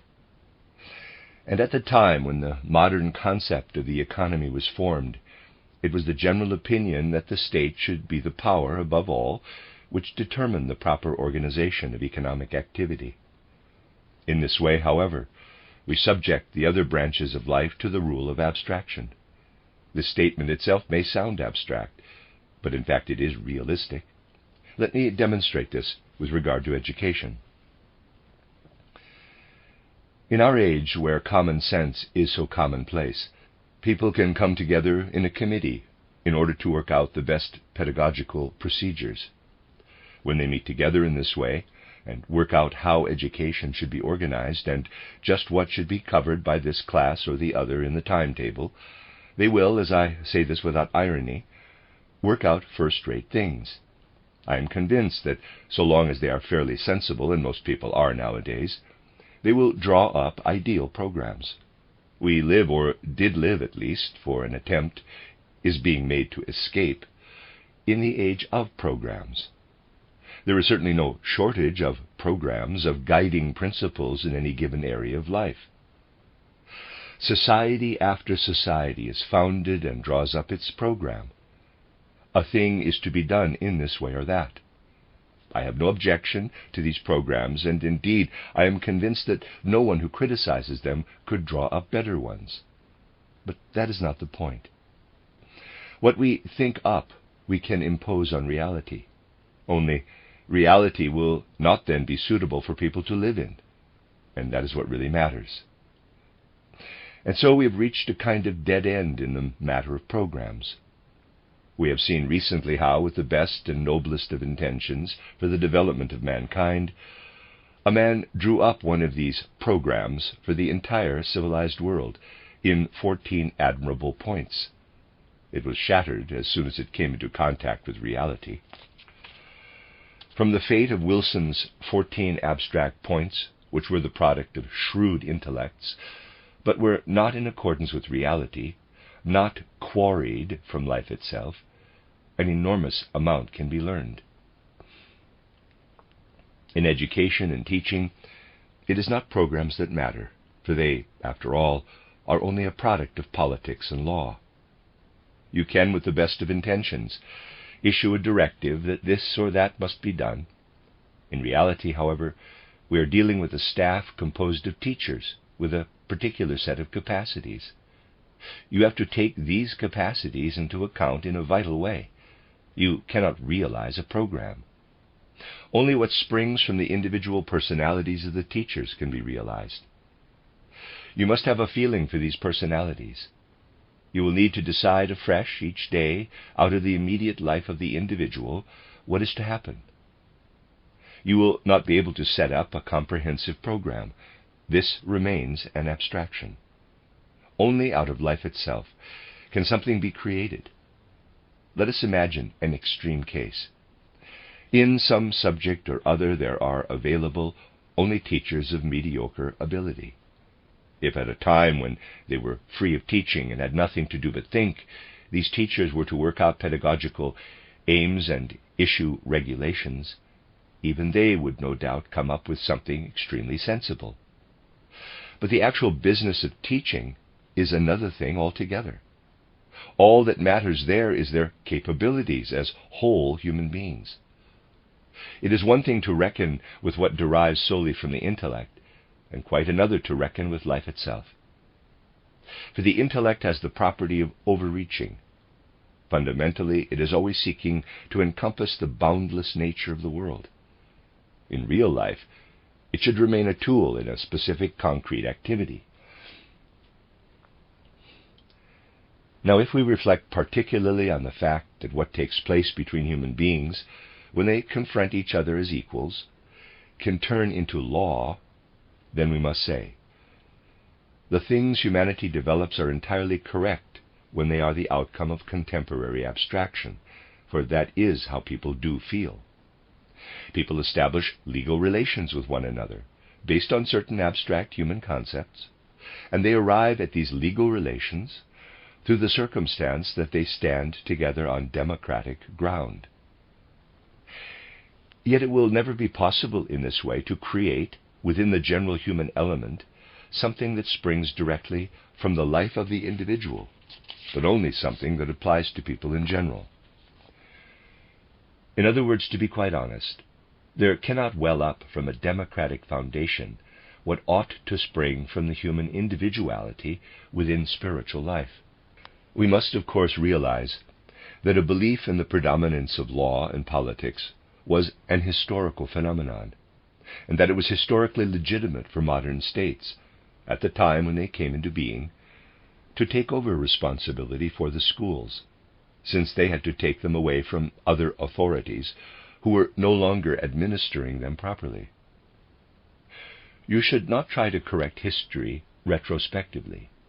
Yet we must also perceive clearly that in recent years there has developed a movement to shape the life of the spirit once again as something independent, so that it contains within itself its own social structure and its own administration, and also that what takes place in individual classes can stem from the vital life of the teacher, and not from adherence to some regulation or other. Despite the fact that it has been regarded as a step forward to hand over spiritual life, and with its schools, to the state, we must make up our minds to reverse this trend. Only then will it be possible for the free human personality to achieve expression within spiritual life, including the sphere of education. Nor need anyone be afraid that authority would suffer in consequence. Where a productive influence is exercised by the human personality, the individuals concerned yearn for a natural authority. We can see this at work in the Waldorf school. Everyone there is pleased when one person or the other can be his authority, because he needs what the individual talents of that person have to offer. It then remains possible for politics and law to function on a democratic basis. Here again, however, the fact is that simply through its tendency to abstractness, the state contains within itself the germ of what are later to become forces of decline. Anyone who studies how, by virtue of the existence of this tendency, what people do in the political and legal sphere, cannot help becoming increasingly cut off from any concrete interest in a particular aspect of life, will also realize that it is precisely political life which provides the basis for the abstractness that has become increasingly apparent in connection with the circulation of capital. The formation of capital nowadays is much criticized by the masses, but the campaign against it, as conducted at present, reveals an ignorance of the true situation. Anyone who wanted to abolish capital or capitalism would have to abolish modern economic and social life as a whole, because this social life cannot survive without the division of labor, and this in turn implies the formation of capital. In recent times, this has been demonstrated particularly by the fact that a large part of capital is represented by the means of production. The essential point, however, is that in the first place, capitalism is a necessary feature of modern life, while on the other hand, precisely when it becomes nationalized, it leads to the divorce of money from specific, concrete activities. In the 19th century, this was carried so far that now what actually circulates in social life is as completely divorced from specific concrete activities as the bloodless ideas of a thinker who lives only in abstractions are divorced from real life. The economic element that is thus divorced from specific activities is money. When I have a certain sum in my pocket, this sum can represent any given object in the economy or even in spiritual life. This element stands in the same relation to specific concrete activities as a wholly general concept does to specific experiences. That is why crises must inevitably arise within the social order. These crises have been extensively studied. A theory of crises is prominent in Marxism, for example. The mistake lies in attributing the crises to a single chain of causes, whereas in fact they are due to two underlying trends. There may be too much capital, in which case the excess that is circulating gives rise to crises. It may also happen, however, that too little capital is available, and this also leads to crises. These are two different types of crises.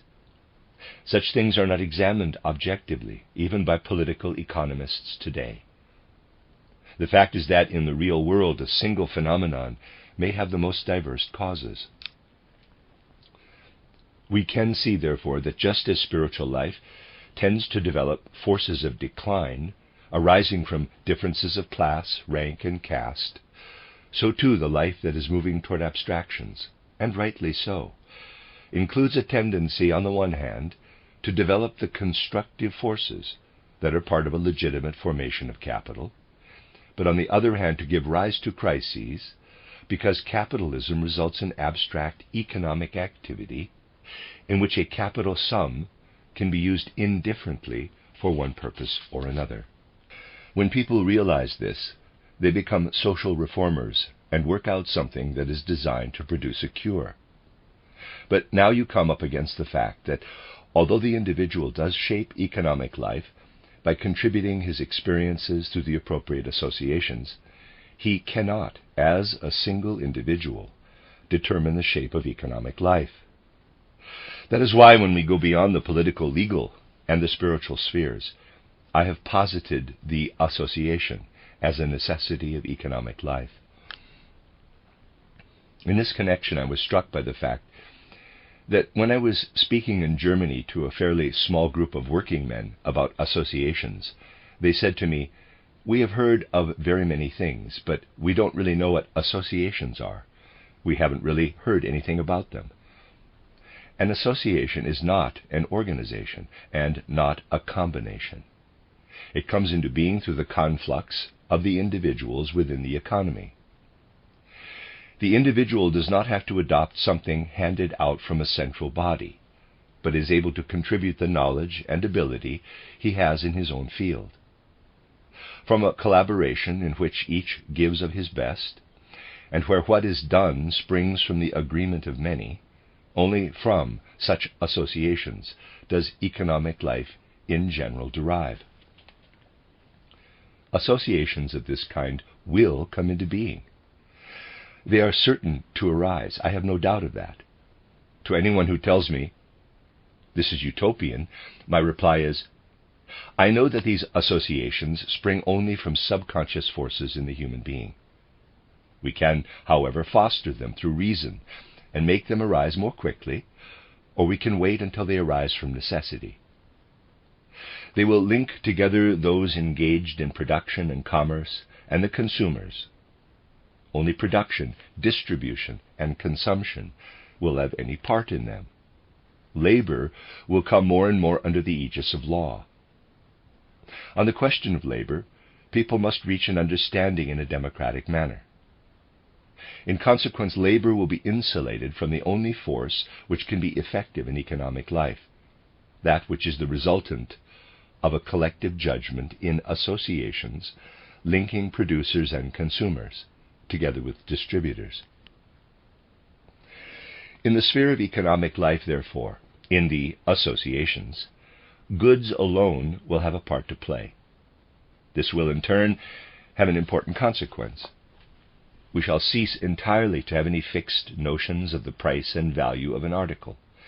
Instead, we shall say, the price and value of an article is something that changes with the surrounding circumstances. Price and value will be set by the collective judgment of the associations. I cannot go into this at length here, but you can follow it up in my book titled Towards Social Renewal. I've been trying to outline how from our observation we become aware that social life falls into three areas, shaped by quite distinct and different factors: spiritual life, legal political life, and economic life. Within the recent development of civilization, these three have been achieving some degree of independence. To understand this independence and gradually to allocate to each field what belongs to it, so that they may collaborate in an appropriate manner, is the important task today. People have reflected in very different ways on this tripartite articulation of the social organism. And as my book titled Toward Social Renewal began to attract attention here and there, people pointed out various things in it that were already foreshadowed by earlier writers. Now, I do not wish to raise the question of priority at all. What matters is not whether it was a particular individual who discovered something, but how it can become established in life. If a lot of people were to hit on it, one would be only too pleased. One point must be noted, however.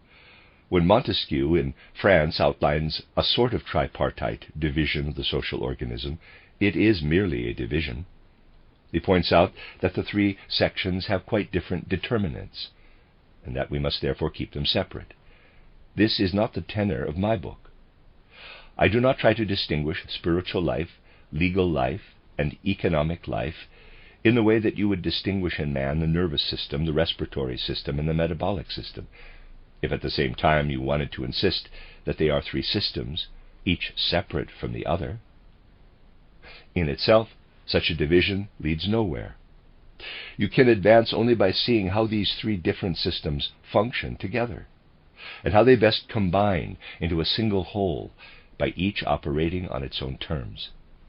The same is true of the social organism.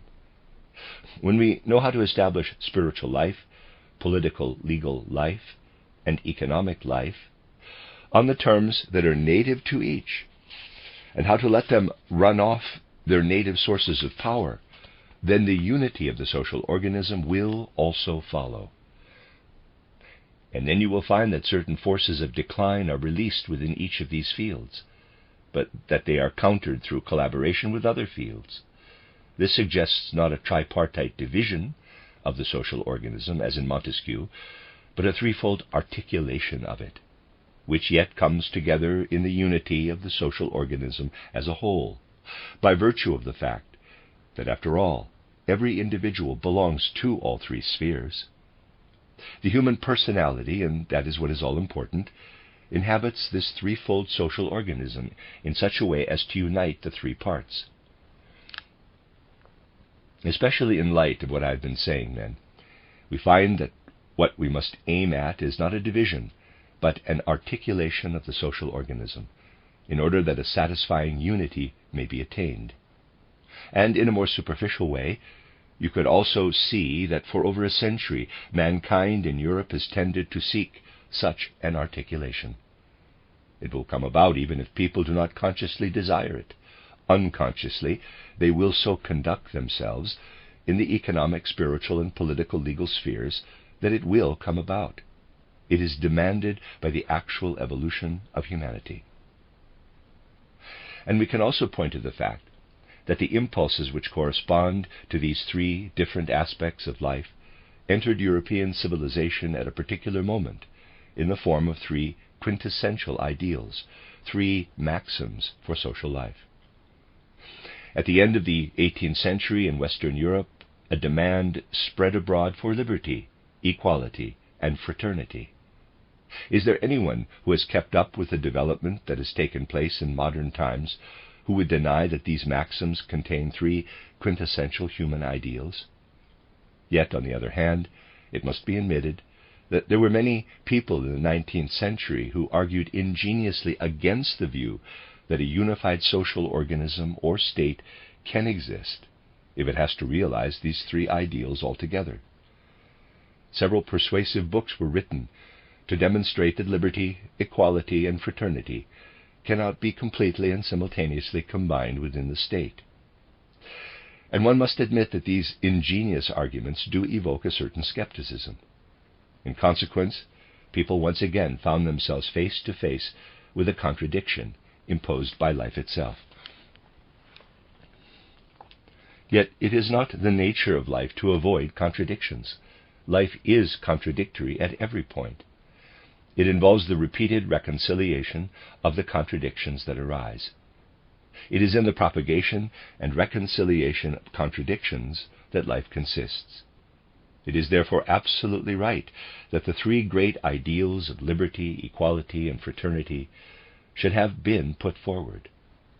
However, because it was believed in the 19th century and right down to our own times that everything must be centrally organized, people went off the rails. They failed to perceive that it is of no importance to argue about the way in which the means of production be employed, capitalism developed, etc. What matters is to enable people to arrange their social order so that it accords with the innermost impulses of their being.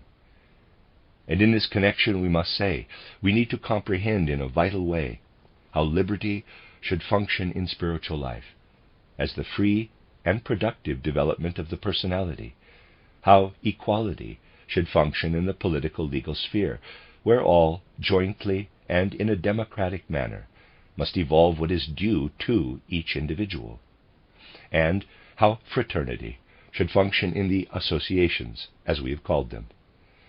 Only by viewing life in this way do we see it in its true perspective. When we do so, however, we perceive that the theoretical belief that it is possible to accommodate all three ideals uniformly in the monolithic state has led to a contradiction within life. The three ideals of liberty, equality, and fraternity can be understood in a living way only when we realize that liberty has to prevail in spiritual life, equality in the political legal sphere, and fraternity in the economic sphere, not in a sentimental manner, but in a way that leads to social forms within which people can experience their human dignity and their human worth. If we understand that the unified organism can come into being only when out of liberty spirit develops in a productive way, when equality functions in the political legal sphere, and fraternity in the economic sphere, in associations, then we shall rise above the worst social deficiencies of the present. For the human being gains a spiritual life that is rooted in truth, only out of what can freely spring from him as an individual. And this truth can only make its appearance if it flows directly from human hearts. The democratic tendency will not rest easy until it has established equality in the political legal sphere. This can be achieved by rational processes. If not, we expose ourselves to revolutions. And in the economic field, fraternity must exist in the associations. When this happens, the law, which is founded on a human relationship, in which like meets like, will be a living law. Any other kind of law turns into convention. True law must spring from the meeting of human beings, otherwise it becomes convention.